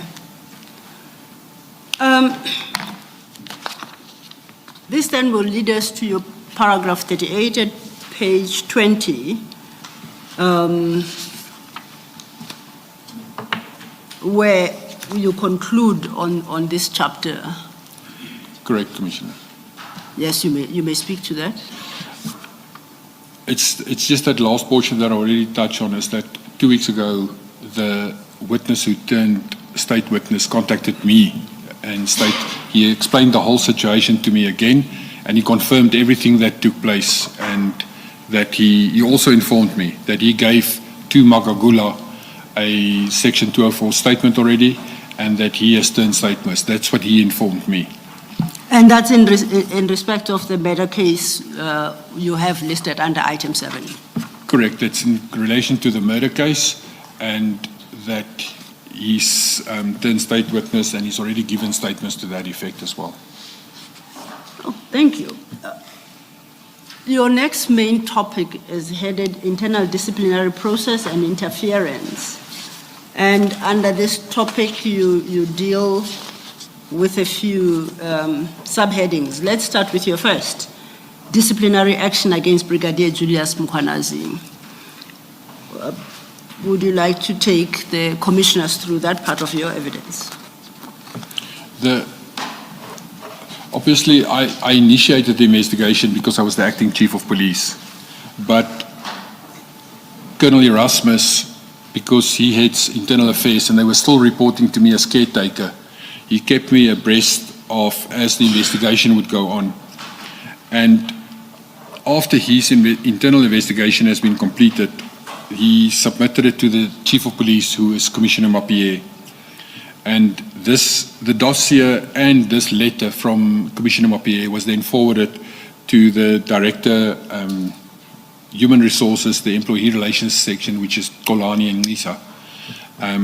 He has been made the authorized representative by the city manager. She delegated it to him to appoint presiding and presenting officers in serious matters when it's a formal hearing and that. So in that process, Mr. Nisa prepared the pre-suspension, and it was signed by him as recommended, and then by Ma'am Linda Kasheka, who was the head of human resources. It was then served on him for a period that he was suspended for a period of 3 months, starting from February 24th, 2025 to May 24, 25. Mr. Neza proceeded to appoint a presiding and a presenting officer firm, 2 different lawyer firms. Madlanga is one of them. And in this process, the draft disciplinary charge sheets was drawn up by Madlanga, and it was then sent back to us. And we, in our dossier, when they sent it back to Colonel Erasmus, he approached me, and we then had a meeting with Mr. Nisa, Chief of Police, Colonel Erasmus, and myself, where we discussed the charge sheet, because initially there were only 4 charges which relate to the registration of the vehicles that was in there. But during Colonel Erasmus' investigation, there was another matter that came up, which we then suggested, but Brigadier Mkonasi made in his own statement, which he gave, he alluded to more donations that he received to the value of 300,000 rand from Medicare 24, which then draw our training academy into the matter as well. And we then suggested that these 2 charges must be added as well, because it also is a contravention of the MFMA Act and the policy of receiving gifts and donations. This was corroborated by then he was the brigadier of the training academy, Ndumiso Twabe, who made a statement to say that Brigadier Makonasi assisted him and informed him that he can go to Medicare 24, which is situated in Boksburg. The training academy, we would train recruits, and part of the recruitment training, they would have POEs, which is portfolio of evidence, which is like an exam paper or projects that they must complete for these purposes. And the training academy ran out of paper, and there was a shortage of POEs. So Brigadier Mkonasi then arranged that Brigadier Ndumiso Twabe can go straight to Mike van Wyk at Boksburg, and they will then create and generate our POEs, which they then subsequently did. The masters were there, and then they printed these, and so this is all in this docket already for internal misconduct. Commissioner, earlier you explained the issue or question of donations, and those purported to be donations to the municipality, you remember? Now, the admission that you referred to by Brigadier Mkhwanazi, an admission of receipt of donations amounting to 300,000 rand. Was this receipt of donations on behalf of the municipality? Correct, Commissioner. It was, and it's I reference it. I'm looking at page 44 of Annexure RS 16, bottom half of the page. That's where reference is made to the cadet examination at the college. That's the heading. So you say that would be donations to the municipality, not to him personally. Correct, Commissioner. It's in the internal investigation, Yes. Colonel Erasmus approached Brigadier Mkhwanazi and stated that he must give a version of what took place in this event. And Annexure RS 16, page 43 to 45, is his submission that he made a statement which he signed off on to say, but all of this took place. And he explained then that we, for instance, even the Medicare 24 and CATS security services, it started already in 2020 during COVID. So in his own statement, he stated that. And then on page 44, in the middle portion, projects undertaken with CAT. It started off with point 1, which states cartels examination at the college. We engaged the team when we had challenges of stationery at the college when cartels were about to write exams, and there were serious institutional challenges with printing papers and ink. We requested their intervention and the commitment that Mike van Wyk made and fulfilled in terms of printing and producing documents that made cartels to write the exams with our EMPD at the cost of more than 300,000 rand at that time, as per their estimation. So that portion is where he states for himself that we accepted again a donation to that value. And the charges that we then disciplinary side that is that again it's non-compliance with the policy of declaring donations as and when they occurred, and that the correct process must be taken with regards to donations. I know that it's maybe a Freudian slip, but we... the cartels instead of cadets. Yeah, it could be a Freudian slip, but it is... We took a long time, but we believe it would be cadets. When we don't speak to our recruits, we speak to them as recruits or students. Yes, we don't speak to them as cadets, but it's possible that cartels is actually referring to cadets. Yes, I almost said that when Chief Mapie was testifying. I almost said Freudian slip, but I stopped myself. There it is, you've said But it's my opinion. You've said it.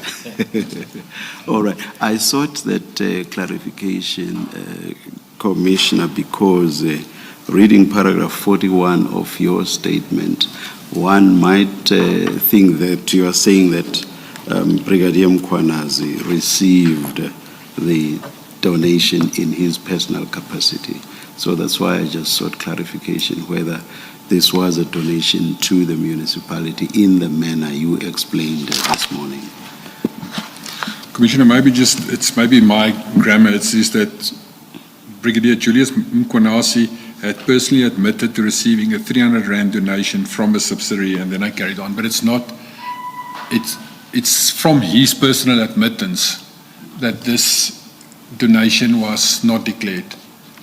Chair, through you, I think the Chair is correct. What is expressed in the statement is slightly different from what is in the actual document. The document makes it clear that the donation was to EMPD.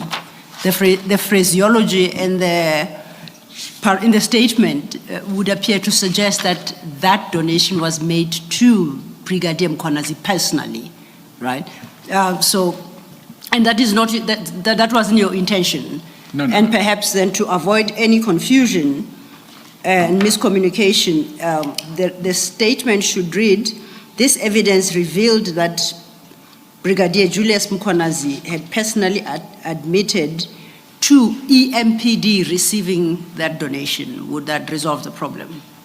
That's correct. Okay, which I do so. Thank you. Thank you, Chair. Thank you. And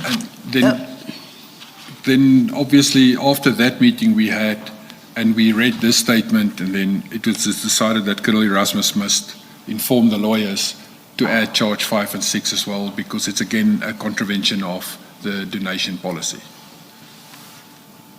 Thank you. That then takes us to the second leg of this main topic of disciplinary processes and interference.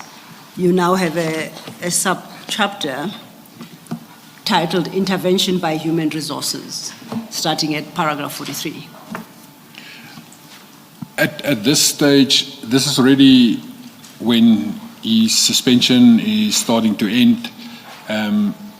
There's an intervention by Kasheka where she, as the head of HR, sent a letter to him that he must come back to the office and that his suspension ends. But at the same time, when these charge sheets were served on him, the lawyers sent it to Tolani and Lisa to say, please ensure that the charge sheets are served on Mkhwanazi. And he in turn gives it to a person with the name of Tami Zitzambe, who is a senior person working at HR as well. And there's other interactions that happen at the back end that I know now, but I wasn't present when this took place. But at that stage as well, I asked Mr. Zitzambe, why are you not serving it? Because I was CC'd in the charge sheets when it was sent, And I was following the process, and then at a stage I'm at HR and I ask him, why are you not serving this? Why are you keeping it at bay? It's not being served to him at all. And then he said to me, is that he phoned Mkonasi to say to him, come to the office to come and fetch these charge sheets. And Mkonasi told him over the telephone that I spoke to Kasheka and the city manager, and they instructed me that you shall not serve this on me, this process will be stopped. So I said to Zazambe, we made a joke about it, it's like, it's not possible. He's lying to you. Why don't you just give him an instruction that he must come through? And he says, no, he's honest. This is what happened. He's been stopped from serving these notes on them, and it came directly, firstly from Akunasi, but then in the department itself from HR. The charge sheet and everything were being withheld and not served on him. So then I touch on it in this letter that is being sent from Kasheka as the head of HR. She's sending a letter to him to say, your suspension has been uplifted, you must return to the office and go back to your office that you can do your work again. And in that process, the chief of police, we had a short management meeting when it was decided by the chief that he's going to redeploy him to the director bylaws. Now, there's 8 director positions in the Ekurhuleni Metro Police, and the director bylaws position at that stage was vacant. So he said he will deploy him to the director bylaw. It's the similar job description, same level, there will be no interaction, but then he's not... Sorry, Commissioner.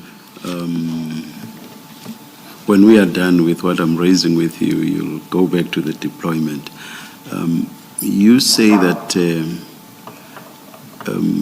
Brigadier Mkhwanazi said that he was not going to accept service of the disciplinary, let me call them disciplinary documents or documents relating to the disciplinary process, and that it was the municipal manager and who else who had said he should not receive this? Kasheka, yes, the head of HR. The head of HR, yes. Yeah. And when you and others said he's talking nonsense and that he must be served, he then said, no, the person that was serving. He said, no, it's actually true. And my understanding is that you said he had actually gotten word from above that this was indeed the position. Correct, Commissioner. The brigadier was not going to be disciplined. Who were you told had actually said that the brigadier should not be? There is someone from the top who is supposed to have said this. When we had arguments then where we were actually arguing and fighting with HR, and Mr. Niza said that he was informed that it shall be stopped and it shall not proceed. So he directly informed me as well, over and above Tommy that made it in a joking matter. But Mr. Niza said to me that this matter will be stopped and it's instruction from above. Whose names did he give? He gave the names of Linda Kasheka and Dr. Imogen Mashazi as the city manager. He said they instructed him, and he says also that Advocate Kemi Bihari from legal. The 3 of them were involved in the matter, and this matter will be stopped. Yeah. No, I just wanted clarity between what Brigadier Mkhwanazi said and what came directly to Mr. Niza. So you've clarified that. Thank you. You were at the stage of the deployment. And then I referenced that his suspension was uplifted by Kasheka on RS17 is the reference then to the upliftment of his suspension, which was on the 24th of May 2023, signed by him. And for the record, that is at page 46 of the annexed bundle.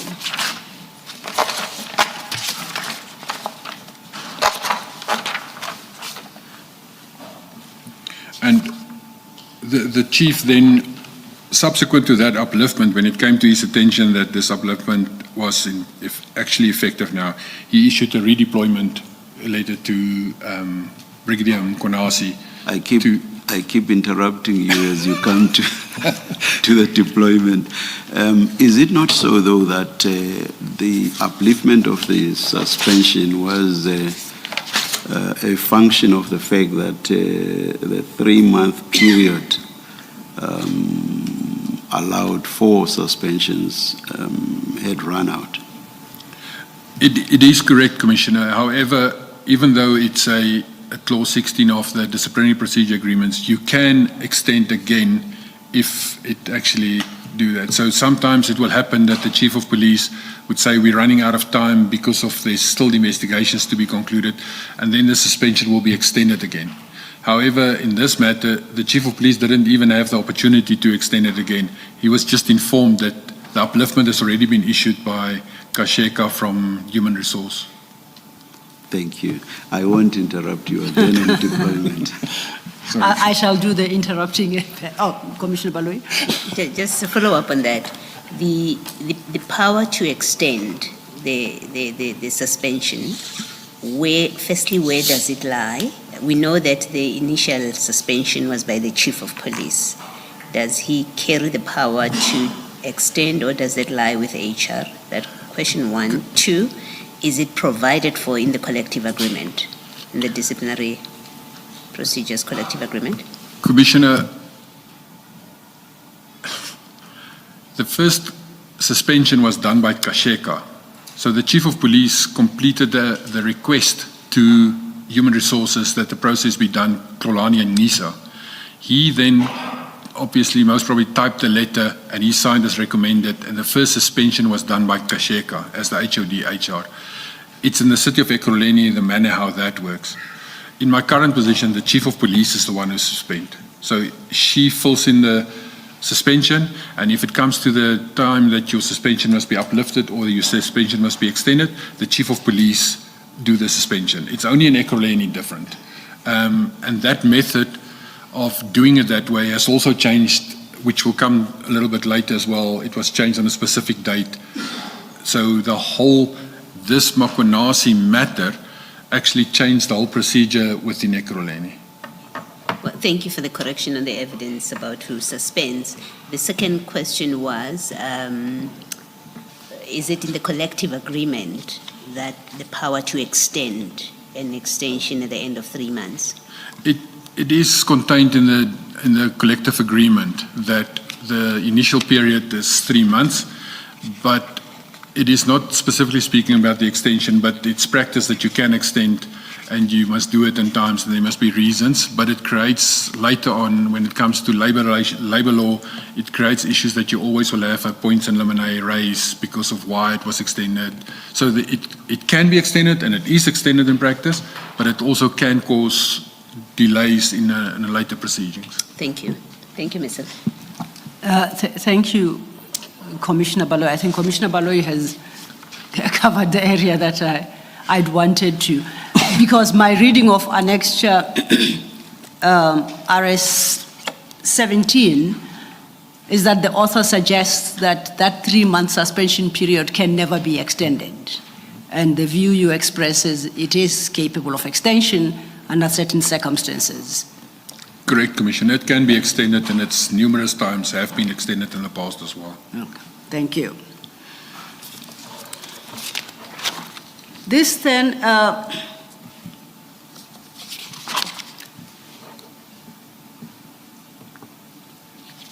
leads us to the next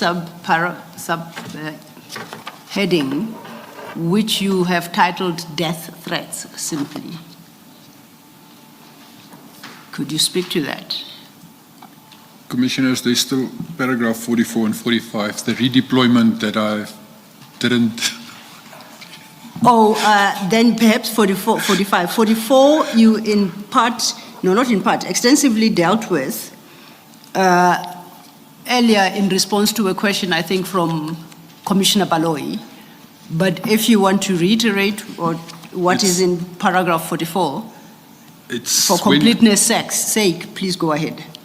After he was uplifted now and he's back at work, the Chief of Police redeployed him to the Director Bylaw position. And he just blatantly refused And about approximately 2 to 3 weeks after he was redeployed, a letter was issued by Kasheka to the Chief of Police to say that the Chief cannot deploy him, he must be redeployed to his substantive position as Director Specialized Services, which in my mind, and we had proper discussions about that to say, but this is a usurpation of the Chief's powers and functions. He's deploying. Section 64C says he's the one who deploy, who transfer, who appoint. He must sign off on everything. And if he deploy any person and he gives him a legal police instruction to go head a unit or go head that, he's the one who takes responsibility and he's the one who gives the instruction. For not complying to that, it is a very, very serious misconduct. If it was still in the pirate era, he would have walked the plank. But he's being protected by someone from HR who's got no powers to interfere into policing matters, who's actually giving an instruction to a police chief that this person must be moved back to his substantive position. That is the only part that I want to put down there, is that there's proper interference from civilians into the policing arena and contravening the South African Police Services Act, which gives specific powers to the Chief of Police.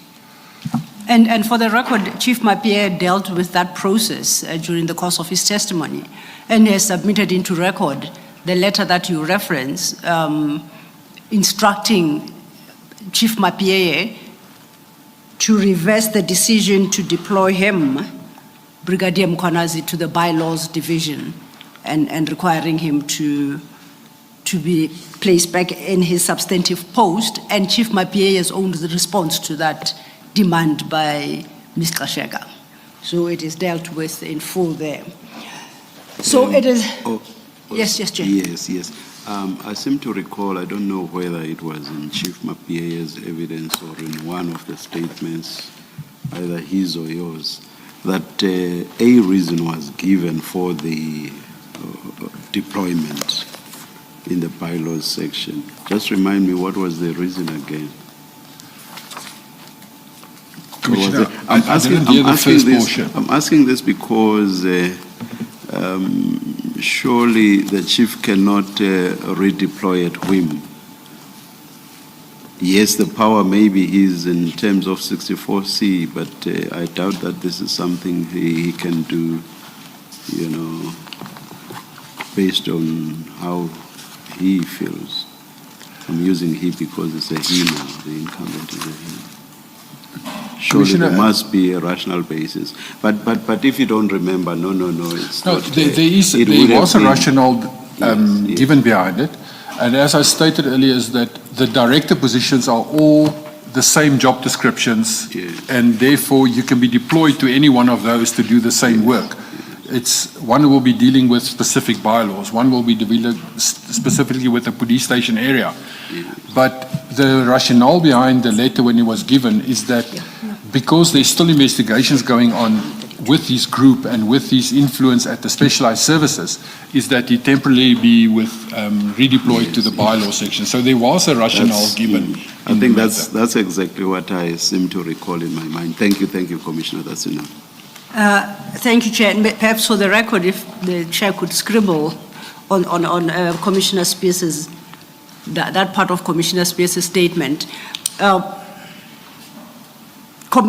Chief Mapie, in dealing with this aspect of things, references annexures JM30, which is the same upliftment letter, followed by JM31, which is the letter from Ms. Kasheka, challenging his, Chief Mapie's, decision to deploy Brigadier Mkhwanazi to bylaw enforcement, and JM32, which then is Chief Mapie's own response to Ms. Kasheka's challenge as to why Brigadier Mkhwanazi has been deployed to bylaws.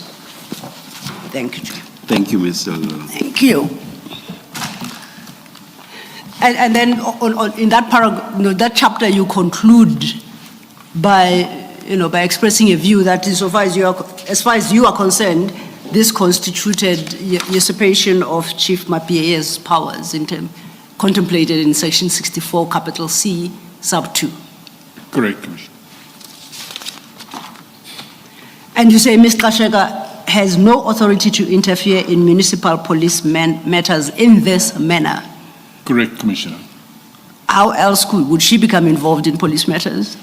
She cannot be involved in any policing-related decision or the deployment or transfer or movement of officers.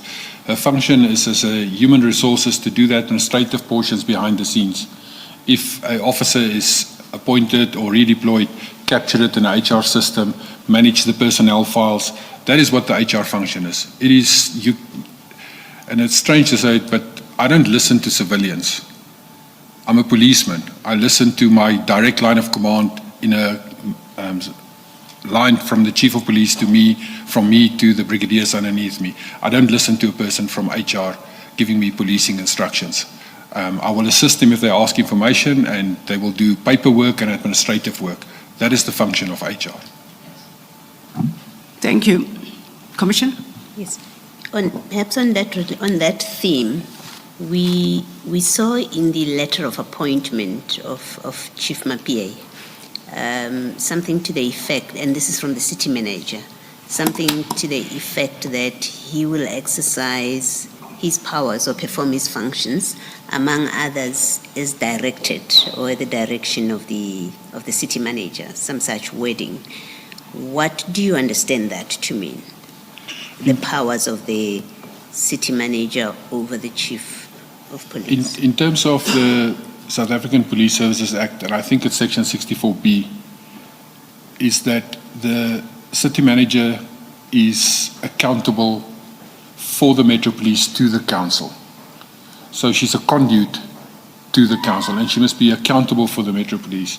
Now, because she's accountable for the Metro Police, obviously she will have powers in the sense that the chief of police must account to her whatever he does, but not related to policing matters. It's in his day-to-day work, how he spent money, how he spent the budget, how he operates within the environment of a local government, that he complies with the MFMA, the Structures Act, the Municipal Systems Act, all of those legislation.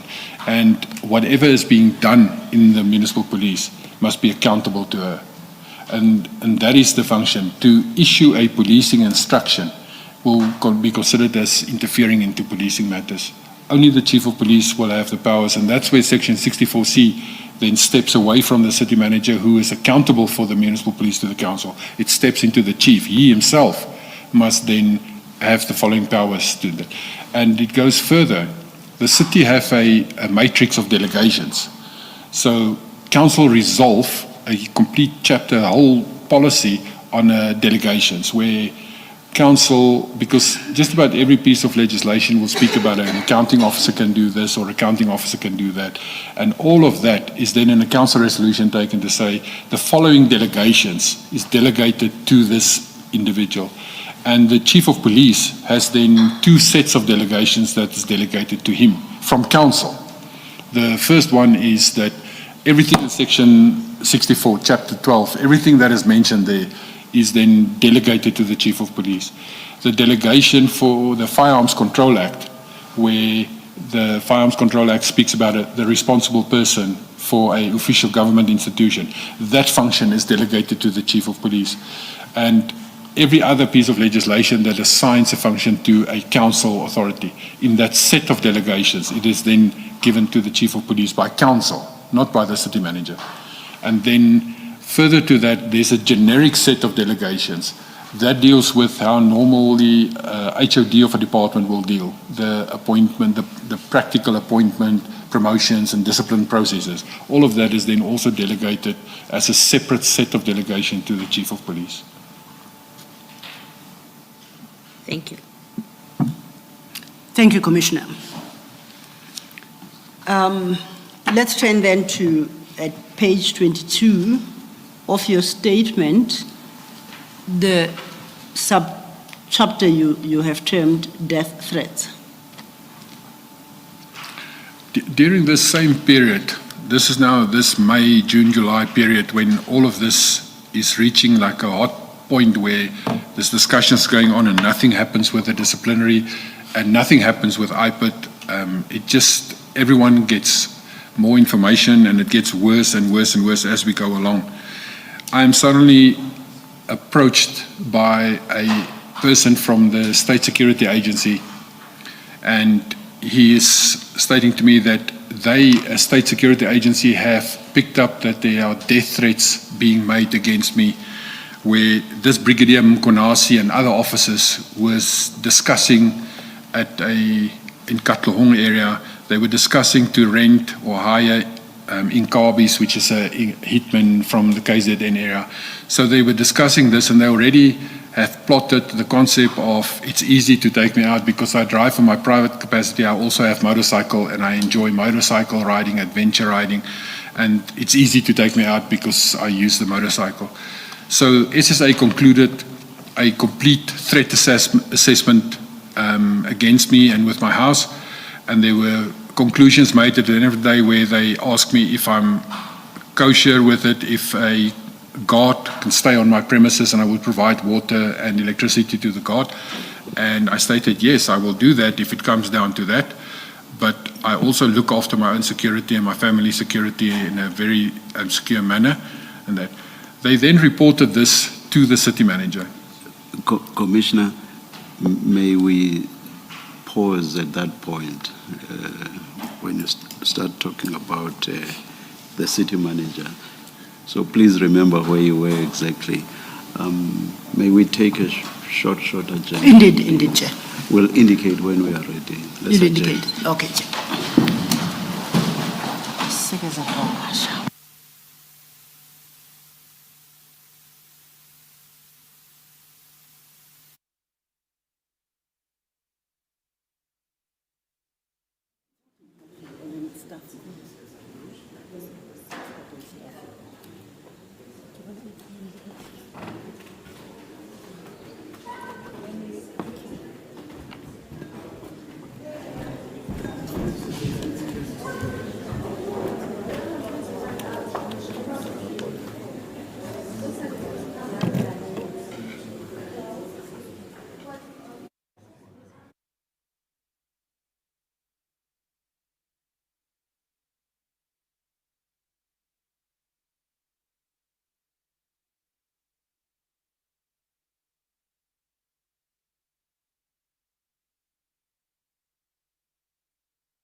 Thank you, Chair. Commissioner Spies, you recall you were still dealing with your engagement by the State Security Agency regarding potential threats to your life or on question of your safety. And the Chair had interrupted the flow of your narration there. So if you could pick it up from, and if my recollection serves me well, you were dealing with the State Security Agency, what do you call it, investigator, reporting back to you engagements he or she had with the city manager. Correct, Commissioner. The investigator came back to me and he stated to me that the report was submitted and that there is a definitive threat against me. And he said to me that after he presented to the city manager, and that is that she came back with a nonsensical answer to say, I provide him with a gun, he can look after himself. So I thought that because it's the first time that I really have a threat analysis done on me or anything like that, and I thought everyone is maybe they just didn't want to do it. And I actually undertook then to the investigator from the SSA, and I said, no, it's fine. I will make sure that everything they recommended is from my side is actually implemented. And we then, based on that, even to date, we live extremely reclusive. We have improved our security tremendously, but we have stopped visiting anyone. We don't go out after hours at night. We live extremely reclusive because of this actual threat that exists against me and my family that is being made. And if I may inquire, that was the assessment. Then you didn't give a time or a date. What year was this when the SSA did this assessment? It was in 2023. It was in that period, May, June, July, when this was like reaching a peak situation in the department itself. And secondly, did you ever have a conversation with the city manager regarding this matter, you directly? No, I never had a situation or a discussion with her at all about it. Having been informed by the SSA investigator, why didn't you have an engagement with the city manager regarding this very concerning matter about your safety? The investigator said to me that he did propose that the guardhouse and the guards that must be placed, but that he was informed that the city will not pay for this cost at all and I must look after myself. After that, I also had a discussion with Chief Mapie about it and stated, is this genuinely what happened? Because I couldn't believe that my city would take such a stand towards me when I'm just doing my normal work. And he stated, it's true, I must look after myself and I must make sure that my security is everything intact. Have you ever had another assessment done? Do you know what your security situation is as you sit here today? As I sit here, we live still extremely reclusive. I haven't had another security assessment done. I have verbally approached the Provincial Police Commissioner to say that I must be reassessed, but there's no formal, that I know of, reassessment done on my security at all, or my family security. Any other comments you'd like to make on this topic, the death threats? It's just that for the last weekend, since I started to testify on Friday again, on the last weekend on social media, there's again people that make comments, but it's farcical. It's comments of, look after yourself, we know where you stay and things like that. We live very secure at the moment. We reclusive and we don't go out and we try to look after ourselves at the moment. Chair, and is that the end of is that the conclusion of that subchapter? Chair, it's now just going for 3:30, 15. May I request an early stand down and we resume tomorrow at 9:30 with Commissioner Spies back in the box. Let us adjourn and resume at 9:30 tomorrow morning. Thank you, Chair.